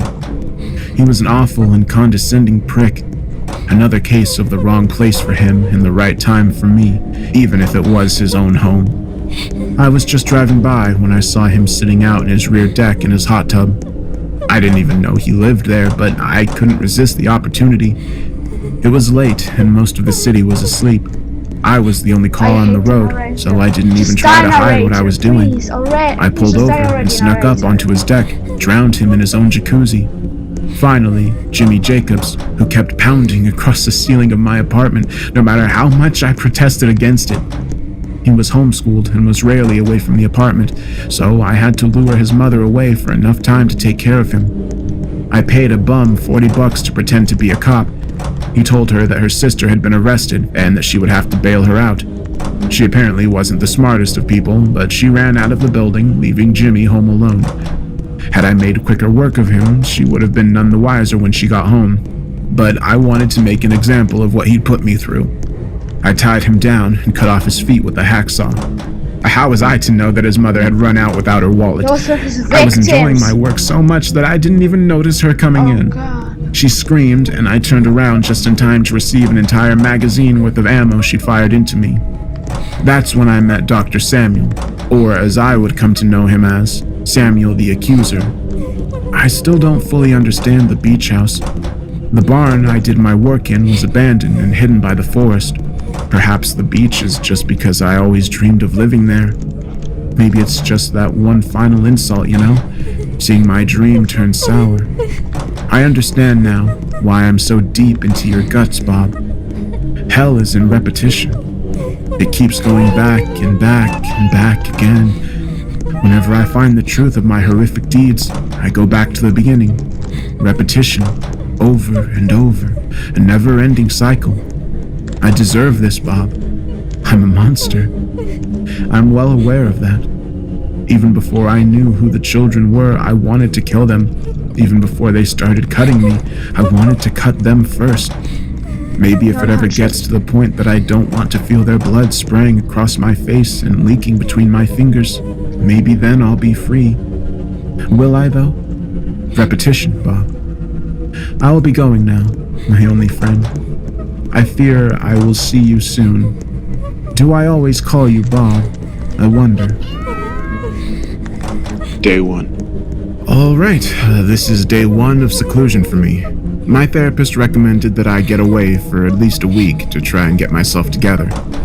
He also suggested that I keep a journal of my time in voluntary isolation to keep track of my progress. I'm not entirely sure what this is supposed to accomplish, but I guess we hit a wall in my treatment or something. Between mild schizophrenia, a boatload of other mental ailments, combined with some less than healthy drug and alcohol abuse, he seemed to think it best for me to get away from the world and just be alone for a time. It might not be too bad out here, if I'm being honest. I've never really hurt for money, so I opted for a nice private beachfront house.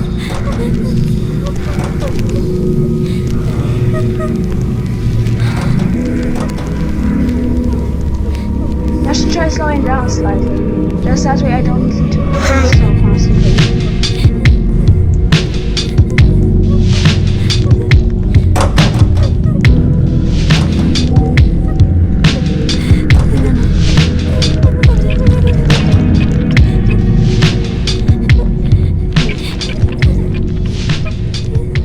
Why am I here starting at full HP? In early April of 2016, a study was conducted on the psychological effects of solitary confinement under the influence of lights. It was on a Sunday morning when tragedy transpired for Guy. At their request, we have omitted the names of those involved who do not wish them included. He had just sat down with a frothy cup of flat white when the unknown number dialed his phone. Calling from New York State Penitentiary was a prison chaplain, who opened the conversation with, "Good morning, Mr." Then, indiscreetly, the chaplain did not hesitate to add, "I regret to inform you of this." The voice, as Guy describes it, was hollow and absent, but trying its best to sound compassionate, like an apathetic machine wired to read an empathetic script. The chaplain continued, "It concerns your brother. Last night, he unexpectedly passed away in our custody. The remains have been released to a mortuary and must be claimed within 48 hours or disposition must be made, as provided by law." The call was then affectionately ended with, "We extend our sympathy for your loss." One day after that, a letter of condolence was sent. At 3:15, March 13th, Guy's twin had hung himself in his cell, ending a 70-day stretch in solitary confinement. An officer had found his somewhat elevated body motionless and unresponsive. A bedsheet had been used, tied off to a plumbing fixture. Death by slow strangulation. Very few ligature marks visible on the neck. Heavy discharges of vomit from both nose and mouth, as summarized in the investigative report. It had been his 4th year of a 25-year sentence for second-degree murder. He had been convicted of killing a woman he was attempting to carjack. "My little brother had issues. I've always known that." Guy fought back the quivering tones in his speech and paused to wipe his eyes. "We had just graduated high school when our parents passed from a car accident. They were both killed almost instantly. We had no aunts or uncles, no trustworthy relatives. We just had each other. We got mixed up with bad people. They got in his head and led him down a bad, very crooked path. I gave him all the help he needed. I did. It wasn't enough to steer him from that path, but I never gave up on him. After every phone call, every monitored visit, I told him I'd always be here, waiting for his sentence to clear. Guy also had this to add. I know that I'm not alone in my belief that solitary confinement is a monstrous punishment to inmates. My brother had a history of mental issues. He should have been in a hospital, not a prison, let alone an isolated lockup. I believe we've forgotten what it means to correct bad behavior. Torture can't force a broken mind to repair itself. It only forces the mind to behave. That is not a solution or correction. It's cruelty. Officials from the penitentiary maintained that there was little to no concern that the inmate had been planning to take his own life. Had it been the case, he would have immediately been transferred to a mental health unit. Faced with the cruel separating agent of grief, Guy turned to his research for comfort. He knew that extinguishing solitary confinement was unlikely, considering its worldwide practice, so he instead focused on an alternative approach. His proposal? To capitalize on the benefits that seclusion does have for inmates, while also applying a more humanitarian method to their improvement. His work brought him to an isolation chamber, constructed within a former nuclear bunker somewhere off the outskirts of Hempstead, New York, a keepsake of the Cold War. After weeks of lengthy meetings, countless emails, and frustrating phone calls, Guy's preparations were complete. For the next 2 weeks, he would lock himself inside the 6x8 space, trapped between the cement walls and all-encompassing darkness. I needed an environment as authentic as possible.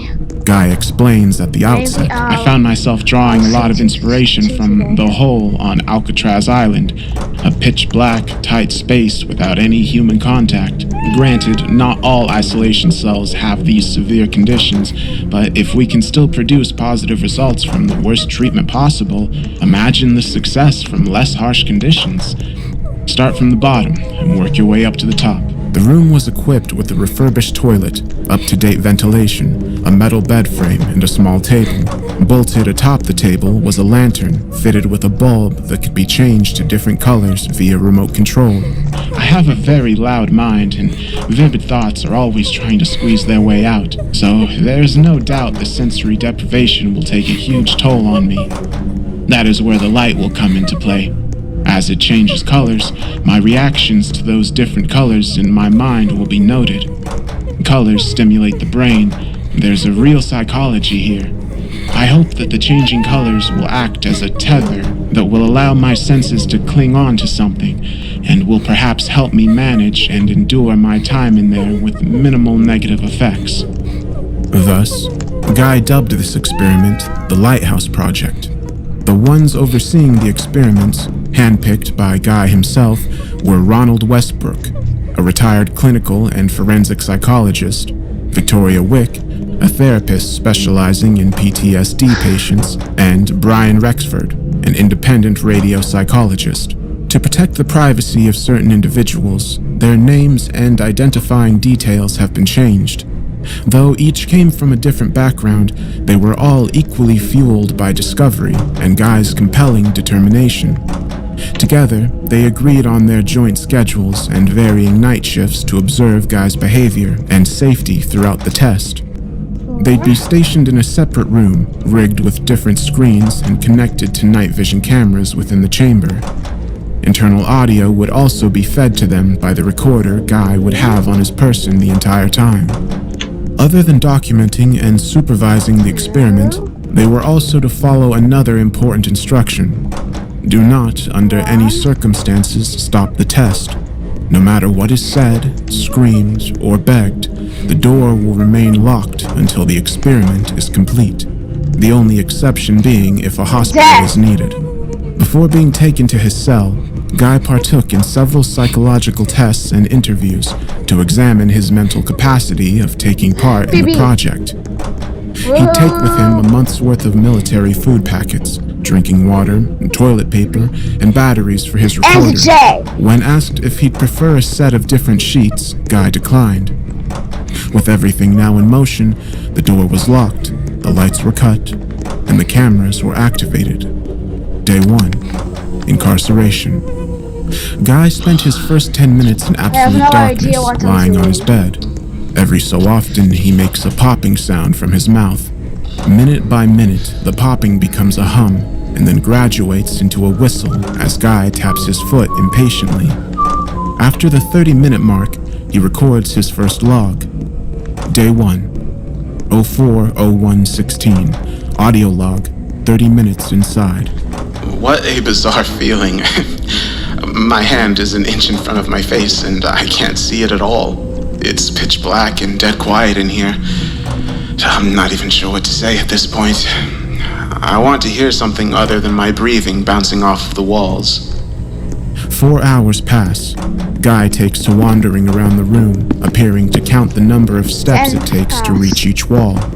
The result? Not very many. Day 1. Audio log. 4 hours inside. It's getting cold in here. I should have brought a heater or something with me. I've already lost track of how long I've been here. Maybe that's a good thing. I have to say, this is the worst hotel I've seen. The service is god-awful. Room service, anyone? Guy, to his credit, forces a smile for the cameras and masks the ever-growing anxiousness with humor. But, as the passages of lightless time stack up, his mild uneasiness begins to shift into paranoia. Day 1. Audio log. 7 hours inside. What's that, the crackling on this thing? Gas, Is it even working? I've said I'm cold 300 times now, and it hasn't changed a single degree. The blanket isn't helping that much. At least give me a sign that this piece of junk is working, alright? A knock, a tap, anything. Throw me a bone here. He sits with his legs folded on the bed and tears open the first meal packet. He eats it slowly, as though to savor the taste and the new sensation it brings. Perhaps he's waiting 7 hours to experience something new in the room's unchanging pitch before it becomes repetitive.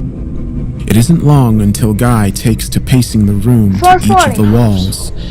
The audio captures possibly an old conversation he recounts with someone under his breath, plausibly his brother. It's not unusual. Rexford explains. Animals do the same when you place them in confined quarters.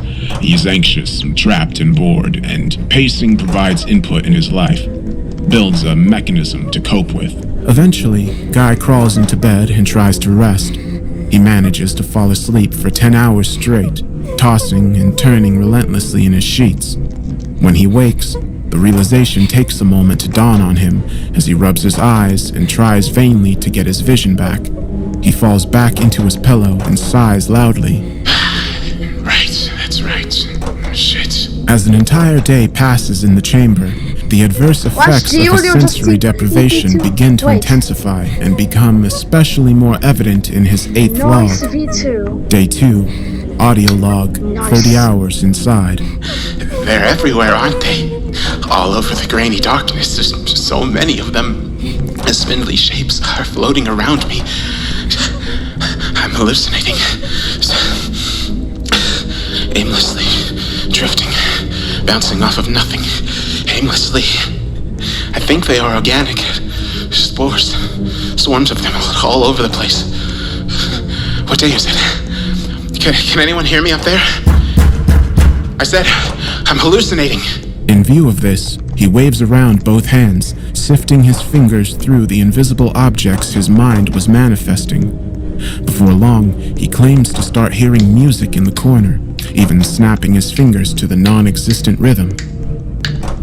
For the remainder of the second day, the researchers take note of every hallucination Guy experiences. Visual: a kite on the wall, blooms of jellyfish, spores, a gray cat. Auditory: static from a radio, a piano's G major, incoherent whispers. In the early AM hours of his third day, submerged in darkness, Guy reaches the threshold of his sanity. At 6:53 a.m., he is sitting against the wall, his face buried in the crevice between his knees. Suddenly, without the slightest portent of warning, he chokes out a gasp and flings himself desperately to the wall. He crams 2 fingers in his mouth, prodding desperately at his throat as he vomits closely into the bowl. Day 3. Audio log.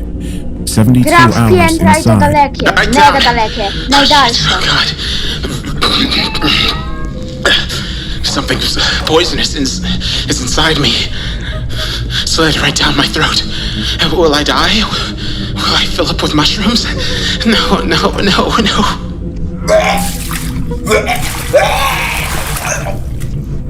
I don't want to do this. I want out. Shut it all down, okay? I don't want to be here anymore. Judging by his panicked utterance, he seems to believe he has swallowed one of the spores. The silver lining behind Guy's severe episode was that it acted as the perfect gauge for the experiment's next step. Now that the deprivation and quarantined blackness has successfully pried away at his resilience, it is time to administer the treatment. In the next instant, the lamp, which was bolted atop the table, lights up. Due to Guy's eyes most likely being weakened from his time in the same bleak enclosure, the white glow only shines as a dim, pale hue at the back of the room. At first, he backs away from it, his expression trapped behind pure shock. It seems that he's completely forgotten about the lamp's existence until now. A glint of joy shimmers across his face. Slowly, he approaches the table and gently rests his head over it. Nothing is said, but a distant muffled sob can be heard. For the remaining duration of the test, the bulb will shift its soft glow into a different color every 8 hours or so. By reintroducing Guy back into the light, the overseers hope to negate his long days without stimulation and, in a sense, guide back his rationality. To fit their increasingly differing schedules, each overseer agrees to assign themselves a particular color to monitor. Light exposure effects rating. 1. Westbrook. Green. Subject's anxiety and overall mental tension have lessened considerably. His appetite has returned. Good. 2. Rexford. Yellow. Guy seemed uneasy about the room changing color at first, but he seems to be over it. Yellow, being a bold, energetic color, tends to support happy thoughts and optimistic thinking. We especially see this in his recent recordings. 3. Rexford. Blue. The compulsion to anxiously pace disappeared with the addition of blue. It looks to be making him tired. He spent most of the time sleeping during the exposure. At least his circadian rhythm seems to be getting back on track. 4. Westbrook. Purple. The subject has a strong aversion to the color purple. He started complaining, getting progressively more restless, possibly an emotional situation from the subject's past. Claims the walls are moving. The color was not active for very long. 5. Wick. Red. After looking over Guy's reaction to the purple light, I was especially nervous about what would happen with the color I chose. It didn't dawn on me at the time, but I soon realized that the only red-tinted rooms I could think of were from horror films. But his response has been a positive one. He's more active now, even performing different exercises and physical activities in the small space. Although, he's been lying in bed for some time now. Day by day, Guy, who has previously been screaming about swallowing hallucinations, starts to act like himself again. As the positive effects become more tangible, the light reveals their restorative power over his mind. In the early morning of the 7th day, as Guy stirs in his sheets, something else appears on camera. Small, white, furry, with a pointed, twitching nose. A mouse scurries along the wall, apparently granted access to the room by way of an unchecked crack under Guy's bed, possibly even led there by the leftover crumbs from his food packets. It lets out a chattering sound, which immediately catches Guy's attention. He takes a moment to register the sound before hearing it again. In a split second, he jumps to his feet and twists his neck all over the place to find the tiny creature.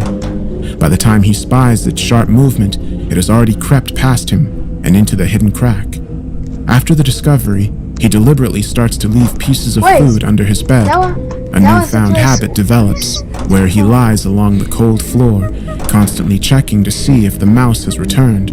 While Guy's intentions are unclear, Rexford shares his thoughts in his report. I highly doubt Guy was going to hurt the thing. He is locked in stasis right now, in a room that never changes, save for the alternating lighting. It's been a week now, and we've seen a lot of improvement, but it's far from a full recovery. The mouse triggered something for him, a reminder that there was something else other than four walls and a toilet. It's a little piece of life for him to hold on to. As many attempts as Guy makes, there is still no sign of his mouse lure working. Throughout the next few days, Guy's overall temperament begins to shift. In spite of the light and the recuperating stepping stones he's taken, paranoia starts to raise its way back, like a contaminating spill of oil. Day 9, 216 hours inside. They've forgotten about me, haven't they? Forgotten about the test. I shouldn't have trusted them as I did. At some point, my food and water will run out. What then? I'll disappear. What else?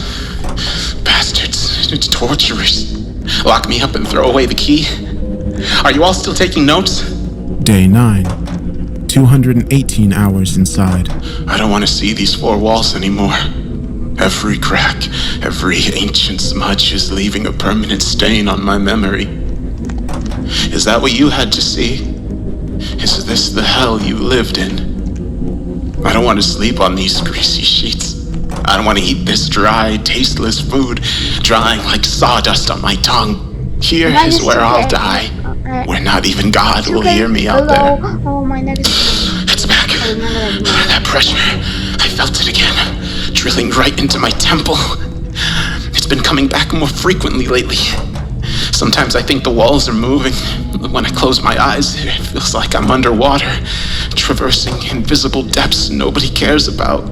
My room is shrinking further now and then. Sooner or later, it's going to crush me. Day 9, 224 hours inside. I need to move, walk around a while. The valves in my legs are starting to swell from not moving. Hurts like hell. Damn. Didn't even have enough time to click all the notes. I need to stretch them, but I can't. I can't leave the bed. I can't because I don't want to. When I start to stand, a bad feeling gnaws at me, like an overwhelming premonition. Whatever it is, don't move. For the love of God, don't move. Something is being stimulated. Number 2. The pressure is worse than ever. It isn't leaving this time. Even the air feels different. Every breath leaves an acrid taste in the back of my throat, as though I'm sharing the air with a different mouth.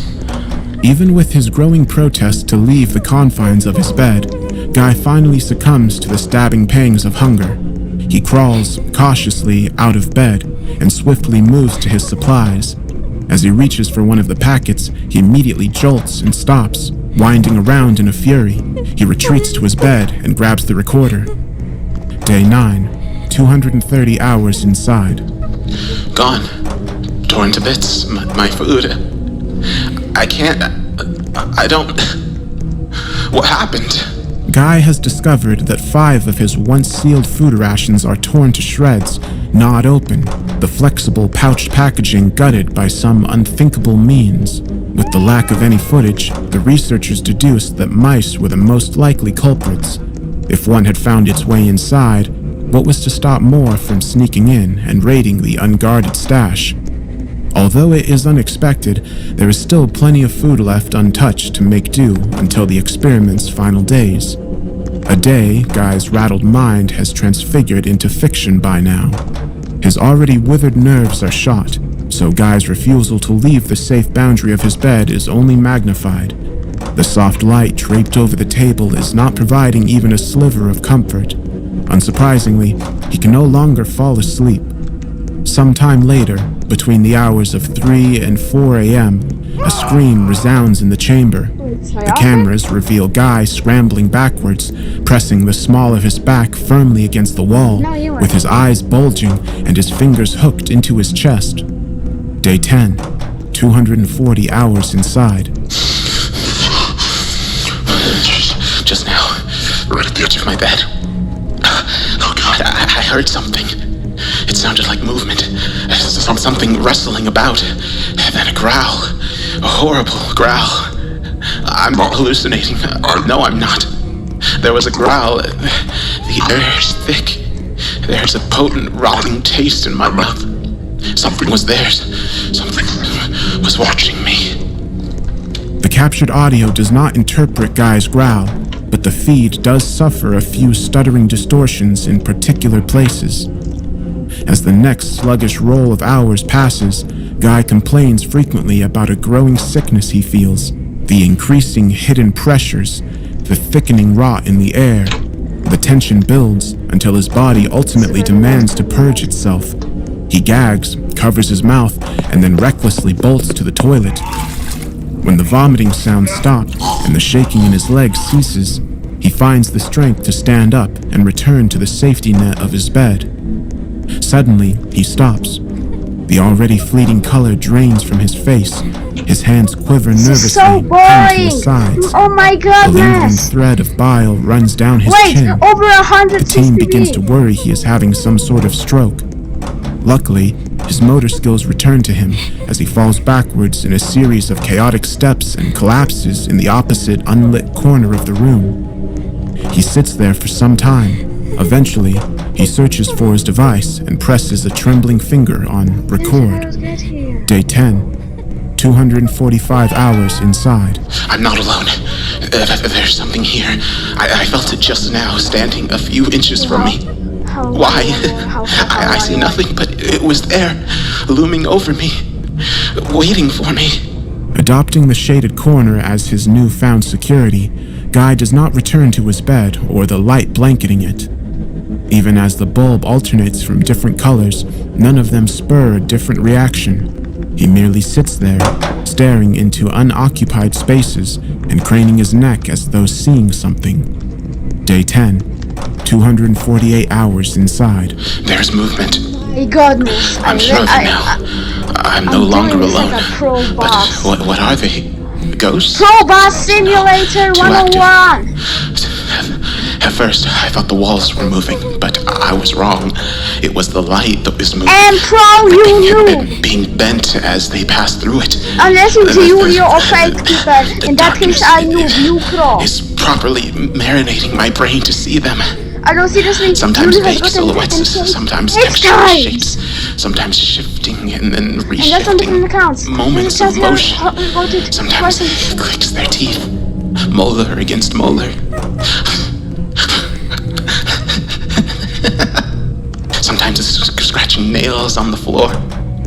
They are drawn to the light, moving only where it touches, hiding in it like a blanket. Even if I get this far, it's not enough to be not yet. To get One notable piece of footage reveals Guy making a poor attempt to reach his food and water rations. His head scans the room in a back and forth motion as if checking that the vacant coast of space is clear. Slowly, he drifts back into the reaching glow, inching closer to the supplies. When he is nearly there, he freezes. He turns his head towards something the camera can't see, something under the bed. After a moment of staring, he aborts the mission in a mad sprawl and retreats to the shadows of the corner. Day 11, 265 hours inside. I saw a mouse under the bed, picking at one of the scraps I left. Then it started screaming and then squirming all over the place. Blotches of blood were left where it rolled. Then it stopped and it started to float, as though it were caught on something's invisible jaws, digging into it, opening it up, entrails dangling like wet ribbons. I'm not safe. Day 11, 273 hours inside. I know how they're getting in. Small spaces in the room. I want to call them pockets. They squeeze their way in. The horrible stench returns. They squeeze their way out. I think I know where the pockets are, too. One on the ceiling, one under the bed, one on the left wall. They're everywhere, getting more and more numerous, getting louder. I've lost count of how many now. I have to stay away from the light. It will only make me easier prey. Please, if you can hear me, turn off the light. The visual hallucinations haunting him only grow worse from there. Every audio log received grows primarily more fearful about the unseen things coming in and out of the room. While there are no remains of a mutilated rodent found under the bed, signs of discoloring on the floor are present. Despite the 3 hellish days he has spent in the dense, unlit veil, Guy refuses to leave the shelter of that corner. The light, which had previously hoisted his sanity back, was now what he avoided. What should have nullified the others appears to only intensify it now. As though summoned by misfortune, the researchers face an anomaly they did not prepare for. Both the cameras and Guy's recorders begin to malfunction. The stuttering audio distortions from earlier worsen. What sound does manage to leak out of Guy's device is corrupted with hisses of static and delays. Unable to fix the issue, they are forced to make a decision. End the experiment early and collect the accumulated data, or follow Guy's original instructions and proceed to the final day. With 2 in favor, Westbrook and Rexford, of continuing, and 1 opposed, Wick, the decision is made to endure until the 14th day. Even if the audio is no longer functional, there is still plenty of visual input to extract. Guy's mannerisms only continue to deteriorate. He no longer sleeps or forms an effort to reach the food and water, let alone even use the bathroom. Instead, he takes to urinating and defecating in the opposing ill-lit corner. Piles and pools of his excrement gather there like the accumulating waste of caged animals. Things were bad. Rexford shares from the following interview. We honestly should have stopped and packed everything up then and there, but we had precise instructions to see it to the end. There was one night Victoria and I were working together. I remember stepping out to get some fresh air and coming back to her gasping, her hand cupped over her mouth in shock. I quickly checked the cameras and saw exactly what had her horrified. Guy was digging into his excrement and smearing it over the wall. At first, I thought it was nothing but a smothered mess of unintelligible garbage. But then I saw exactly what he was writing. They, everywhere. Turn off. Light. After that, Victoria wanted nothing further to do with the experiments. She told us she was done being party to torture. Westbrook was also losing the amount of time he could give, so things mostly fell on my shoulders. I didn't mind it much. I wanted to be involved. I wanted more than anything to see the success of the experiment. With 2 days left of Guy's confinement, Rexford takes it on himself to make the final push. I was trying to think of a way to ease him back into the light, so I thought of a plan. Little by little, I was going to amp the lantern's voltage until the room was nothing but light.